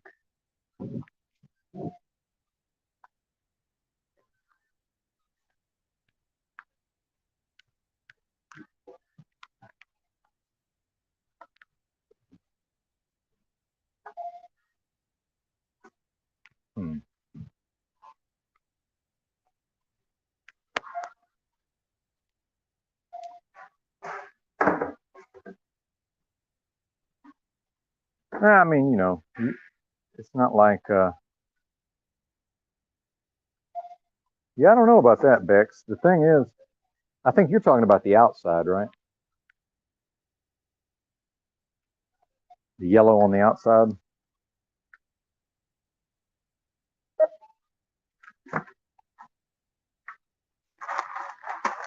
Yeah, it is. It can be difficult to try to pick out a proper watermelon, that's for sure.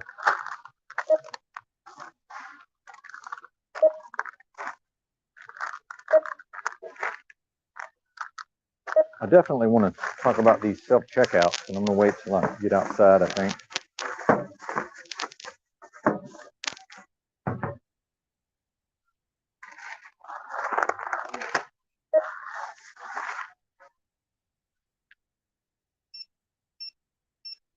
Appreciate y'all's patience, by the way.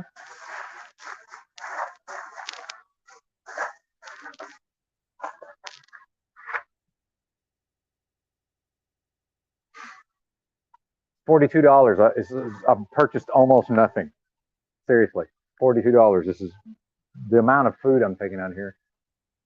In fact, I'm double checking to make sure I didn't accidentally, like maybe somebody rang something else up. Oh yeah, and $15 plus worth of water. Here's the fun part though, is that Arkansas still charges sales tax on groceries, which is morally freaking reprehensible as far as I'm concerned. Imagine poor people having to pay tax to eat food. It's crazy. I can't even believe it. Now I know if you have like EBT or whatever, there's no sales tax, but for folks who are actually buying their own food, this is insane. Yeah, how much tax am I paying to eat food? $1.30. Not too bad, I guess. 3.125%. At least they've lowered it. It was just the regular sales tax for a long time on food. So at least they've done that. Yeah. It's still morally wrong, I think, to charge people to pay the government so I can buy food. That's just nuts. Because a lot of states don't do that. A lot of them don't. But this one does. Oh well, we're out of here. Got one more stop to make, and then I'll be done. Howdy. Have a good day. Yeah, buddy.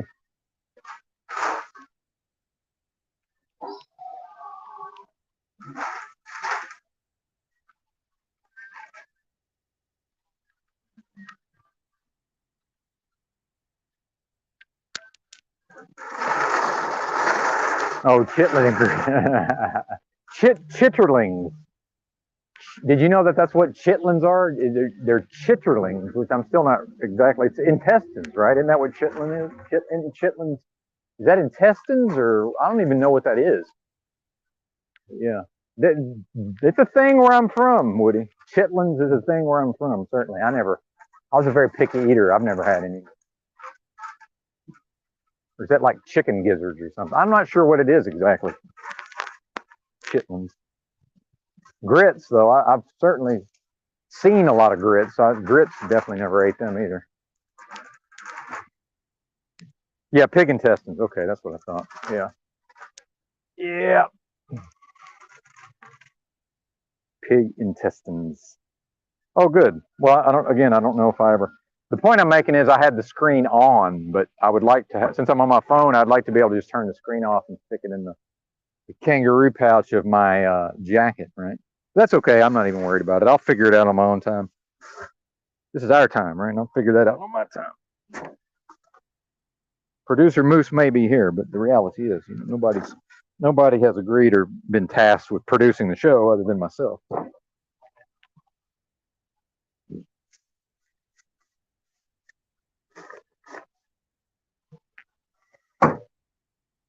Yeah, there you go. That's what I thought. It was something like it. I knew it was, yeah, pig intestines.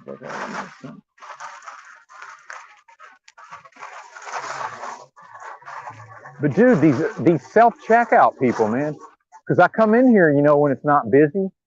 So number one thing is like, if I'm the only one, let's say I've gone up to the self-checkout, it's this gigantic area. Well, if somebody else comes, they always come, they just go to where the person is. So then they come get right next to me, right?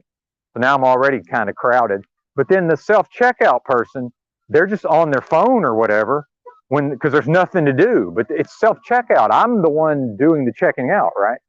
So then what they do is they so now it looks like, so when nobody's up, it doesn't look like they're goofing off. So they're just on their phone having a good time. But now when I'm the only one up there, now it looks like they're goofing off. So then they have to come like stand next to me and be fucking weird, right? And I just want to be like, hey, could you get the fuck away from me, please? Like, I'll let you know if I need you, right? But then you're just right there on top of me. And I started to say something, but then I was like, fuck it, I don't even want to deal with it. As far as like saying it to y'all while she's standing there. But I would rather they just stay on their fucking phone, and I'll let them know if I need some help. I'll be like, hey, could you help me out real quick? I fuck this up or whatever. And then one time, like I rang all the shit up, and it wouldn't take my money. And then the lady just comes over there and like just gets in my space and like just takes over what I'm doing, or tries to. And I sort of dressed her down a little bit. But what the fuck, dude? These people are crazy. And then the zombie mode. Part of the reason why I never got the wipes I need to clean my glasses, which really I'd rather not even spend money on those at this point. But just here comes some zombie just wandering right in at me. I just like ran away. Like, oh, I gotta get away from this fucking zombie. To Moose's point, just like out of nowhere, here comes a zombie. Fuck. Just some gigantic, they're all fat here for the most part. Which again, look, I know some of the audience is probably overweight. Whatever, it's not the point. It's Arkansas, man. Everybody's overweight. This is just this gigantic beast, just zombie lumbering towards me. Like, what the fuck, dude? Because I was probably just gonna haul ass over to where I know they have those what I'm looking for my glasses. But this is one of those gigantic Walmarts. One of the really nice, not nice, but you know what I mean. Like, we have some of the some of the biggest super centers are in Arkansas because they trial their shit out first on us or whatever. But we get like we had self checkout in the '90s, like for real in Arkansas. So I'm used to it. I've been using it for years. Yeah, crazy, dude. So I was just like turned around and I was like, I gotta get the fuck out of here. It's crazy.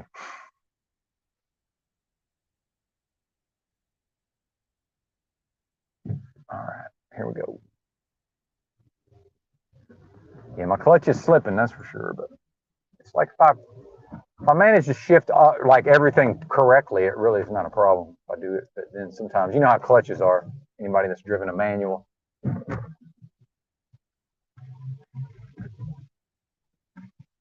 got quite a bit of noise. Drivetrain.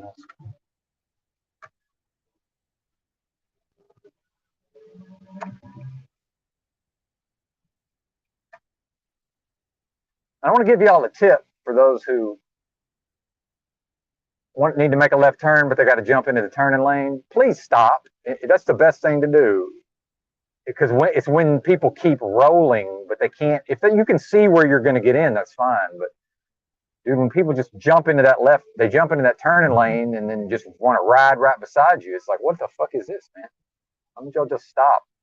Not y'all, the listener, but why don't they just stop? It's bizarre. Bizarre. But we know these people don't have drives. That's not really an issue. Oh.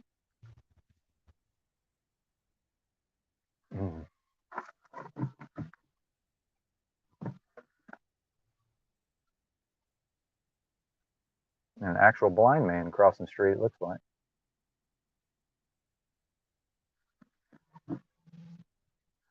Oh, dude, I don't want to be a cop, man. But if I was, it'd be all day long. I'd be writing tickets to people for crosswalk violations.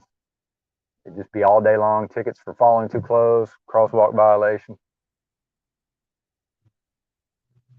Where's that music coming from?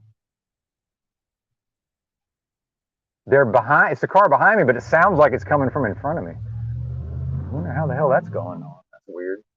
Oh no, it wasn't. It was a truck on the other side of the road. Okay, that makes pickup truck.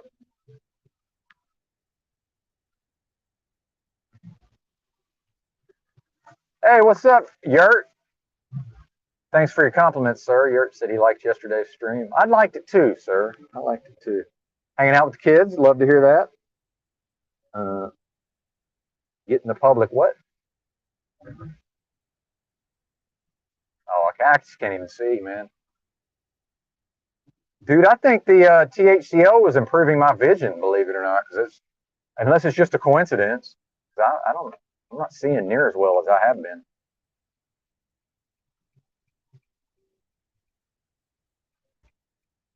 I don't know where that goes. Oh, they must work at the Dollar General. I was about to say, that thing ain't open yet.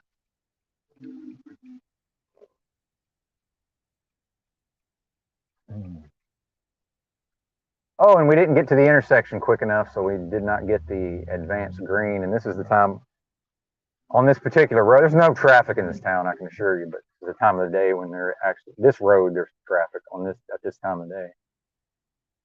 Okay, we're gonna get to turn. But yeah, we don't even. Arkansas doesn't have traffic, by the way. The whole state of Arkansas, there's no traffic compared to places that have traffic.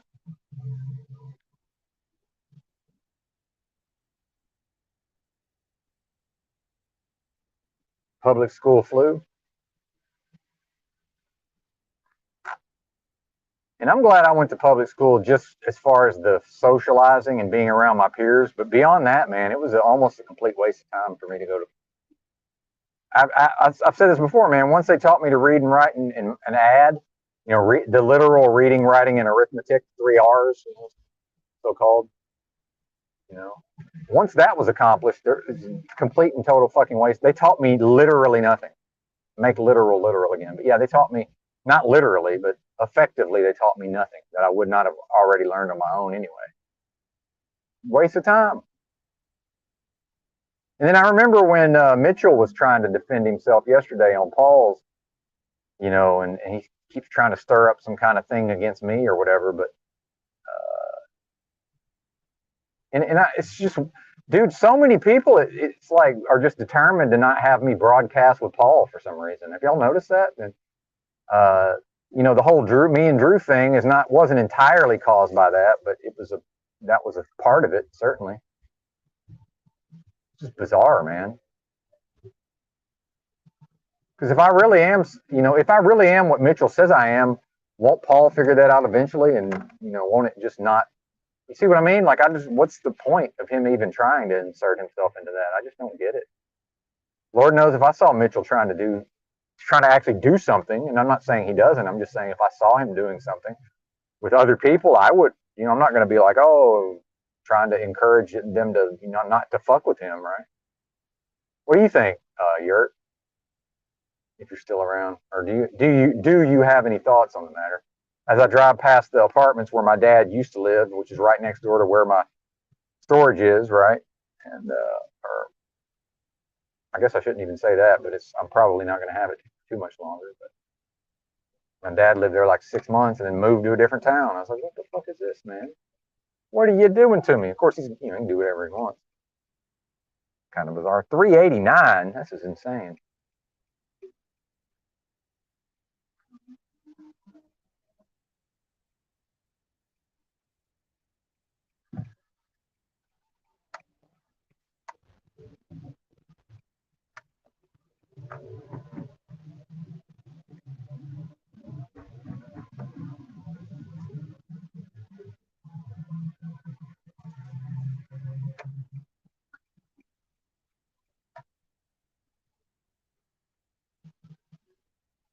Oh, what are we talking about? Oh, Paul, yeah. I don't know, man. And I do have, and EBT's talked about it before. I do have some, look, we can call it autism, we can call it whatever we want. I definitely have some. I think EBT said, Benton definitely has some bizarre social dynamics at times. It's like, yeah, that's a good way to put it, or whatever. But so some of that is just like, I'm just not able to follow a lot of the dynamics of how we get to these points sometimes where it's like people are on again, off again with Paul in certain ways, and it's hard for me to really even know what the hell's going on half the time in certain ways. So I tend to just stay out of it, and just sort of let it all play out, and then just kind of deal with whatever happens, if that makes sense. It's hard for me to. I'm fairly oblivious much of the time in certain ways, but then like super fucking tapped in and intuitive in other ways. Kind of a bizarre thing, but some sort of dispute seems to be occurring. Oh, wait a minute. Oh, I think that's a. Yeah, I thought it was a dispute, but actually it was a person that works here talking to a. Oh, I'm way early. Fuck, dude. I thought I left. I'm 12 minutes early. See, I was hauling ass. Huh. Trying to get out of there so quick.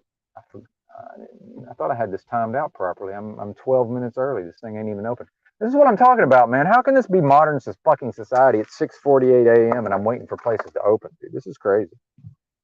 Like, this is probably a place that's always open at 7, but I don't know, man.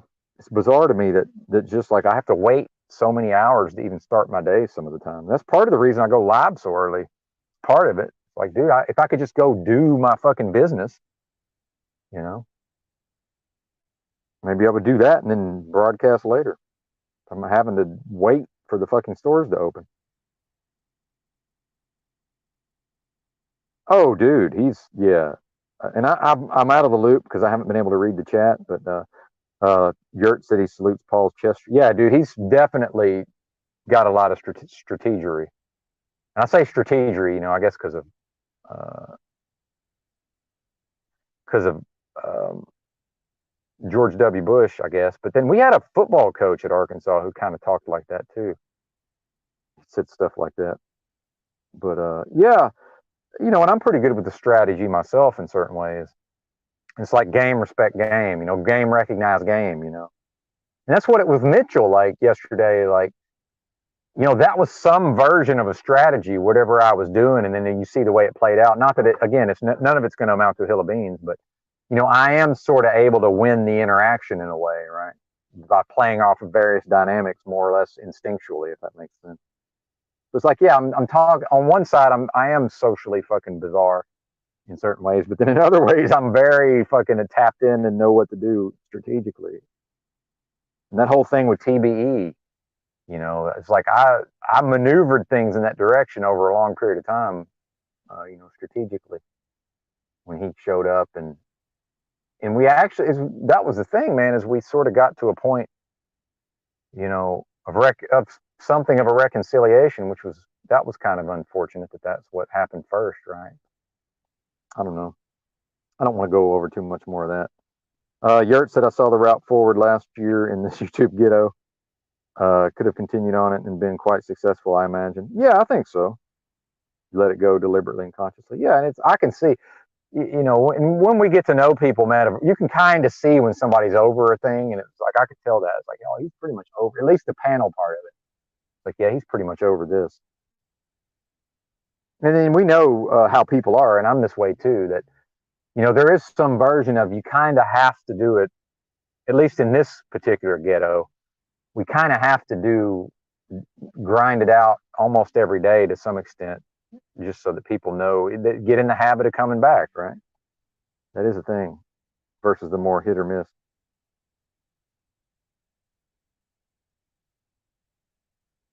Oh, dude, yeah, I agree. I completely agree.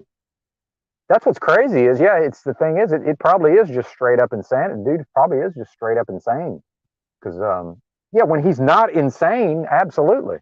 Couldn't agree more, Yurt, with what's on. Yeah, Mitch likely can't accept or comprehend this, but I want him to win, to learn how to co-host with Paul and be that wild. Yeah, 100%, dude. Yeah, be that wild card truther angle. Could not agree more. Yeah, there you go. Well, yeah, and you know, you're not dependent on it anymore, and not that I am either, but, you know, obviously I'm being incentivized in some ways to at least try to derive a portion of my income. And then, you know, everybody wants, you know, could use some extra money. I'm not saying that you don't need the money, but I think you know what I'm saying. It's a time versus, you know, and you got more important shit to be doing than I do. And I am convalescing to some extent. Let's call it what it is. Like, you know, it's to my advantage to just kind of be, sitting around to some extent, right? Because of my physical, where I'm at with my health and everything, which has improved, and I mean improved in that it's way less bad than it has been. That's for sure. And and I've never said I don't know that I have cancer. It's like, that I said that seems like the Occam's razor, meaning like, yeah, that seems like the most likely thing, right? But I'm not going to go to doctors and get diagnosed. So what? I don't know what the fuck I have. I don't really care at this point. I mean, I do, but I don't. It's like I'm just going to deal with it the best I can. I've dealt with it pretty fucking effectively over the past year plus now, right? Let's just say year. That it's pretty close. Cause not much more than a year. Yeah. That's what I'm saying. Exactly. And, I want to say this, man, you know, I think like just best case scenario, everything goes perfectly. I think I could live 10 more. I'm just saying, I think it's possible I could live 10 more years. I really do. But with what I have now at age 58 and like and having damn near died, you know what I mean? Like, it's hard to see, but then realistically, I could be, it could be 5, it could be 2. Like, we don't know, man. And I was so sick a year ago. I'm thinking, I was thinking like a year. I was thinking 6 months to a year in my own mind, right? But then I've told people this, like, I have to worst case scenario certain things just based on how my mind works. So part of me being able to focus in and do dude, I've done a ton of hard work this last year just to be able to talk to y'all in this forum, honestly. And I'm not saying that's the only, I did it for my own reasons. I'm just saying to get to where I am now, I put out a lot of concerted effort, and it's my own discipline that I'm even been able to be here. If I was a less disciplined person, I might still be alive, but I'd be a fucking basket case. Just being able to adhere to the strict diet alone, right? Because I can just go eat junk food, but then I'm incapacitated for 2 days. But I could just lay in bed and be on fucking YouTube, right? Incapacitated, eating junk food. So that could be my life, right? Well, what I mean by a doctor is I'm not going to the medical system. So if I found some holistic person who's not licensed in all of this, right? I might work with one of those people. If they'd have to find me at this point. But I'm not going to the fucking medical system under any circumstance. I'm just not doing it. But you had to freak. And in fact, I'm on record. I don't know if you know this, but I'm on record that, as far as I can tell, your ICU doctor at your local fucking hospital is a literal mass murderer. Literally. And they know they were killing people. Well, and this is and I'll bottom line this, to freak, and good to see you, by the way. And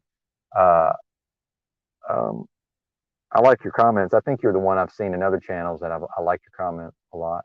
Well, I'm glad you're here, but you're at least one of them for sure. I'm thinking of either you or another poster, but I think it's you. I've said this, that here's why I don't go to the medical system. And on a daily basis, I'm sick enough every day where most people would go to the fucking doctor. There's just no doubt about it. And in any 24-hour period, there's never at least one episode where it's just like most folks would go to the fucking doctor. And I haven't been once, and I'm never going.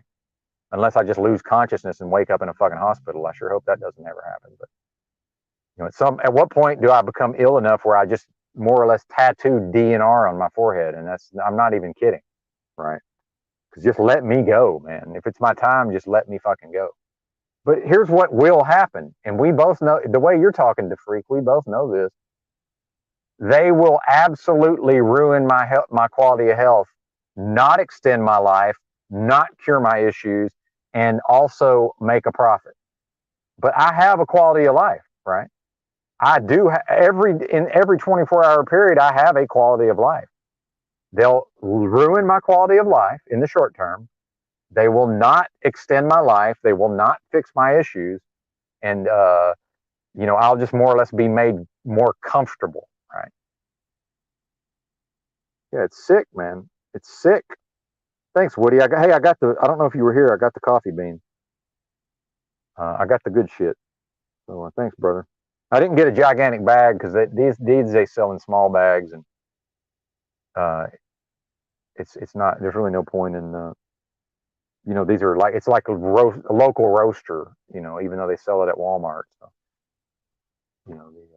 they put the date the beans were roasted on there. Although one time I caught them, I looked at the date that said they were roasted, and it was a future date. And I was like, wait a minute, what is this? So you can't even really trust the date. But yeah, thanks, brother. Yeah, it's good. I've had it before. It's excellent coffee. $8.42 US for 250 grams at Wally World. So yes, fairly expensive. So thanks, man. That was dope. And I'm gonna get more. Like that's just $8 right now, but yeah, I'm gonna get more. Unless I just quit, which I don't think I am. But now I'm gonna want a third. Now I'm gonna want a third cup, Woody. That's the problem. It's now where it's accelerating. Fuck it. Now maybe I'm all in. Maybe I'll just drink it all day.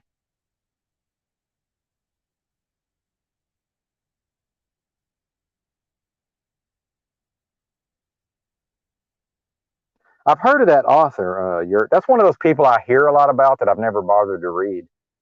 And I have huge gaps in my because so much of my education has just been me, just whatever I was interested in reading. So I think some folks they see me as a know-it-all. Some people, and it's just like, no, I don't know any. No, I know Yurt doesn't. Thank God. I don't mean Yurt, but like highly suspect kind of views me as it's like, bro, I don't. Please understand. There's entire fields of. I know nothing about entire fields of study effectively. But yeah, I've heard of this guy who, and I'm not even going to attempt the pronunciation, but yeah, I've heard of that dude. I've never read any of his stuff. I don't. Well, here's. See, this is how Benton's brain works. The freak talking about these people become lab experiments for the quacks. Here's the thing, is man. I talk to the people. I'm a man of the people on some level. I've been a street person my whole life. I've been meeting people in the streets and having conversations with people. I was brainwashed by a fucking literal mind control cult to just effortlessly engage the general public in conversation. I have more or less an expert level of skill at just engaging people in conversation. I mean, that's not an exaggeration, right?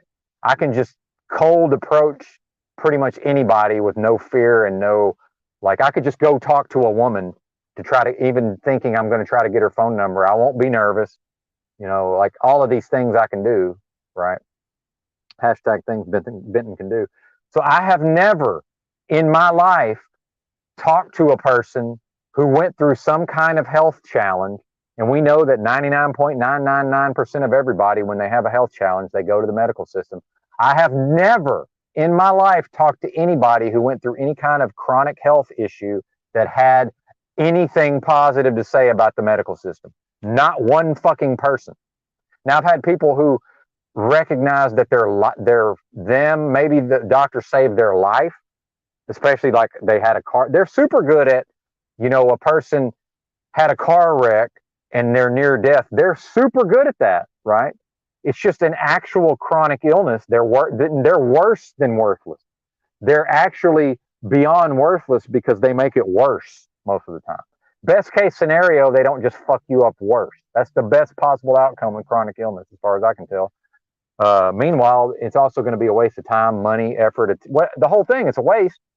So if I know going into my illness that I have never seen anybody have anything good to say, why would I expect to go through it and then have a good experience? It's insane. It's fucking sane. So why would I? But yeah, if I have a car crash, please take me to the fucking hospital, I guess. But don't resuscitate me, by the way. But yeah, once I've lived past when they would have tried to resuscitate me, I guess, yeah, go ahead and patch me up, right? But I don't want to be resuscitated. I don't want, and I've told you the thing with my mom, right? The freak might not know this. My mom was in the ICU for 2 weeks with the fake pandemic, the bioweapon attack. And the only reason she's alive is because she flat refused the ventilator. Dude, they harassed my mom for 2 straight days. My own family was trying to get her declared incompetent so they could hook her up to a goddamn machine that would have killed her. And my mom told me to her face years ago, I don't ever want to be hooked up to machines and kept alive, artificially alive. Well, this is why I say it's good to have a Benton around. That's all I need to hear, man. All I need to hear is my mom look me in the face and say, hey, man, don't ever, if I'm hooked up, don't let them hook me up to machines and keep me like a vegetable. I now remove my feelings from the equation so that when my mom ends up in the ICU, however I feel about the potentially losing my mom, I don't have nothing to do with it. And this is what I told my family. I said, she told me to my face she didn't want to be hooked up to machines. And they're like, oh yeah, we know. She told us that too. And I'm like, so what the fuck, what are y'all doing? You know, and it's just, you know, you never get and this is my own family, you just never get an adequate response. It's just like, oh, well, you know, and I get it on some level. Yeah, I understand they were going through the potential loss of their mom, but I mean, what is this? I mean, and a lot of people can't even take this kind of talk. So I don't blame y'all for fleeing the fucking building on this, man. Believe me, I'm disturbed by it too, y'all.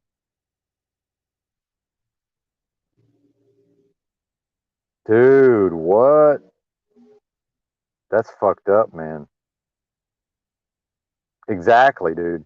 And I have my great grandmother, the one who identified me, who saw me for who I was as a child, as a preacher, and that happened to her, man. She was gonna pass, and then they fucking resuscitated her. She lived like another 10 years in misery. Because we're tough, man, and my toughness don't come from my dad's side. My mental toughness, and when I say I'm tough as nails, my daddy is not either one of them things. He is a kind of a pussy in a way. Honestly, I hate to say it, but yeah, dude. Yeah, Yurt. It was my mom, and that was part of the reason why my mom never wanted to be hooked up to machines, because she saw what they did to her grandmother, who lived at least another 8 years in horrible, terrible health. And I saw how the woman ate, because I was actually kind of close with her, even though I didn't see her that often. We were very close, actually, for how little I got to see her. And she ate like garbage, dude. You couldn't even imagine how bad her diet was. And ate laxatives to fucking be able to go to the bathroom. It was just, and she was a type, Leo, by the way. She was a type, she would just tell you, oh yeah, I ate laxatives to go to the bathroom, and just laugh and thought it was hilarious. You know, just fucking existing on fucking junk food and laxatives. Crazy, man. But yeah, I'm sorry that happened to you, Yurt. Good God. And I know Yurt's been through the shit. So sometimes I sort of imply that he's living some kind of charmed life, and I recognize part of that is because whatever he went through before that set up the charmed life that he's created for himself. By the way, you know, and people, I'm sure. Do you ever hear this, Yurt? Do you ever hear how people tell you how lucky you are? You ain't. It's fortunate. That's not luck. Making proper choices and then having things work out, that's fortunate. That's not luck. Luck implies he did absolutely nothing and just Mr. Magooed himself into a fucking great life situation. Like, that's nonsense. I ain't here for that, right? I ain't here for it. Oh, go ahead, sir. Thank you. Yeah. Oh, well, I'm going then. I didn't want to hold you up. I see you're the working man. Yep. Have a good day. Howdy.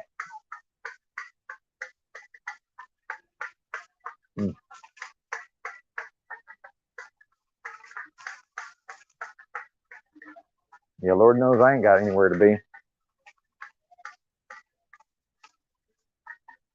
One of my favorite things to tell people if I'm waiting in line or people think I might be in a hurry, I'm just like, I could not possibly be in less of a hurry right now.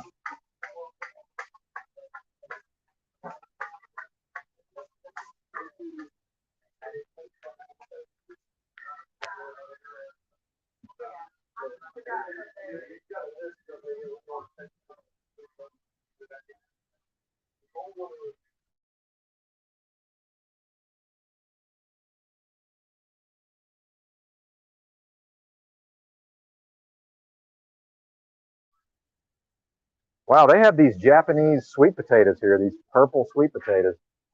I'm going to try these for the first time. I've heard they're even better than the regular sweet potatoes.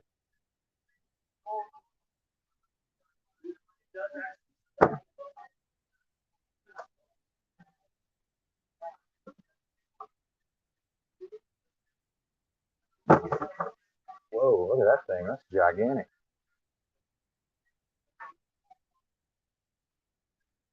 Yeah, they do. Even me.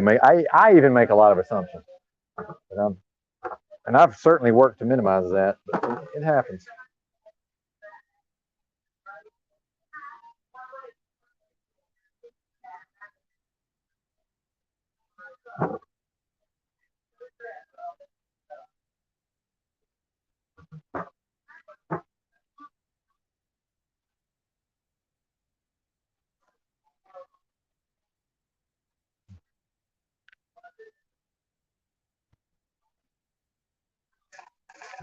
Japanese sweet potatoes, awesome. I've been hearing about these. Been wanting to try them.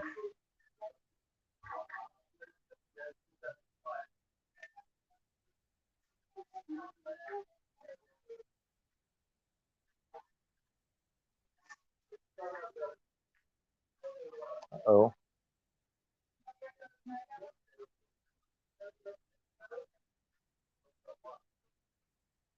Oh yeah, onions.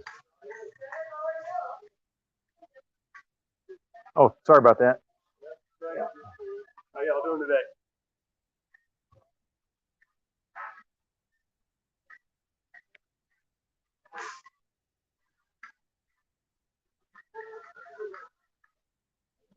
Well, that's a good point, Eric. That's right. The privilege of the audience.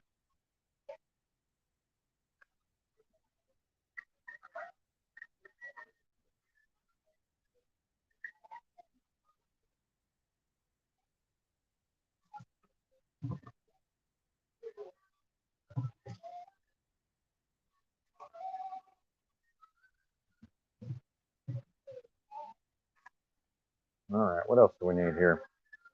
Appreciate y'all's patience with the shopping. I'm gonna get this red onion. I think we're going red onion today. Yeah.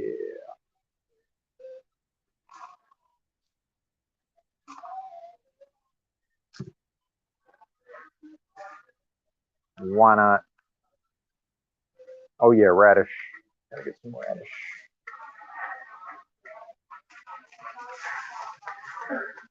Radish.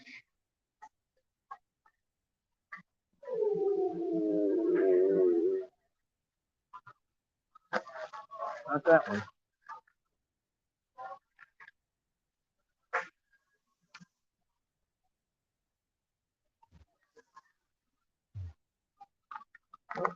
Yeah, thank you, huh?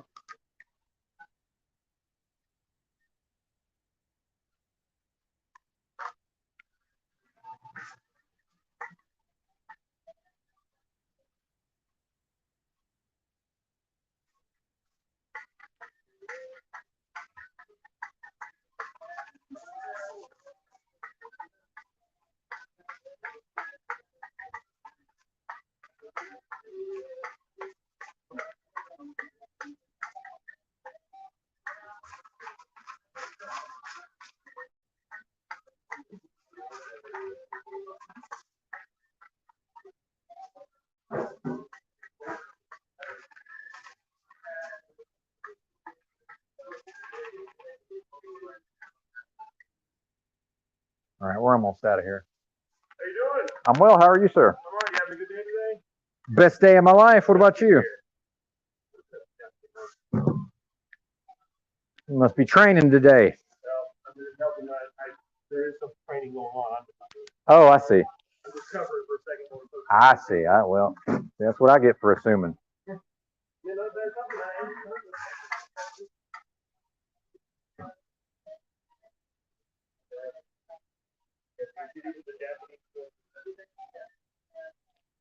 Yeah, I didn't even know y'all had those. One of your cashiers told me.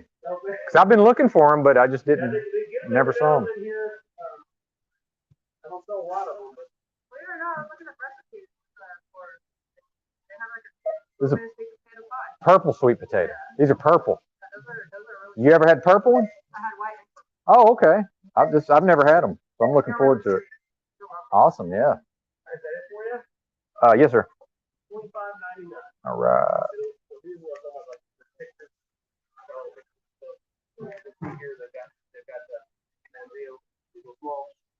There you go. I'm going to run away. I don't even need the penny. Nah, I'm good. Yeah, I'll take it. Why not? Yeah. Thanks a lot. You too.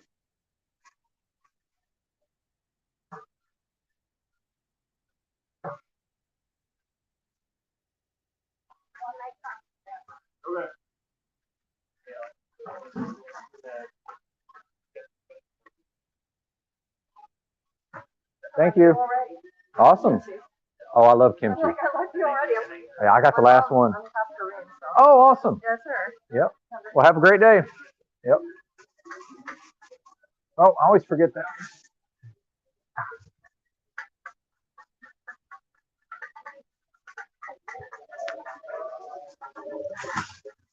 Yeah, that lady was impressed that I was buying kimchi. Like, yeah, I don't guess I look or sound like somebody who's into kimchi. And yeah, I don't know if y'all know this about me. I'm white as fucking paper. Like my skin is. I definitely don't look like somebody that's into spicy food.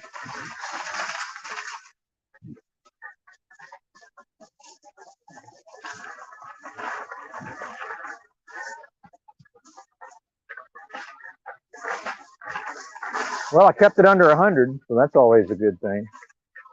Now I'm trying to think, is there something I forgot to buy? Right? Oh, that's right. I already had I've still got some of tuna. I've stocked up on tuna. That's why it's less than 100. That's why it's less than 100. It would have been. So I'm trying to keep it to a hundo every 4 days, as we're coming up on broke, by the way. Although definitely once YouTube gets around to starting to pay me, I won't be broke, right? But, certainly not. Certainly not. Anyway, it doesn't matter. I'm not in any version of dire straits, that's for sure. So, what a blessing, by the way. This broadcast has been a blessing over the last year. That's for damn sure. So I want to thank y'all for that, because y'all are obviously a big part of that. Yeah, I'm not a big horseradish guy, but I do like the sinus clearing aspect. But I've talked about this before, and I don't recommend anything to anybody. This is just something I noticed. But Arkansas has like off the charts fucking pollen, generally, right? Just the whole state. But it's Little Rock, Arkansas. There's times when it's like the fucking worst pollen count in the country. Is like basically where I'm from. I'm from close to there anyway. And dude, this clutch is not going to last. I'm feeling this pedal, man. This is getting bad, dude. Because at some point, I'm trying to minimize my driving. And then now, like I want to go get a watermelon, dude. That place don't open until 9. And then it's like, if I want to actually go to the library today, which I'm probably not going to do now that I think about it.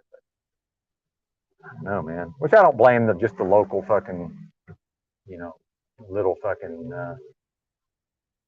It's the equivalent of a fruit stand, basically fruit and vegetable stand, but it's a building because it used to be a wholesaler, I guess, for the local businesses. It's mostly just the public going in there. Do I even want to go this way? Yeah, I guess I do. Yeah, man. Yeah, I'm definitely enjoying the broadcast.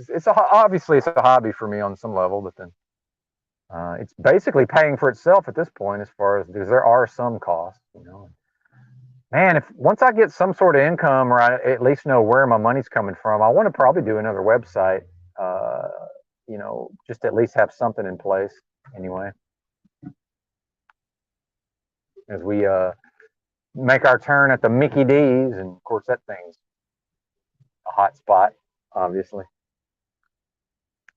Oh, dude, as far as being behind on things, I'm usually on top of everything. I'm one of those people who's typically I just don't. I figured out a long time ago, if I'm going to do the thing anyway, like it's actually procrastination. It's worse for me. Like I'm just anxiety around things sometimes, and just the worry and the thinking about it, just even if I'm not emotional about it, it's just, there's like an overhead, but dude, the last few months, I've just been letting all kind of stuff slide. Well, just like today, I should be doing my laundry today. But I'm going to do it tomorrow, even though that's going to involve me like wearing some of the same clothes tomorrow, which is not I was homeless for so long. I am homeless, by the way. Shout out to JG, but yeah. And then and then just lights that, oh, wait, never mind. I was going to say lights that change for no reason, but it's actually somebody crossing. Somebody pressed the button to cross.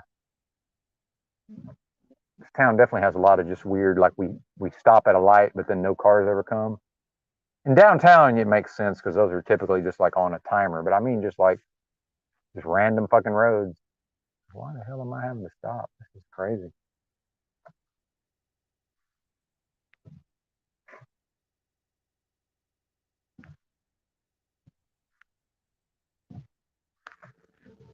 Kaczynski. Yeah. Oh yeah, dude.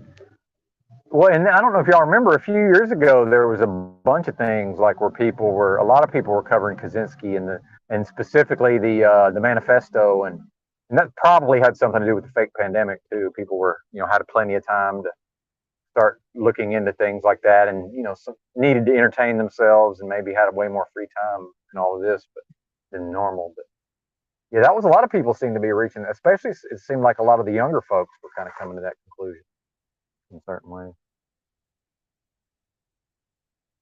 from what I recall.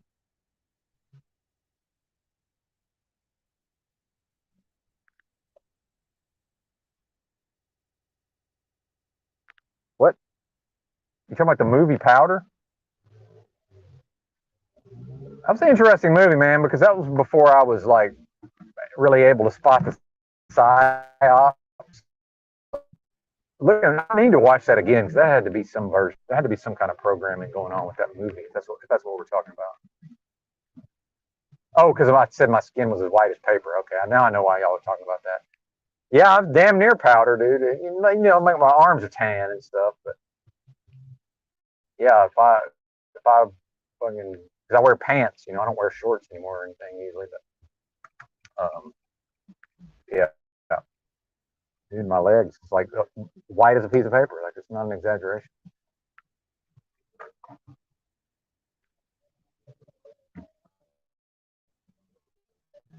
Oh, awesome, Phoenix, eh? Awesome, man. What's the time frame on that? Because hey, don't say if you're talking to me anyway. I'm assuming you are because you might be talking to somebody else though. Yeah, don't threaten me with something like that. I will. Don't threaten me with a good time, or I might take you up on that. So watch out. I got to go somewhere.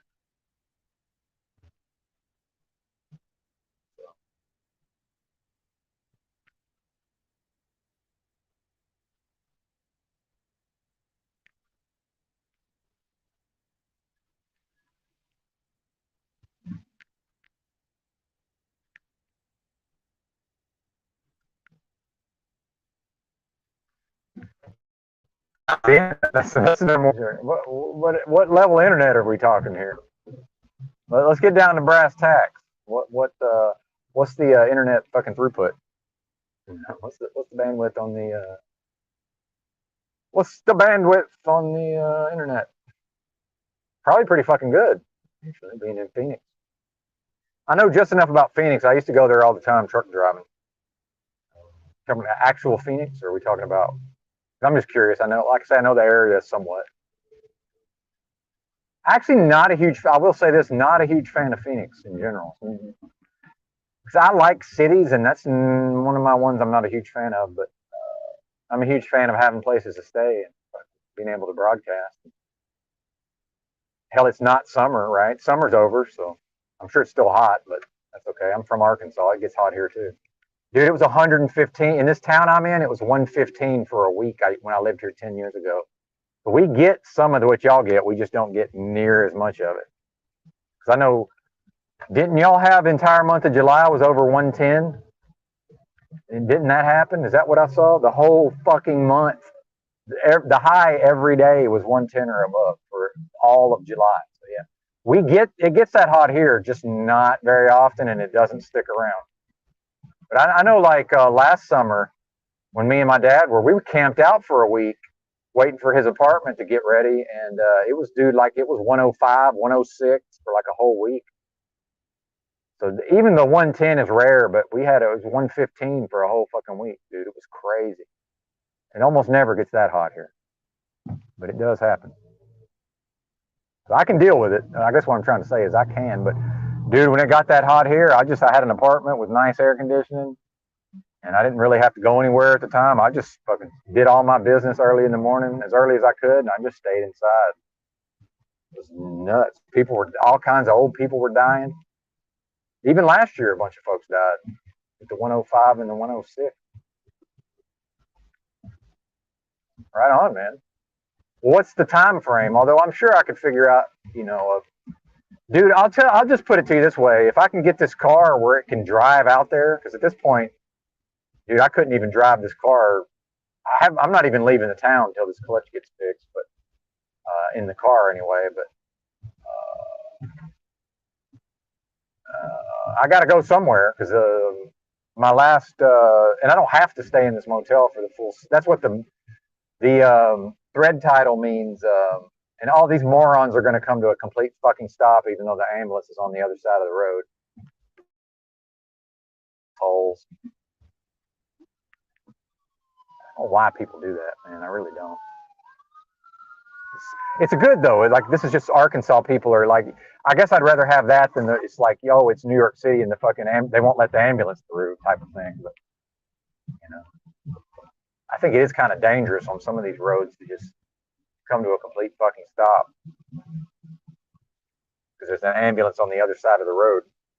But oh, Loop 101, okay. Oh, I-17. Oh, you're okay. I know where you're at then. I think, dude. Yeah, awesome.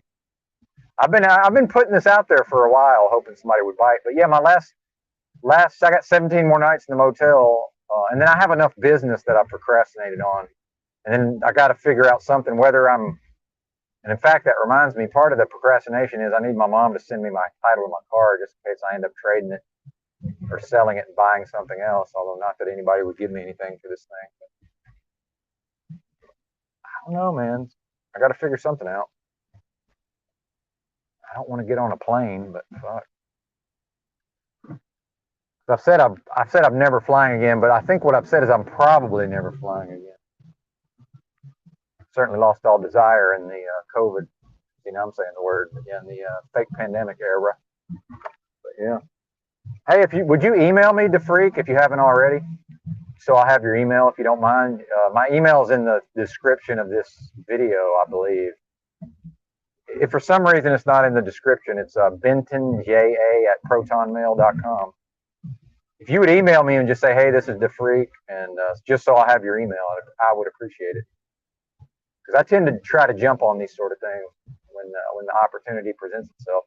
And, even if it's not this exact opportunity, this is, and, I am a big law of attraction guy and all of this. So, when things come my way, I'm already trained to sort of jump on them. So yeah, man, I'd appreciate it. Yeah, awesome. Thank you. Even if it doesn't work out, thank you. Just being willing to offer, right? Because I do have certain things that anyway, it doesn't even matter. Doesn't even matter. We'll get into that later. But appreciate you, brother. Assuming you're a dude, sometimes it's hard to know, man. Sometimes it's ladies and you can't really tell that it's ladies necessarily. Either way. Hell yeah. November 1st. Is that when it's guaranteed to not be hot? Wow. And I can handle it. It's just, I'm like everybody else. I'd rather not handle it if I don't have to. And I did have a borderline heat stroke one time in Arkansas, and I've noticed ever since then I'm way more, the heat affects me way more, because I used to be more or less impervious to the Arkansas heat. Which, of course, we get more of the fucking hot and humid here. That's the typical summer here is just hot and humid the whole way through. This summer hadn't been shit for us, man. It has not been hot at all. But again, we've had some of the 105, 106. And in western Arkansas, we get that pretty much. This is the River Valley. It's one of the hottest portions of the whole state. But the whole fucking state's hot in the summer. Doesn't matter where you are. Hot and muggy. Yeah, nothing like that Phoenix, man. It's brutal. My sister lives out there too, but much like everybody else, it's like in my family, nobody really has, spare bedrooms. Or it's funny how my own family, like we grew up in a nice custom home and with money and all of this, and now it's like everybody's some level of broke and destitute. It's bizarre, but that's what it is. What it is, you know. I don't know what I'm going to do about that. Probably nothing. Hell, I was out there for Christmas, man. Hey, do you know? Guess where I spent Christmas? The freak at the Pilot truck stop in Avondale. I think's how they say that. Is it Avondale? Is that how that's pronounced? Yeah, I spent the whole Christmas, and it wasn't. I don't mind because I lived in when I'm working. Oh hell yeah, dude! And I don't know if you know this, man. Like 80% of the audience is in the U.S. and most of a huge portion of the U.S. audience is in Arizona for whatever reason. I'm not sure why that is exactly, but probably because a lot of the audience is coming from unslaved, but not all of it. It's not all the audience is unslaved, but anyway, funny how that works, right?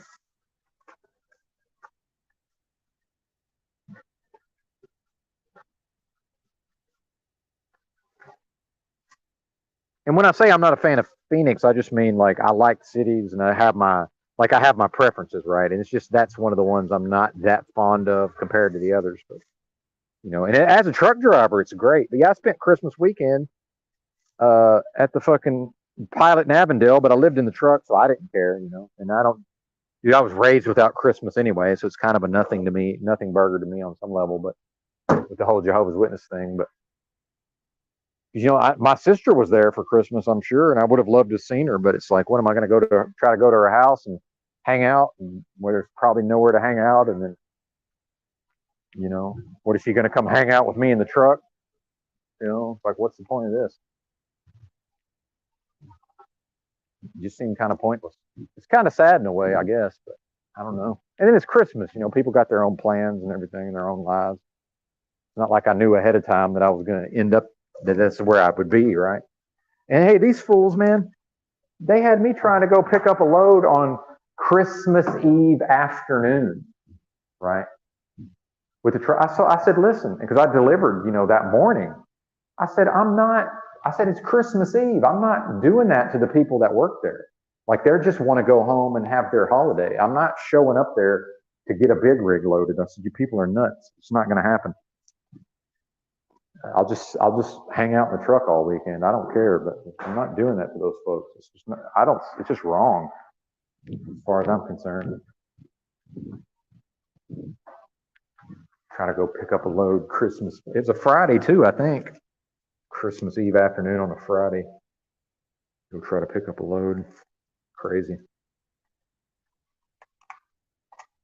Uh-oh. Oh, never mind. Oh.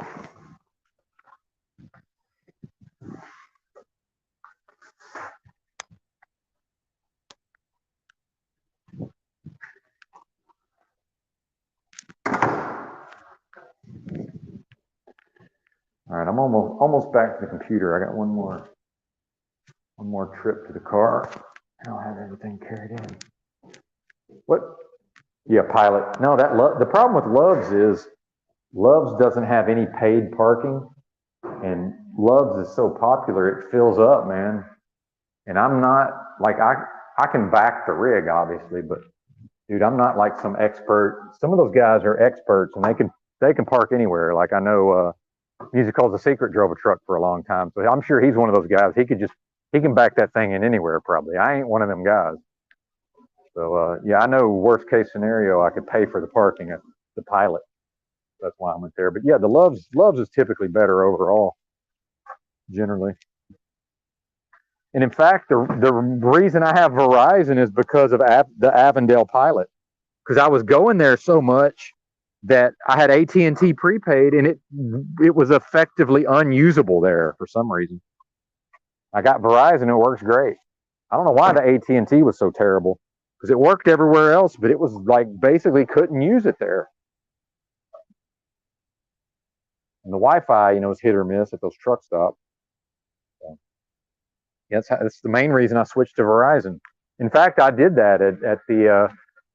That's where I originally got my service was whichever Verizon is closest to there,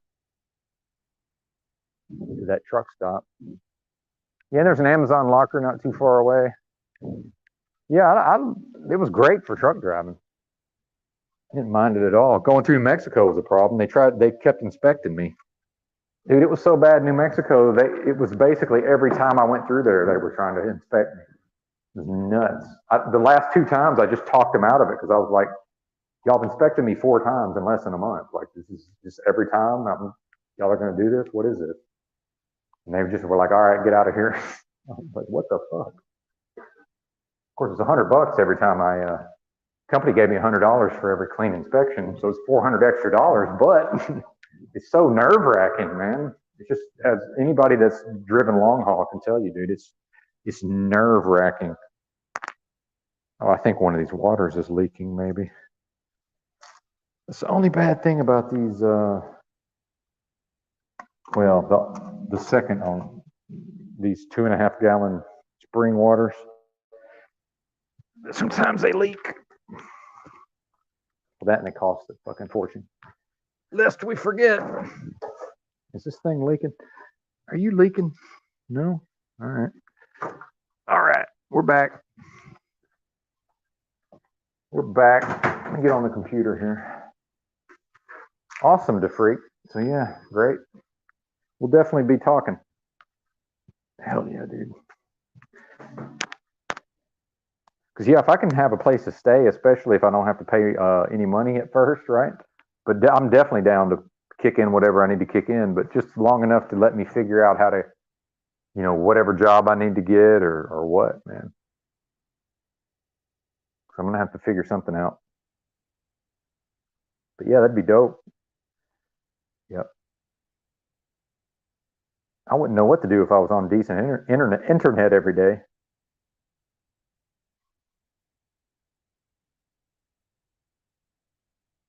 I think I watched that actually.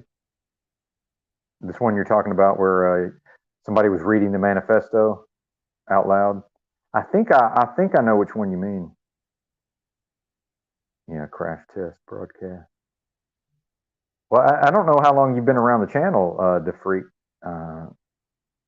but I used to do a lot of the early live streams were while I was driving the big rig, and I would just kind of keep up with the chat as best I could and just ramble. A lot of rants. A lot of early morning stuff, like super early morning. I like to drive at night. Oh, okay. Well, I'll drop it now that I'm. Hang on, I'll just drop it in the chat now that I'm here. Post comment. Because I might have forgotten. Like I say, it's usually I usually type it into the description of the video, but sometimes I forget. But there it is. Last name, first and middle initial at protonmail.com.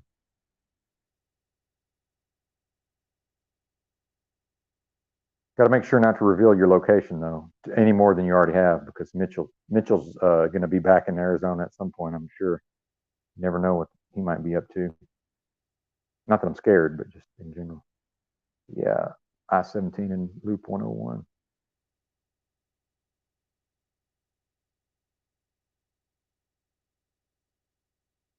Wow, I assumed that the summer lasted, but I had no idea it was that long. Good God. November 1st will be the last day over 100 degrees.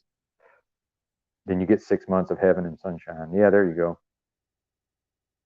One thing, here's what was weird about Phoenix is, it doesn't rain that much there. Like the first 4 times I went there, it rained. Like the first 4 times I went there ever, like as a truck driver, with this last company anyway. Because I'm actually, no, that's not true because I never went out west. That's right. I never went west of, only one time did I ever go west of El Paso before this last company. So that's right. My first 4 times to Phoenix in a truck, it rained every time. It was bizarre. I started to think that every time it's like I must have brought the rain. It rains every time I come here. That was just a coincidence, I suppose. Hell yeah, man. I'm excited. I'm pumped up, even if it doesn't happen, even if it doesn't work out. Because at this point, I don't know, man. Because I'm assuming, again, let's not get specific about the location, but I'm just spitballing off the top of my head that because I like to walk, man. I like to ride the bus, and I know there's homeless people everywhere. Like I'm fully familiar with like I get it, and I've lived in the streets long enough. I'll be fine anyway. But um, I need to know. Well, I'm assuming I can get around pretty easily, even if for some reason I did not have a vehicle. Because at this point, I honestly don't give a shit if I have this car. I just don't care. Like it's a car, I own it. It's an asset in some way, or I can use it as an asset. But I don't. It's not my concern. Um, I could just get rid of it if I needed to, right? Not a big deal to me. And then, technically homeless with no income, I can also, I've been thinking about trying to see what kind of resources, because, I got my truck driving school paid for by Goodwill years ago in 2018 in Austin, Texas. So I wouldn't mind trying to get some kind of job training, because I got to figure out how to just make just enough to earn my living and support, contribute to wherever I'm staying, or whatever that may be. Right?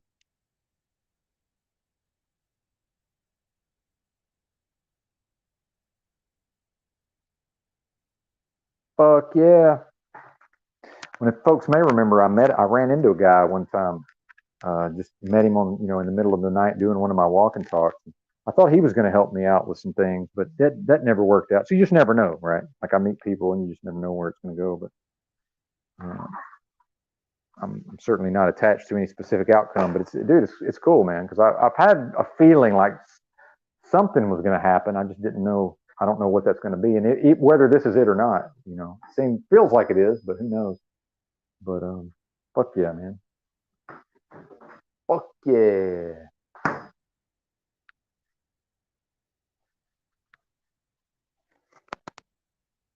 Oh, we're about the same age then. Yeah, I'm 48. Right on. Oh, dude. Yeah, a colonoscopy. Yeah. Yeah, I'm not doing that shit. Now, I've had the finger before. And in fact, looking back on it, it was kind of a bizarre thing, but I was in my 40s, so I still am, but yeah, but it seemed a little early in retrospect. I'm like, I'm not sure. But, whatever. But yeah. They say every man, if he lives long enough, will end up with prostate cancer. That's what they say, but who the fuck knows?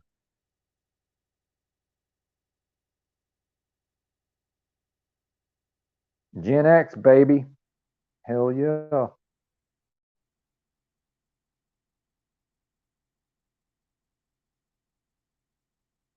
And I am familiar with the concept of overstaying my welcome. So certainly, I would be.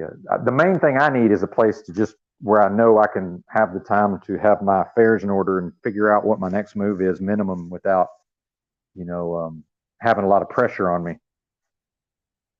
Like what's going to be if I don't know where I'm going when I leave this place. That's going to just, what I'm saying. Like that's already a pressure.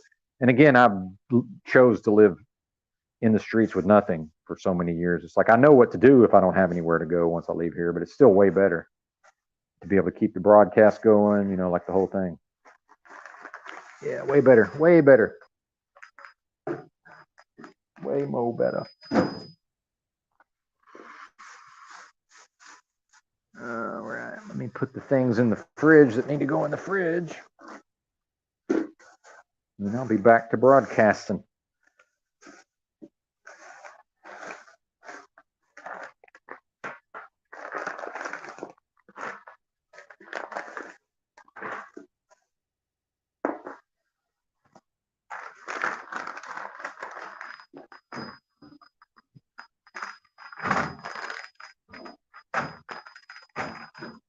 I do need to put this out there because I carry a firearm on me everywhere I go. So just want to make sure that. Now I guess I could, if I get there with the car, I guess I could just leave it in the car if you don't want it around. But just as a FYI, I'm assuming most of the folks here are fairly like mine, and it is Arizona, so lest we forget.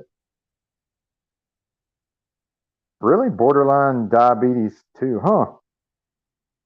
Yeah, and I'm not going to get in your business because I've had too many people try to give me health advice. But I'm sure you know that you can definitely control that with your diet. If you choose to, you can definitely control all that through your diet. I'm sure you're aware of all those things.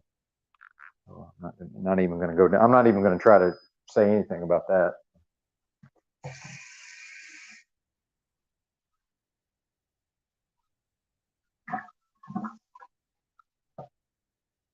Yeah, soda. Soda's a big one. Yeah. Oh, you're right, Gary. You're right. That's why me and the freak will be talking about, how much space are we talking, and because dude, I know how I can be. Like, not I don't cause problems, but just everybody kind of needs their own space too, right? That's a big part of it, being able to stay at other people's houses. Is like, well, how much space? It's just so that everybody's not on top of each other, we're not on each other's nerves, things like that. Oh, I don't even have any. Everything I own fits in that car, Sunshine Time. Yeah, or unless you're talking about for yourself, right? Are you talking about for yourself driving somewhere? Because I can, everything I have can go in that little car, no problem.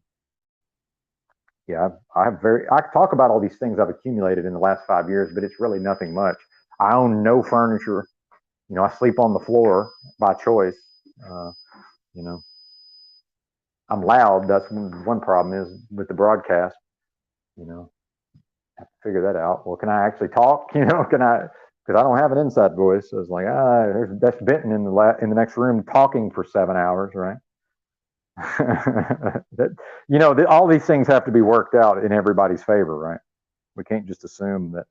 Because if you guys remember when Tommy was trying to get me to come hang out, it was like you could see pretty early on, well, this is never going to work. But then Tommy's like trying to talk me into it and overcome all my objections. And it's like, man, it's just not going to work.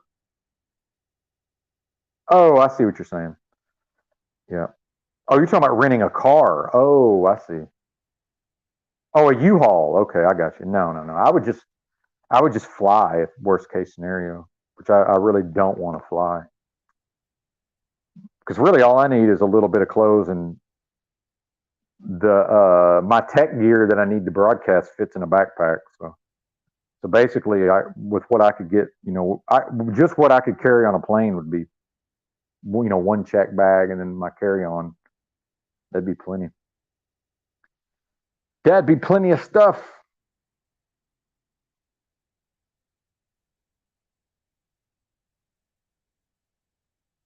But obviously, would rather keep my car, clearly.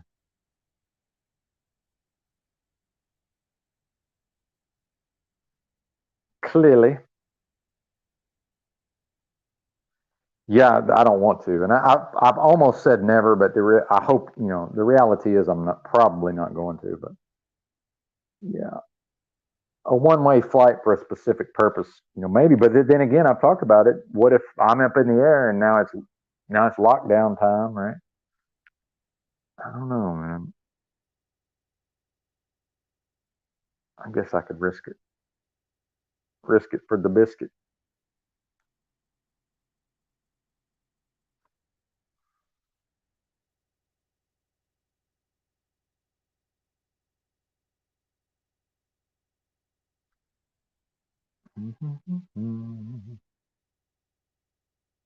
Yeah, you're getting to the age, the freak, where the health's going to be an issue. I don't. You need me to tell you that, right? Oh, let's see if I got this email yet or not. Nothing yet.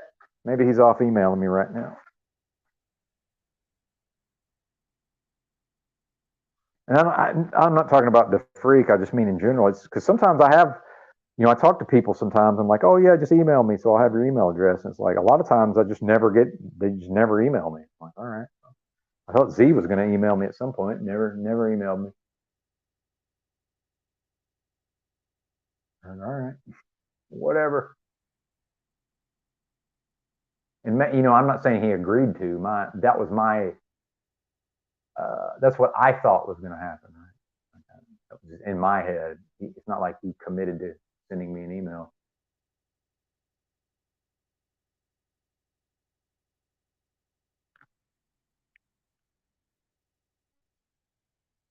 Hmm.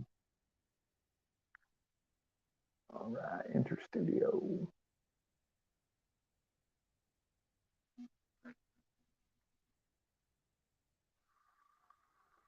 Well, shit, I don't know how much more I have to say now.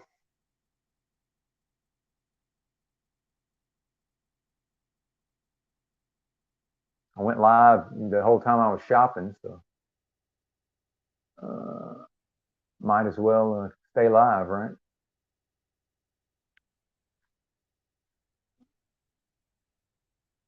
Now you got two Bentons. All right, I'm going to take a quick break here.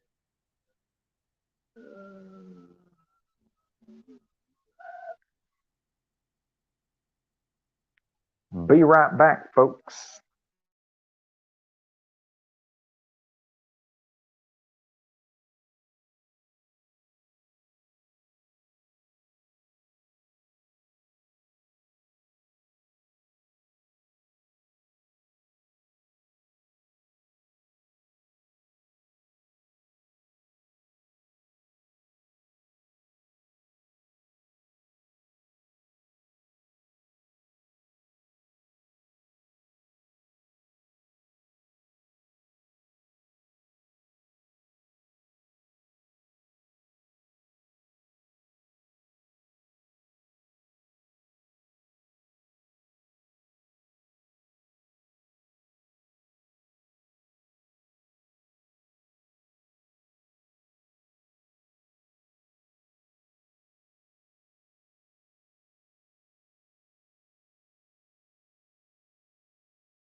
Mic check.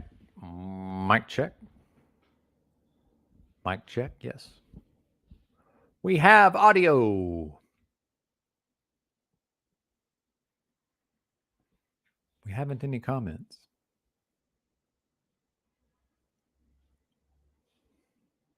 I don't know. Do you want my phone number? I really don't want to give that out here if the freak's still around. The freak might have maybe he's well, and I think ever since I said I carry a firearm everywhere, I don't think I've heard from him since. So this is what I mean. It's like I can't just assume it's going to work out because we might very quickly run into a deal breaker. It's like, oh, I didn't realize this guy fucking went everywhere strapped up, So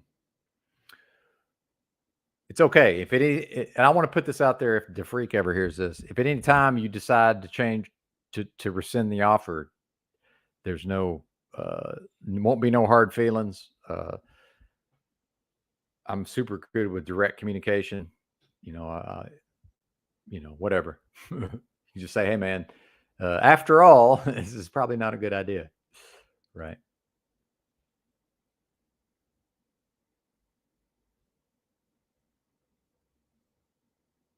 And some people just don't really use email, it seems like. So I don't know. We can figure it out.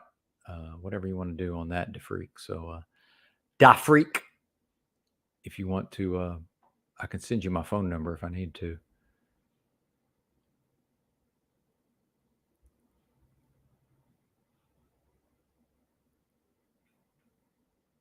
And then I don't know. Does DeFreak ever want to be like on the broadcast too? Right?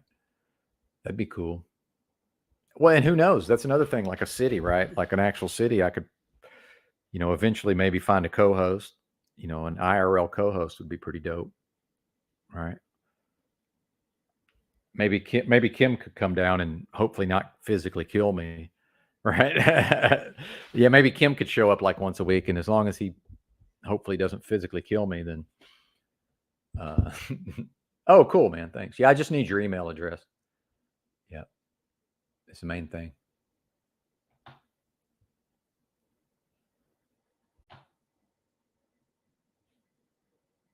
Yeah, I got it. Cool, man. Thanks.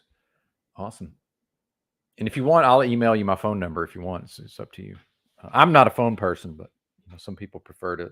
I like email, but some people like to talk through the phone. So, of course, if I actually end up coming out there, definitely want to have each other's phone numbers. I'm assuming. yeah, that dude, if that works out, even if I'm not there for that long, even if I'm there just long enough to figure my shit out, where I'm going to go and what I'm going to do, that would be a major, major blessing in my life. Now, my preference is to stay in Arkansas, obviously, but I'm not in any way married to that. Now, I will say this: I only want to go to, constitutional carry states, and I know I don't even have to worry about Arizona because I don't know if you were around. I had a self defense scenario on fucking live stream about a week ago, or maybe 2 weeks ago now, however long that was. I had a fucking self defense scenario on stream. It's crazy. Had to go to the fanny pack.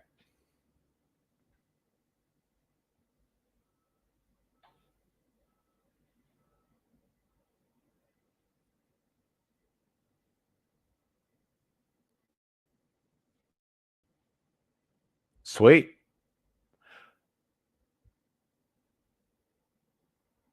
Oh, hell yeah, dude.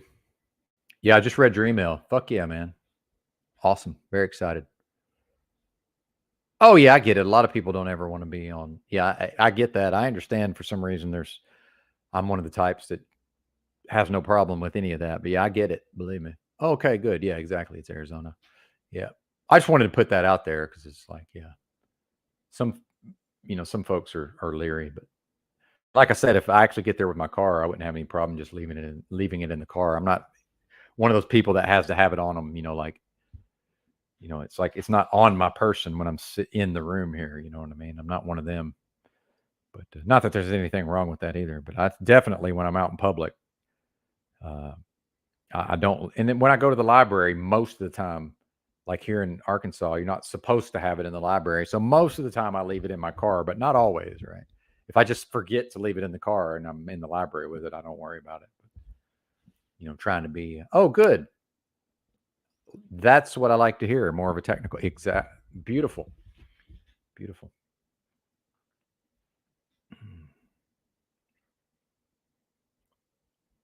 Beautiful. I love technical people. Yeah, and I'm definitely wanting to see what I can do as far as earning my living online. And I don't even mean like in a remote work sense, just being able to over time figure out how to make enough money to support my life without having to punch a clock and all of that. Because I really did like the truck driving as far as you know the benefits to me with my lifestyle and all of that. But realistically, day in and day out, it's just not a thing I'm up to physically anymore. Unfortunately, it's just not going to be. It's just not going to be workable, right? Oh, okay, cool, man. Yeah.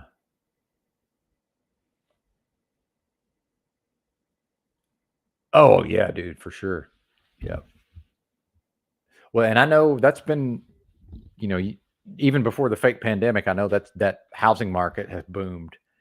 Even before that, there was a bunch of booming. I'm somewhat aware of some of those dynamics. So yeah, I get it. I get it on that part of it.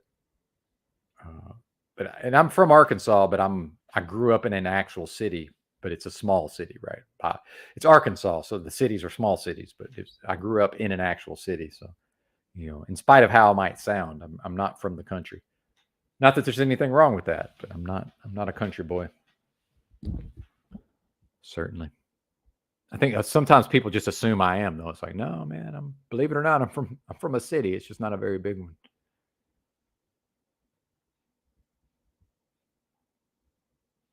What's Z up to? Let's check in on Z.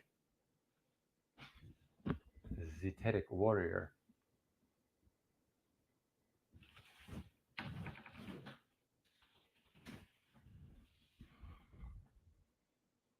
$94 watching. So yeah, I'm not even going to worry about being live when Z's live because I've got 23 over here, and dude, he's got his normal numbers. So at this point, there's no effect, right? Oh, he's got Tommy up. Oh, we got to tune into this. Hang on, let's share the screen there, Bubba. My internet's already lagging, so we're gonna do the old 144p. If if y'all don't mind that. It's Well, it's crazy to think that it would. Go ahead. it was what the country was founded on, like that nuclear family. But yes, we are in Oh, the yeah, dude. evolutionary stage of. Well, and I'm being serious, man. And I've driven all over the place because it's, when I say I went to Phoenix a lot, might deliver in one part of, wherever town, Avondale, and then I go pick up in another part of Phoenix. So I've been all over that thing in a truck. So yeah, the grid indeed. But it's great for truck driving. As a truck driver, it's one of the best places to go, like no bullshit. So when I was there before, when I was traveling the whole country, I just personally wasn't a fan of Phoenix. That's just me, right? It's not like, oh, I hate it's, you know what I'm saying? It just wasn't my favorite place. So I don't even know why I'm dwelling on that part of it. I guess for me, it's just important to say that. Society. But I mean, if I really didn't like it, I would Mr. just be like, no thanks. Morgan. Right. Oh, we got rid of Tommy already. Well, I want to go back to the Apparently Tommy portion. Come at me with the dogma. I'm not. Boy, Z know how to keep it tight with Tommy. 10 minutes or less. What is this? Hey, there's no doubt about it. Am I on drugs? Where's Tommy? And I realized because I could relate with it, man. Anyway, I don't even know what happened at this point. This idea that we could have these biological bodies, these bodies that have existed and have been, the same genetics for quite some time. Like I said, I don't.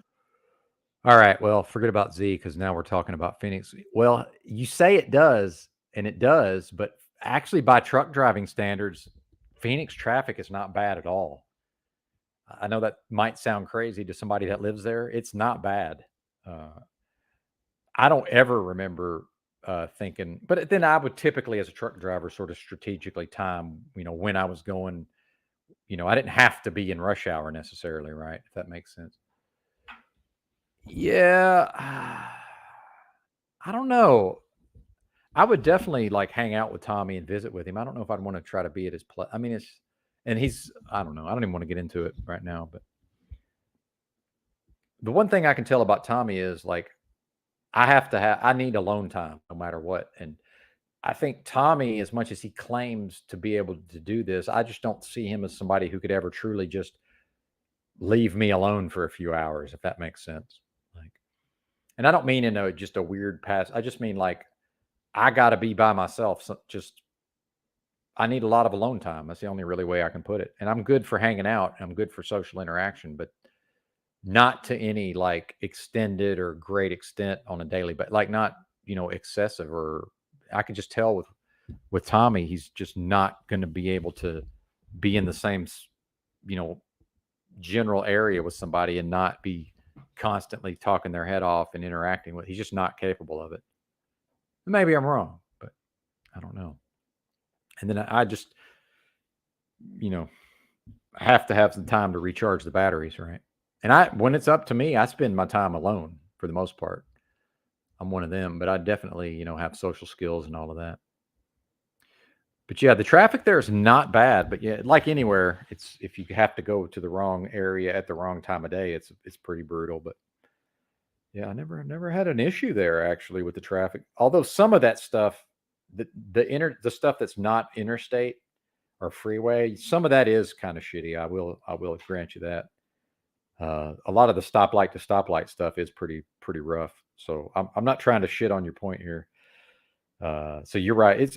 I view it more as the freeway stuff's not bad at all. But yeah, some of the stoplight to stoplight is pretty tough. I will grant you that, sir. And then part of that is when I'm a truck driver, I'm just resigned to a certain amount of that. But I drove a lot the company was in Fort Worth, so I was in and out of Fort Worth pretty much, every time. And so a lot of times it was deliveries. I might deliver on the far side of DFW and then come all the way back to Fort Worth. Like there's not too many places with worse traffic than that. Now there is, but Atlanta being one of them. But yeah, Phoenix ain't bad, actually. I think it would, Gary Baxter. And again, I'm trying not to insult Tommy, but and I believe that he has a good intention, but I just don't think he's capable of really. It would be like if I wanted to adopt his habits and more or less get on his program. It'd probably great, honestly. But with me sort of having my own deal going on, I think it would be some version of oil and water. That's my perspective, right? Yeah, exactly. Because like the thing about Dallas Fort Worth is, it's like, yeah, rush hour is bad, but dude, if you got to go in the wrong direction at the wrong time of day, it's damn near impossible some of the time. And Atlanta's like that too, right? Like, and talking about what Dallas is, that's if nobody wrecks. And I don't know if you know this.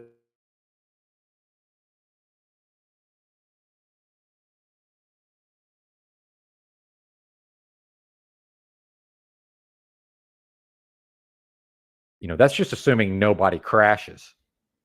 And dude, every time it rains, these people crash like crazy. It's nuts. I'm sure you've seen that in Phoenix too, because people, anywhere it doesn't rain, people they can't fucking drive in the rain. Yeah. Well, and dude, if I was like in the Denver area and I had my own place to live and all of this, like, dude, Tommy would be great to meet up with on a regular. I really believe this. He would be an awesome person to meet up with every once in a while and hang out with for a few hours. But not trying to be in the same space with him on a day in, day out basis. Like, no fucking way. No fucking way. Because at a certain point, yeah, dipshit fever. Well, because at a certain point, dude, I'll just have had enough and I'll just bounce. I'll just be like, all right, man. Thanks for letting me stay, and I'll just grab my shit and leave. Like, I'm one of. Now, I'm not saying I'm going to do that to you, DeFreak. I'm just saying, like, I'm one of them with somebody like Tommy. At a certain point, I'll just have had enough with people like that, and I'm just like, all right, man, I got to get out of here. I'll see you later. And he'll just be like, what? Don't go, because I know you can tell he's, he wants somebody to talk to. You can kind of tell, right? And it's like, oh man, don't go. It's like, no, man, I'm out of here. See you later. And then I'll fuck off for a week, maybe come back, right? But yeah, definitely in the long run, need to have my own place. As far as it doesn't have to be my own place, but wherever I end up, whether it's maybe just saving up and buying a travel trailer or whatever, whatever I end up doing in the long run. And with my health, man, I got to figure something out. Because the days of me being able to just move around and as freely as I have in the past that's coming to an end, certainly. Yeah, well, and this is what I mean with the peace and quiet is, and this we would have to talk about. We're going to have to talk about this ahead of time. Is like, my loud ass fucking voice. It's like, yeah, I could have my own room and all this. That's great and private space, but then, dude, I have a loud booming voice. It's a real thing, and it's not on purpose. Like, I'm not on purpose trying to project and be loud. I have one of them voices that just it cuts through everything, and I can drown motherfuckers out when I need to, right? So my normal speaking voice, like, it is a thing, and I sounds kind of crazy, like, oh, it can't be that bad, but like, yeah, it's not that bad till now. It's an average of 4 hours a day in the room next to you, right? And it's just like this droning sound. So I'm trying to prepare you ahead of time for the things that. But you're a bit, you're about my age. I'm sure you can figure this out for yourself, right? But the thing with Tommy is, like, he was trying to talk me into it so hard where I was like, he's trying to overcome my objections. And I'm like, Tommy, man, come on. Like, it's obvious this isn't going to happen.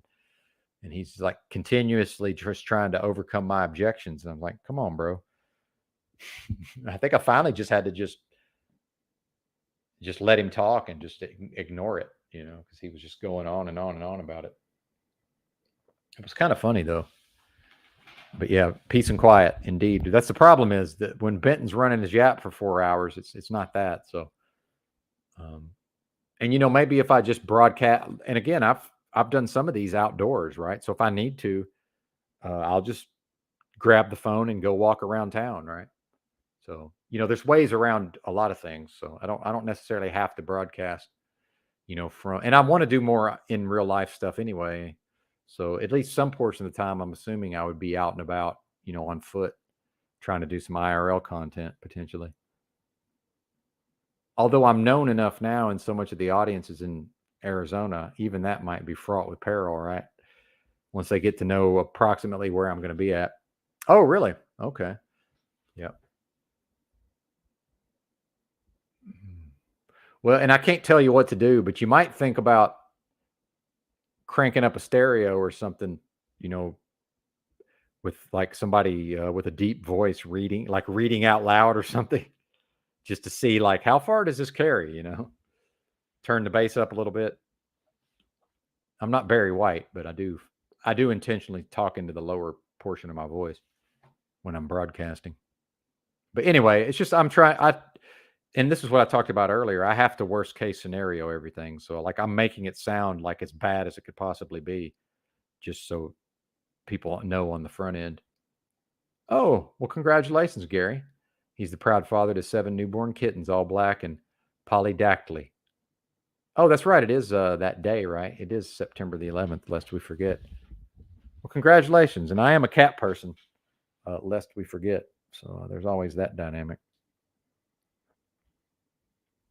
But other than me being loudly talking, I tend to not get involved in too much beyond that unless people want me to, right? I am one. I will say this: one of the things I learned living in the streets with nothing for so long is I learned how to mind my own business. That's one thing about homelessness is if it don't pertain to me, it don't. I know to keep my nose out of it, whatever it is. It's like okay, that's that other person's business, and I stay the fuck out of it. I learned that. There you go, hard hat. Hey, good to see you, brother. Good to see you, man.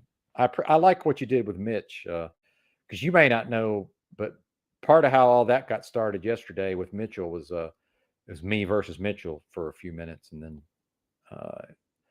yeah. So I like the way you came at him there. Not that you came at him. I like the way you handled that yesterday. So that's cool that you stopped by. Hey, there you go. I like that. Gary says his cats run the house and the dogs mind the cats too, even the pit bulls. Wow. Well, that's one of the little known things about, yeah, a dog can do some damage to a cat, but that's a two-way street. That cat will mess that dog up and very quickly in the short term. But I think most of the time the dog's gonna win in the end, probably. Depending, it kind of depends on what's the cat's ability to maneuver, right? Oh, dogs run the farm, cats run the house. I see. That makes sense. So the inside is the cats and the outside's the dogs. That makes sense. Yeah, that's the thing. Everybody likes him, but I don't even know that he's off his meds. But whatever it is, but I know what you mean when you say off his meds when he's having an episode, right? And the reality is he has these episodes on a regular basis. It's not, it's not like he's okay for 6 months and then he has an episode. Like it's within any given week, he seems to have multiple episodes, right?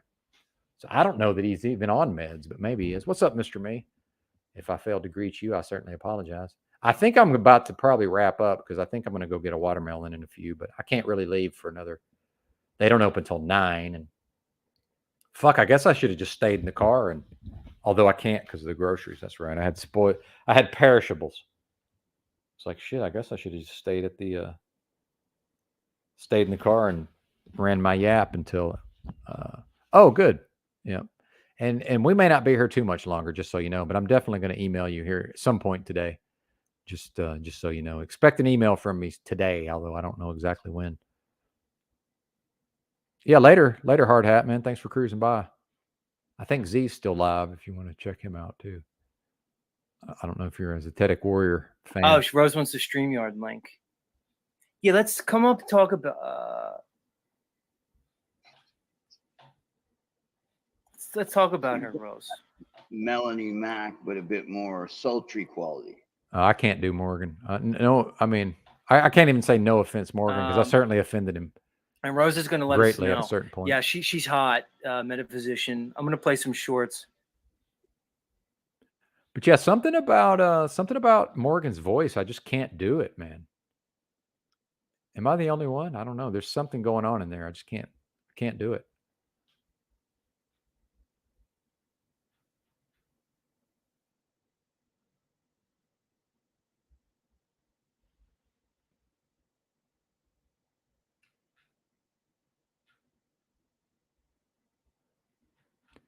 Oh, good to see you, Sunshine Time, by the way. She was here earlier, but she might not still be around. And I forget if I greet. Sometimes I forget if I've greeted a person, so I just greet them again. I can't remember. Oh, did I greet this person? Oh well, just greet them again. Greet them again. But yeah, it's funny too that it's interesting that DeFreak is in Phoenix because I've actually even last night I was thinking about how I need to. I almost never talk to my youngest sister, and it's not because we don't get along or whatever, but in fact, I actually get along with her better than my middle sister, who I do talk to on at least some of the time. Every once, we don't talk a lot, but we talk, right? But I think I would much rather talk to people in the physical than over the phone. I'm really not a phone person, so I definitely would like to spend some time with her. Also, just you know, I don't even want to say reconnect. Just and she's had a tough time. My sister's had a tough time overall. So definitely would have an opportunity to uh, talk to my sister, hang out with her a little bit. That would be dope because I don't know exactly where she lives, but somewhere in the Phoenix area. Because I know people just say Phoenix, but they might be in one of the outlying areas. Certainly, that's the thing. But yeah, I guess I'll just sit here and hang out with you folks. But I'm pretty sure I'm going to go get a watermelon. Pretty sure I am. Because I know they still got them. Because I was there on Saturday and they had a ton of them. And I have no food for today because I allowed myself to run out of food. Well, yesterday I was supposed to go to the store and I put it off until today, which is awesome actually because it's funny how things work out because how much differently would things have shook out if I ended the broadcast yesterday and then went to the grocery store. That changes the entire course of events if you think about it in a way, especially metaversally. It's funny how that works. It's funny how that works.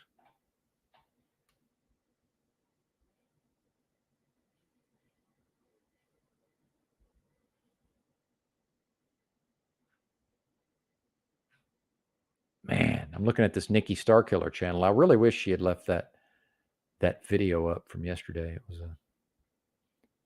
was interesting. I was wanting to replay that, but I don't think I'm going to be able to.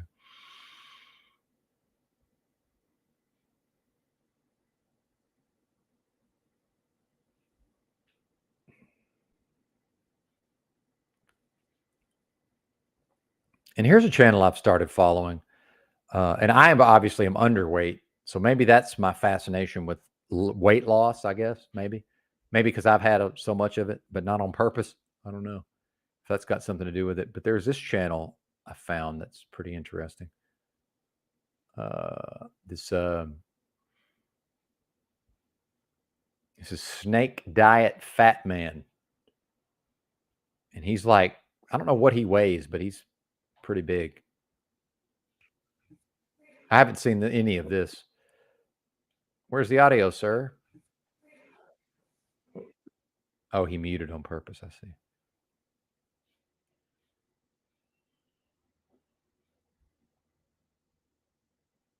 Oh, edibles.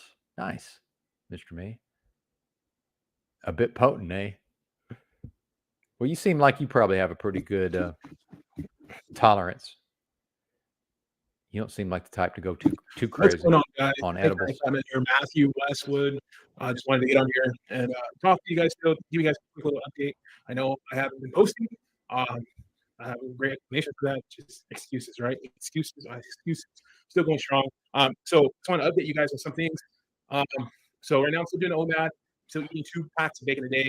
I'm doing what Cole Robinson calls the Metaflex diet, and working really good for me. I just have not been going to gym training like I should. And so I'm gonna go you guys well. His mic's all jacked up. I'm trying to fast forward and see if his Life continues on. She wouldn't want me to. I can't listen to this. What's the problem, fat man? What's wrong with your audio, sir? I'm getting some blood work done, Yeah, guys. no, I can't do that. Can't do it. But let's promote his channel while we're here. See, I don't know what happened to your audio, sir, but that's not going to work for me. That is not going to work for me.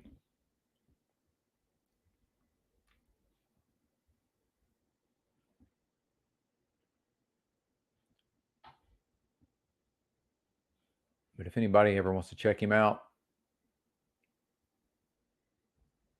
seems like a good dude, as far as I can tell.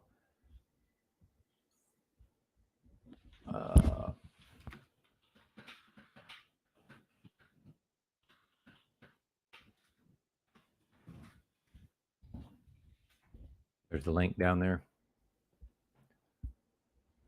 Let's see. That was his most recent live stream. But yeah, he's eating one meal a day, and he's eating bacon, which is keto, by the way. Some folks don't realize that is carnivore is not a keto diet. I don't know if y'all know that. It's not keto. Steak and eggs is not keto. Now it can be if a person adds a lot of fat to it, right? But keto is typically 80 20 fat to carb. I'm sorry, fat to protein. The meals are typically 80 20. And I think that's grams, right? Pretty sure. Actual keto.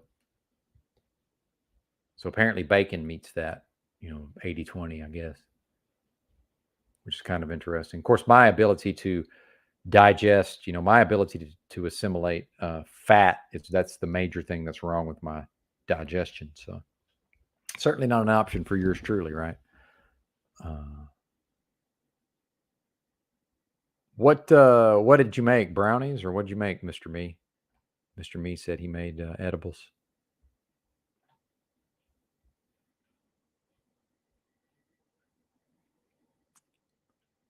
Yeah, I don't think I want to watch any of this right now. Let's see what else we got. Let's go over to the history and the watch later. At the risk of showing y'all what the kind of thing I look at. And then Wizard on here play money poker. It's like, bro, that's not poker. And when me and O'Shea were talking poker, Wizard came on here and told a bad beat story. And I don't even like bad beat stories, but he was like, I was like, is this play money, Wizard? And he tried to act like it was for real money, but I'm pretty sure he was told a play money fucking bad beat story. And I won't tell bad beat stories. I will tell you this. One of the biggest pots I ever lost was in Pot Limit Omaha, and I had something like Queen Jack 10-8, and my opponent had Queen Jack 10 deuce or something. So it's damn near impossible for me to lose to with Queen Jack 10-8 to Queen Jack 10 deuce. But the guy caught I think he caught runner deuces or something after we got all in. It's crazy. But I've got a bazillion. I got a bazillion bad beat stories. It's like nobody wants to hear a bad beat story, Wizard. No offense, Wizard, but nobody wants to hear that shit. And I don't know why I'm picking on Wizard, but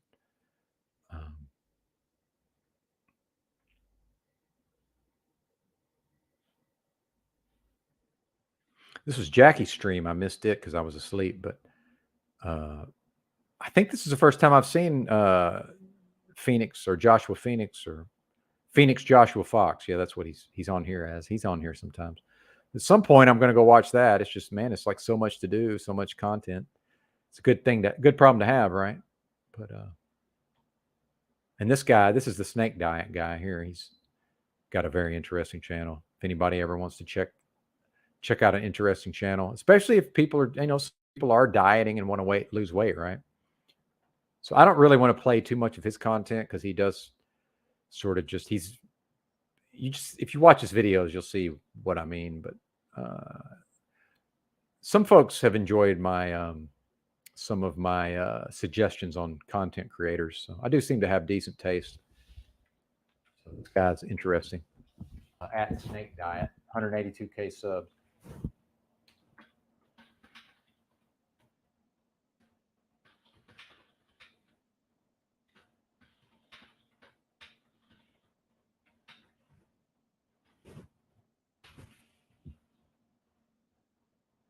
Yeah, and this guy's has the same opinion about doctors that me and DeFreak have. Certainly, he hates doctors.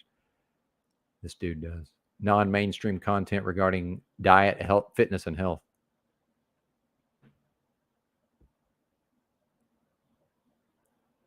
Oh, I'm sure there are, Roy. Isn't that a whole thing where people intentionally, especially with the ladies, they want to watch these ladies eat large amounts of food, and then there's all the mukbangs, right? All the mukbangs, and that, like, even that Nikado avocado or whatever. I was watching him for a while, and I don't like to watch people eat. It was just he's pretty entertaining, you know. In fact, I can't listen to if the people are eating on a stream. I can't fucking listen to that stuff. I have to fast forward.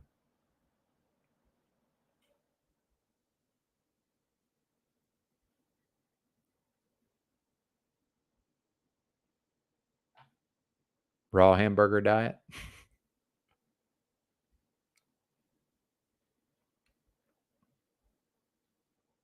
And this guy gets crazy super chats on his live streams, like it's nuts. And I'm definitely going to do some of this dry fasting. If I research it more, I'm only doing fasting to try to heal some of my issues. So the dry fasting, it seems like that's maybe even more powerful than the just regular fasting. So maybe we'll watch a little bit of this, but we'll see. Hang on.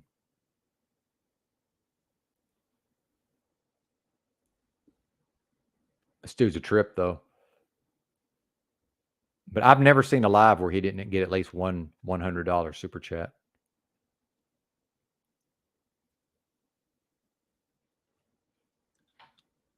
Okay, we're going to start with talking about some dry fasting. So, if you've never dry fasted before. Oh, and since he's a Canadian that sounds like this, you know he's got to be good for me to be listening to him. Well, anyway, at the risk of offending the Canadians. Or you lose a fuckload of weight when you dry fast, obviously. You're not eating anything and you're not drinking any water. Okay, you burn straight fucking body fat, and your body will make up the water by burning body fat. Similar to a car. How you get CO2 and H2O when you fucking burn gasoline. You get H2O when you burn body fat when you're not drinking any water. Okay, metabolic water. And that's what keeps you going so you don't just die of dehydration. Like if you're a fat ass, you're a fucking camel. Okay, you can burn body fat for days. And you'll lose a crazy amount of weight. But now, again, you have to come off a dry fast in a way that you're going to sustain a diet. Now, one of the best routines, if you're coming off a dry fast, that's, for example, 72 hours, 24 hours even. Okay, a 1 meal a day diet, low protein, high wet fruit is going to be a good routine. And you can still dry fast all day. That's a great fucking routine. You're trying to get ripped, okay, not just for fat asses. If you're actually trying to get sub 10% body fat, assuming you have muscle. They don't worry about getting sub 10% fucking body fat or even sub 15% body fat if you haven't built up any muscle. So fucking waste of time. For women, we're talking 20% body fat. You're getting lean. The amount of weight a fat pig will lose on a straight dry fast is going to be a pure body fat once they rebound back after they start rehydrating is going to be like 3 pounds of fat a day. Okay, 3 pounds a day. That's fucking insane. Okay, that's how much fucking weight you lose. Okay, I have a donation from Super Javi. He says, what if it's 120 degrees Fahrenheit where I live and it's not dangerous to dry fast? Is it not dangerous to dry fast? No, don't be a fucking pussy. Fuck, that's perfect. Everybody saw that they're going to do some death fasting. Okay, now, when I say death fasting, if this fucking live feed doesn't break up, then I know it's working. Okay, perfect. Okay, fucking go dry fast and sit in your fucking car at 120 degrees Fahrenheit. You'll fucking melt. And then don't drink water afterwards. Hold that water deficit. Try to do that for 48 hours. Just don't die. Okay? You don't have to listen to everything I say, you fucking idiots. Okay? Oh, I love this dude. You're not dying. Dude. You're not trying. Love this dude. One time, I did a death fast. So what I did was I was dry fasted in the morning. I went to the swim pool where there was a dry sauna, and I went in there for probably an hour straight right off the hop. And I sit low in that sauna so that I can have that long duration. The duration is more important than the intensity. Exact opposite when you're lifting weights, okay? The intensity is way more important than just hitting a bunch of junk volume when you lift weights. But when you're talking about steady state cardio or sauna work to lose weight, the duration is what you want so you don't get taxed. So I went in the sauna, and I went in there for an hour right off the hop. And then after that, I was to go recover. I would sit out, and then I would wait for 15, 20 minutes, and then I'd hop back in for 10 minutes at a time. And I went from 178 pounds. I did this for 2 fucking days. 2 days. And the night of the first day, I had some raw steak and 1 liter of coconut water, and I weighed it. So I was already down like 12 pounds, and then I ingested approximately 3 pounds of volume. Okay, that's why the scale works so good. Become an expert in the scale. Once you're an expert at manipulating the scale, you're going to fucking have no troubles losing weight. So I'm down, say, 12 pounds, and then I ingested 3 pounds. That means I'm down 9. And then I tried to sleep. I couldn't sleep at all. Okay, zombie mode. I fucking couldn't sleep. So then I went downtown into the city where I live, went to a 24-hour gym. And I was so fucking taxed. I went there and I put on like no weight. And I just fucked around there because I couldn't sleep at all. Doing like no fucking weight for some reps. Like I was dead. And then I went home once I felt like I might be able to fall asleep. Slept for a couple hours. Fucking went to the sauna again the next day. Pulled on my body very strategically. Okay, I was very smart doing this. Like when fighters do it, they'll cut almost too fast. Okay, they'll do it in 1 day. 1 day cut. I fucking broke it into 2. And I went from 178 pounds down to 160. And I held that fucking massive water deficit. And because I held the water deficit, your body goes into fucking fat burning mode times 100 because of the metabolic water it's trying to get, and you're just hot. Like you're not cold when you're doing this. It's different than when you're fasting on the snake juice or when you're fasting on fluid. Okay, your body's just an incinerator when you do this. Okay, so when I came off the long fast or the dry stint, even though it wasn't a 48-hour fast dry, I was doing the death fasting, and I did have a bit of food in the coconut water. But overall, I was at a massive weight drop. That's the trick. And then you hold on to that, which is a bitch, because you're fucking so thirsty you can drink 10 gallons of piss. Where for me, that's not even hard, because piss drinking to me is a joke. Okay, you fellow piss drinkers out there. Oh, this is by Can't yeah, talk this to you is a about the fucking piss drinking. And him by and the way, O'Shea are I made an old kindred video. spirits. I forgot he's a So piss drinker. I dealt with fucking herpes in the past. And I made an old video, and Herpes. it was right at the same time where I was trying not to drink any tap water, so I was dry fasting all day, eating a portion of meat, and a bunch of fruit for dinner. Okay, like a hand-sized portion of meat. And so I dry fast all day, and I was eating so much wet fruit that I didn't even have to drink water. But this is right about the time I was fucking having like herpes flare-ups and shit, and I didn't even notice. I thought the dry fasting was the thing that did the job when I got rid of it. And yes, a low inflammation routine, example, low carb, strict ketogenic dieting, dry fasting, anything where it puts you at a big deficit, you're not gonna have flare-ups if you're fucking dealing with herpes. And like this goes for any STD. Okay? But what it really was, it scrubs that fucking virus out of your system, is fucking piss. Okay, urine therapy. And it was funny because when I first started, I've told this story before. I went down a rabbit hole and seen all these stories, and there's people that are beating cancer and shit by fat, because they're obviously fasting as well. And they're fasting on piss. Okay, it's pure, it's blood plasma. Okay, people fucking still think piss is like fucking does what the liver does, idiots. It's all it is a regulator of fucking minerals in your blood at any given time. Okay, whatever's in your blood goes in your urine. So it's blood. It's blood plasma. Okay, you're not gonna die. There's information in there about if you had some toxins, but there's no real volume of toxins. Your liver cleans it all out. So anyway, I was literally going to the gym on a 1 meal a day diet on meat and fruit, drinking fucking piss, like right at the gym. Okay, I'm like hammering squats and shit and drinking piss.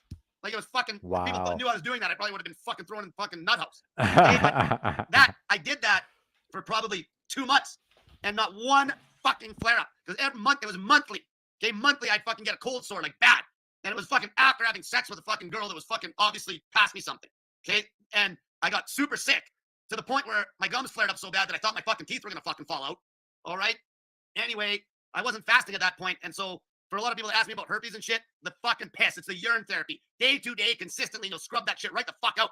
You know, somebody should go on the fucking, I should go on the street if I was still back in the old days when I was going on the street with signs. You should go on the street and say, drinking piss cures herpes.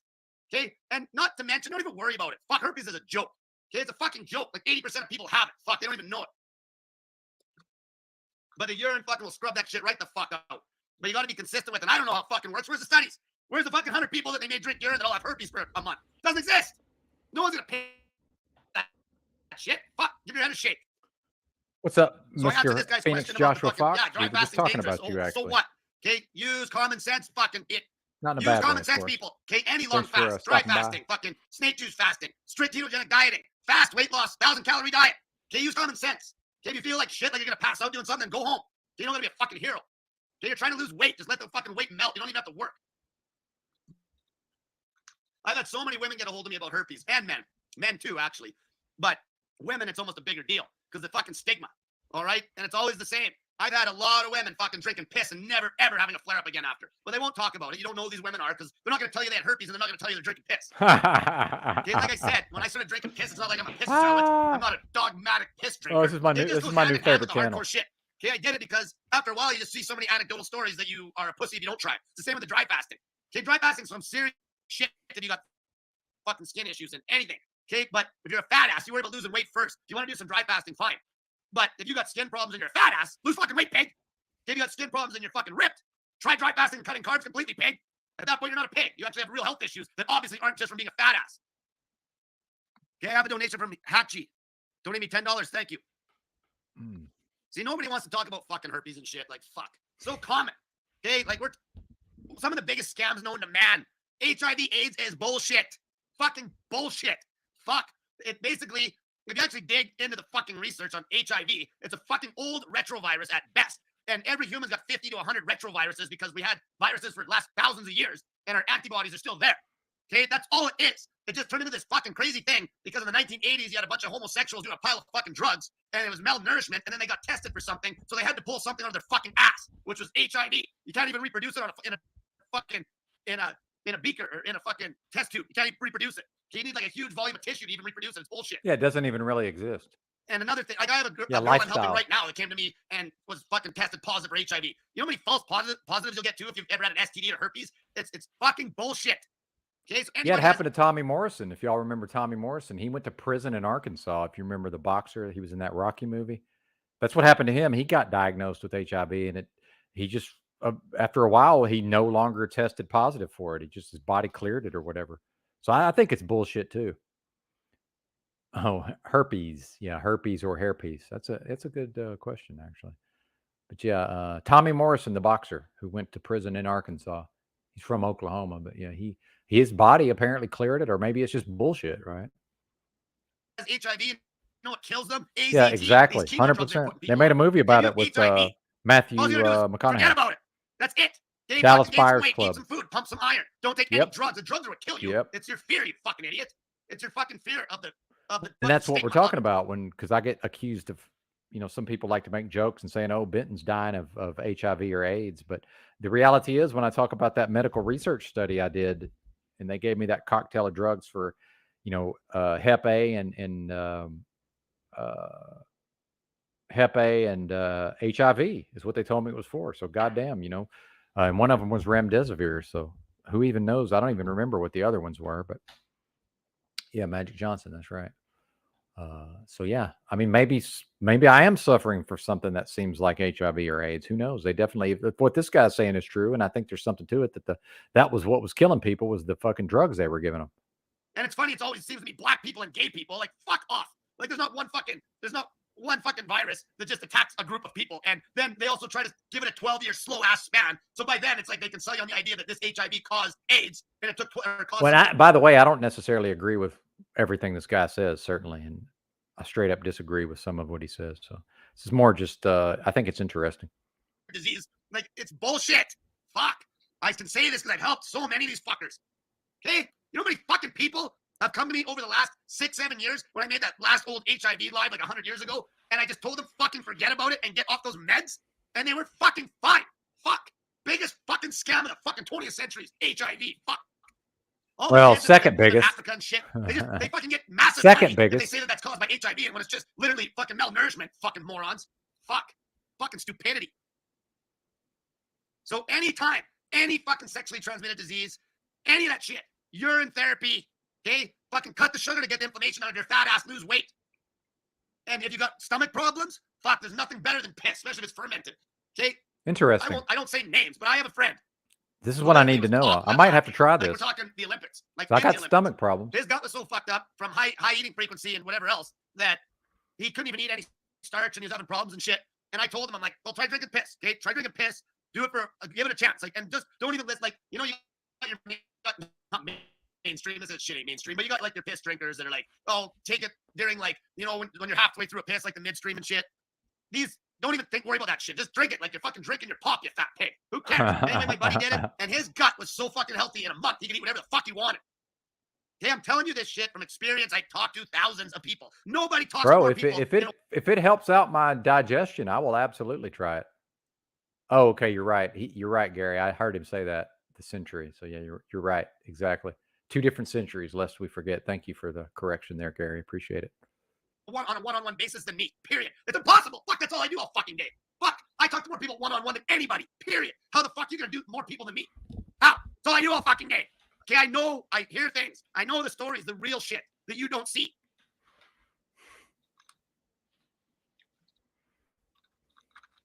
Okay, I had some donations here. Chris Giovanetti donated me $20. Says, have you really helped me, Cole? You have really helped me, Cole. Thank you. You're welcome. ARS donated me $3,000. What? That was USD. That'd be a lot of money. Okay. I was about to say, what? Thanks for the donation. Best way to get shredded if you have muscle and 20% body fat. I can never get under 15. Okay, so that's a good question. So 20% body fat for a male that's got good muscle, that's a good weight. Okay, let's get that straight. Absolutely. That's not a bad weight. I agree, man. Because when I used to hit the weights and I, had my muscle and my body weight, my face blows up because we kind of made fun of how big my face was. But yeah, I agree, man. I was probably 15 to 20% body fat pretty much that whole time, and it's not bad. Exactly. And when we talk about like football players, they don't, especially the white guys, they're not low body fat. Most of them have a decent amount of body fat on them. I completely agree with what he's saying here, but it's only if the guy has a lot of muscle.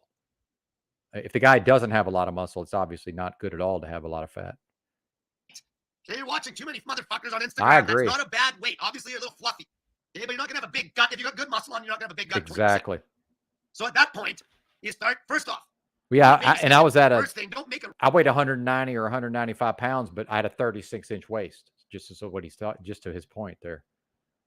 Yeah, but when I was 215 with no muscle, I was at like a 40, pushing a 42. So yeah, absolutely. I could not agree more with my own experience. He's absolutely right here. Like a radical change. Okay, just clean up the diet. So if you don't want to go the low carb diet, Damn. you don't have to. Just if you're going to stick to eating normal, just clean it up. So well, and I'm not. If you're happy at 80% body fat, I'm certainly not trying to change your mind there. mRNA experiment CNT 0069X. But if for some reason you want to lose a lot of body fat, apparently this guy can help, from what I understand. Humble, accountable, Carl. I like that. What's up, Carl? I stuck up for you as much as I could yesterday, but good to see you, bro. Cut out all the junk, all the liquid calories. Like we're talking lean meat, we're talking clean starch if you're gonna eat starch. Well, as much as I was willing to. I shouldn't say as much as I could have. Okay, a simple diet. Fuck. Okay, if you want to go that route, you're gonna not want to crank. Well, and I lost 40. My first weight loss was 45 pounds in about 4 months, and I lost 60 in 6 months. And I ate kind of like what he's talking about in a way. I just ate clean. I ate, a lot of chicken at the time. I ate all the fruit I wanted. I ate all the starch I wanted. But I was on zero junk food, and I cranked up my, health, my exercise rather. But then also, I do have the testosterone helps, obviously. That's the main reason why it's easier for men to lose weight than women. It is harder for them because the testosterone and high testosterone is associated with being lean in males. Oh, and in women too, obviously. That way up, and that's right? presumably what's going to happen to a lady that starts taking testosterone. They're going to lose they're going to go lose their body fat, or a lot of it anyway. Chip you down probably to 15, 14% without even counting 1 calorie. Now you're at 14%. Now you fucking maybe. Oh yeah, Gary, that's funny. I didn't think about that. Play with that. Maybe yank out some carbs. Okay, maybe do a little bit of fasting. Maybe to control the calories. Maybe go to a meal a day. Well, and to Carl's point, he says not to necessarily listen to what he says. Even this guy says that, but he apparently makes his living coaching people. But he apparently knows a lot about people that want to get ready for contests and who are like into bodybuilding or whatever. So I think he works with some fitness clients, but then I know he works with a bunch of just straight up obese people also. Or he says he does. I'm assuming he does. Okay, you don't even have to do that at the start. You can stick to 2 or 3 meals a day if that's what you're already doing. Okay, now it gets more. What's up, Smith? Good to see you, bro. You're gonna have to fucking somehow control the calories somehow. There's no way around that. Okay, calories are accurate enough that no matter what food choices you eat, you're gonna have to fucking adjust those calories. Meal a day. If you want to get really aggressive, if you're trying to get really lean, meal a day, strict fucking 20% protein, 80% keto is gonna get you ripped. Okay, how long can you hold on to that though? Once you're lean, you could backfeed. Okay, you could reverse diet slightly, bump the food up and try to hold. You get lean on the keto routine, and then you could go back to the carbs once you're lean and just creep the calories back up. Okay, once you're lean, you can literally do a lot of different diets to stay there. But what's the best way for you to get there is the question. Okay, that's how you do it. You amp up the fucking cardio, you lazy fuckers. Amp it the fuck up. Steady state cardio, more walking. And don't chase steps, chase time on your feet. Okay, step counting's good. I'm not saying it's bad, but time on your feet is going to trump that. For example, if you walk faster too. Well, and you know what's funny? Roy says he likes the style, and indeed. Oh, great. OTW is simulcasting. How long you been live over there? Because I'm wrapping up pretty soon there, brother. And this is one of your fellow Canadians, as you can see. But I was gonna wrap up anyway, OTW. So appreciate you letting me know. Shout out to the Shout out to the OTW News audience. I'm at bentonja668 if y'all ever want to check me out. I'm a big fan of what OTW is doing over there. So glad you're live, sir. I'm probably about to get out of here. I want to go buy me a watermelon, I think, although I don't even know if I'm going to do that today because this clutch is getting pretty bad, I have to say. So I don't even know if I want to risk it at this point. And I can walk to the Walmart from here. As much as I don't want to get my produce from Walmart, I certainly can if I have to. But well, and I used to. I don't disagree with you, Carl. The thing is, some people are so desperate, and if we look at what people are going to do left to their own devices, you know, they're probably better off with this guy, I would say. But you know what's funny is because I actually used to, and Carl may remember this, I used to actually do some of my live streams shirtless. And, you know, I've become comically fucking scrawny, right? But I lifted weights and had, you know, excess muscle, right? I had more muscle than I should have otherwise. And it took a long time for that to kind of wear off. But with all this unexplained weight loss, which I know, I understand why it happened. The reality is if I had found this guy earlier, I think if I had, because I'm starting to hear some of the things he says, I'm pretty sure I could have held on to more of my muscle, right? Because there was a time where I was like 130, right around 135 pounds, and I would go live on stream, and you know, if I flex my muscle, I still had muscles. So if I flex my muscles, I remember Yurt sometime was like, "Wow, Benton's ripped," you know. It's like, well, you know, I'm not ripped. It's just that I used to have muscles, and now I'm having these health issues, so I'm not able to maintain my body weight. So I was, you know, going down in weight the whole time. So, you know, if I could have just stayed where I was at, even if I could have held on to 135 and held on to most of my muscle, right? It sucks to eat all that food, spend all that money, fucking work my ass off and put on all that muscle just to lose it all, right? That kind of sucks. Well, and there's some version of that also, Roy, lest we forget. And I am trying to sort of play both sides here, but you're right. 2 hours, and you logged, Medical research is significantly corrupt and flawed. 10,000 steps, and it took you 2 fucking hours or some shit. And instead of doing that, you logged 10,000, but you took 4 hours to hit the 10,000. You're going to burn way more calories doing it for 4 hours, even though the step count was the same, because you're standing more. Because if you're not standing, you're sitting. And when you're sitting, you might as well just cut your calorie burn in half. Okay, you just fucking basically you might as well be doing nothing. So you ought to chip down, and it all depends how fast you're trying to cut. It all depends, like, how much well said, you want to hold. Very impressive. Okay, now, if you want to fucking go ham on it, there's times where I might have been 15%, and I just fucking fasted myself right down to 8 with one fast. It was like fucking 7 days. Okay, if you're doing that, your body doesn't even have a chance to adapt. You're not going to lose fuck all for muscle. You'll lose minimal. All right, but obviously that's hard. Or you can even get way more aggressive than that and do a fucking dry fast, which is going to lose fat like almost twice the pace of the snake juice fast. But it's going to be even harder. Okay, you can't do nothing. And if you just lay there, you're going to get it's going to make it the easiest if you just sit still when you're trying to do a long, aggressive fast. Okay, if you just sit still. Everyone's trying to do everything. Oh, I'm going to fast and I'm going to do crazy cardio and lift weights. You're an idiot. The easiest fast I ever did, and I fucked up fast too. Okay, like the 15-day fast that I did where it was 10 days snake juice, 5 days dry. I fucked that 10 days up because I was still going to the gym doing low volume with like a bunch of weight, like very low volume, just compound powerlifting lifts. That was dumb. Okay, that was fucking stupid. I would have did better just laying in bed. Okay, and I did a 10-day fast once, and I went from 190 to 165, and I think I finished up at like 171 once I started eating again. Then I just held 170. And that fast, I didn't do shit. I didn't do anything for 10 days, and it was a joke. That was an easy fast, especially if you go into Well, and that's one thing about long fasting, because I did that 17 days on the Master Cleanse at one time, and I lost, like I was kind of didn't like how much weight I lost because I lost, it seemed like I lost a lot of muscle, but most of it came right back. You know, most of the actual, you know, lean mass, most of it just came right back. And I wasn't doing it for, you know, weight loss, certainly. I was just interested in fasting at the time.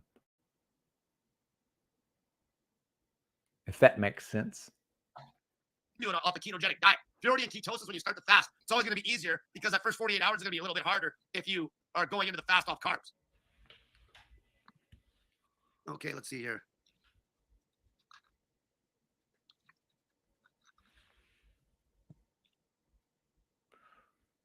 Well, yes, OTW mentions that fasting has a lot of healing properties. Amen, brother. And that's and folks who may not know me, I don't if OTW is still simulcasting. Folks who may not know me is I have some serious chronic health issues involving my pancreas, among other things. and I'm having a lot of trouble maintaining my body weight. In fact, I got down to probably around 116 pounds, which is, I graduated high school 5'10", 135. So I'm a thinner guy anyway, but then, I've been a decent size most of my adult life because I used to hit the gym and put on a lot of weight, through weightlifting. But, so for me to be 116 pounds was very shocking. But I'm right around 122, I think. So I'm trying to really actually put on some weight so that I can do some fasting, OTW news, so that I can then see how much the fasting will help cure some of what I'm going through. So, but the long fasting probably not going to be in the cards for me. So I'm starting to look into this dry fasting, and especially with the urine part of it, if that could solve, especially because he specifically mentioned stomach problems. And I don't know that my actual stomach itself is messed up, but a lot of times when people say stomach problems, what the actual cause is actually pancreas. Especially with the guy saying, the person he was referencing earlier was unable to eat starch, right? And there's certain, like I know fat, specifically fat, I have trouble digesting. And so I actually take, digestive enzymes, ox bile, taurine, all these things. Yep. So I'm more of a specialized case because I'm starting at a low body. Well, to put it into perspective, 5'10", medium frame. The least I can weigh and not medically be underweight is 136. And I'm, again, 10 pounds under that best case scenario, right? Because I have a kind of one of those old, dial analog $10 scales from Walmart. So I don't really know how accurate this thing is. So if they want to sell a bunch of $10 scales and they know they're not accurate, well, let's have them all underweigh, right? Let's have them set up to weigh less because maybe people will like that they weigh less. There might be some version of that, right? Who knows? But anyway, I can't eat junk food, OTW. I mean, I know it's not funny, and I know you're making a joke, but I'm so serious and literal. I have to take it literally. No, I can't eat junk food. I've had 0 junk food in the last year, and I do mean 0. Not a soda, not a candy bar, not a honey bun, not a piece of candy.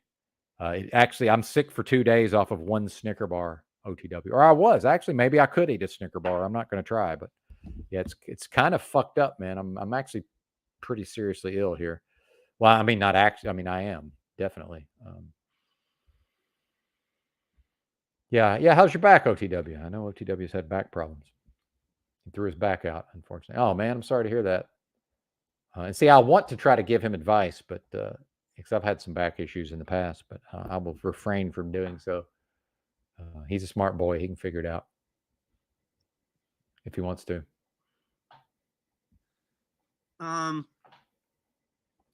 I think what Carl's trying to tell Smith is to maybe study history. I think that's basically he's just suggesting that perhaps Smith could study history. Okay, Go Exist donated me $11. Says piss loop to fix high ferritin sleep apnea.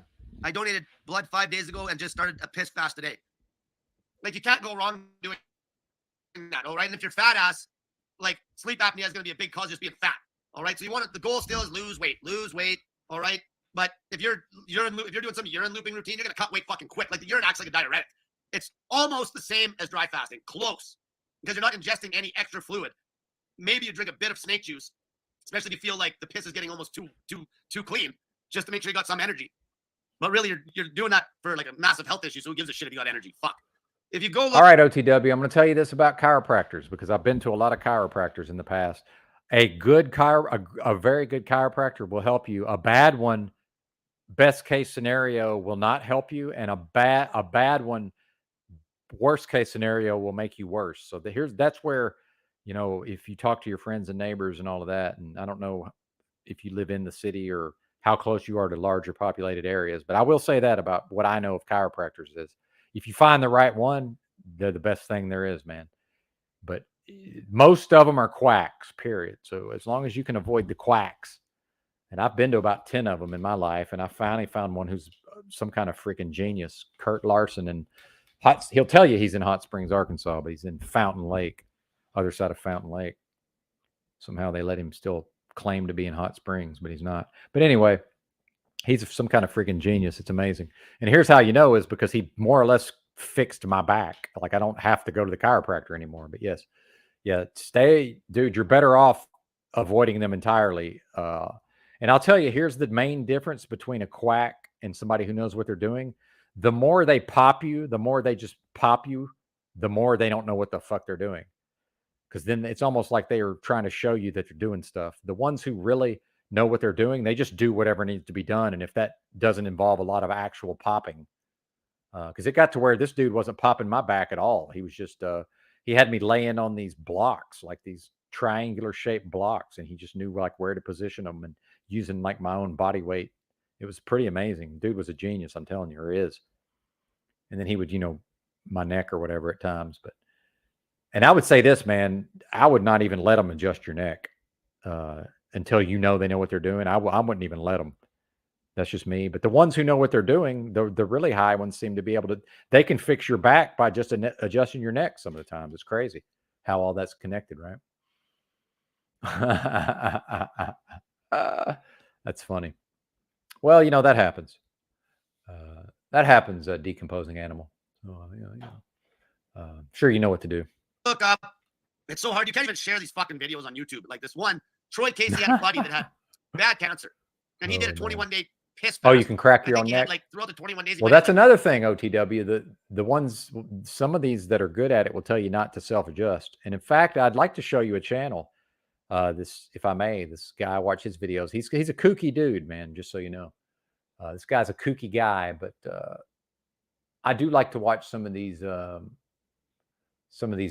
videos about chiropractors. Let me show you this dude's channel, if I may.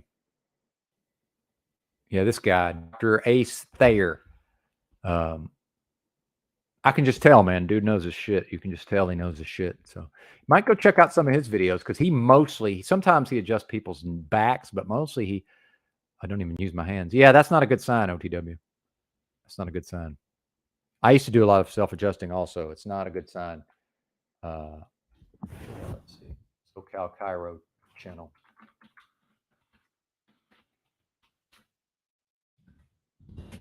That's supposed to say channel, just so y'all know. Just so you know. Let's see here. Yeah. Yeah, check this dude out if you get a chance. Oh, did I miss this one? How did I miss this? I thought I had all fucking, no, I don't. See. I thought I had all notifications.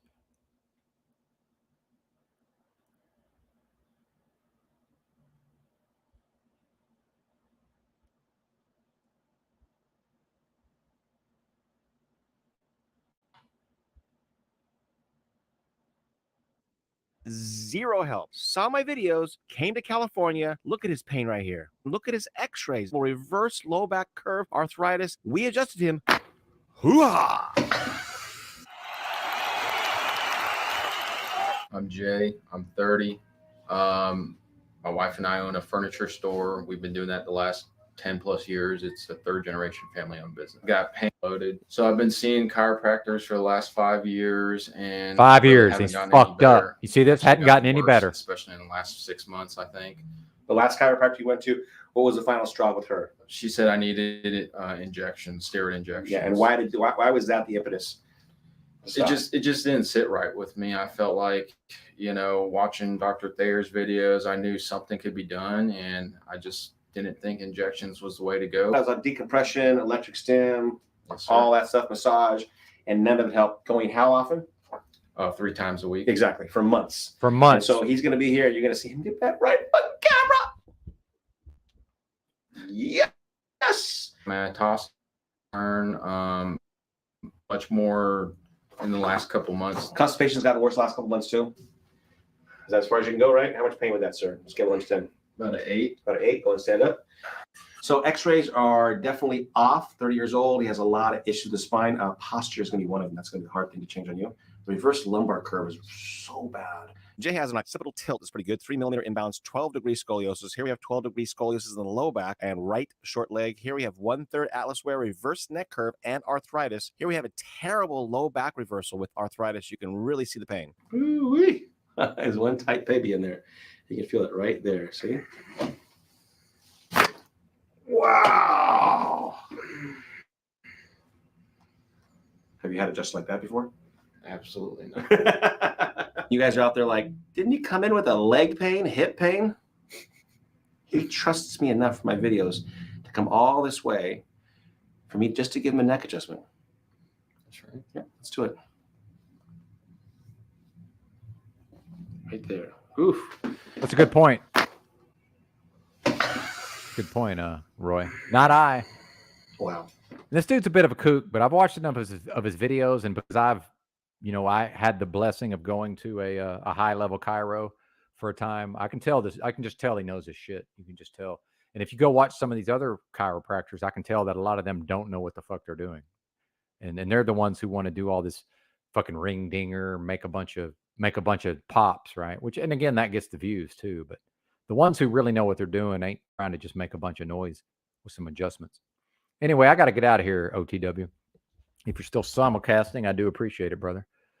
I'll be around as always. Although I don't know that I'm probably not up for some panels just quite yet, especially since I'm still on my bullshit internet.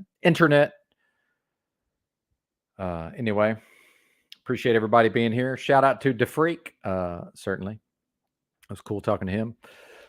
Thanks for watching. Oh yeah, no, straight up. Sorry, apologies for the almost letting you go in the night. Yeah, most are quacks. 9 out of 10 of all chiropractors are complete fucking quacks. They have no fucking idea what they're doing. The thing is, if you find the one who's actually is good, it can be amazing and life changing. Absolutely, 100%. All right, we're out of here. Thanks for watching. Bye.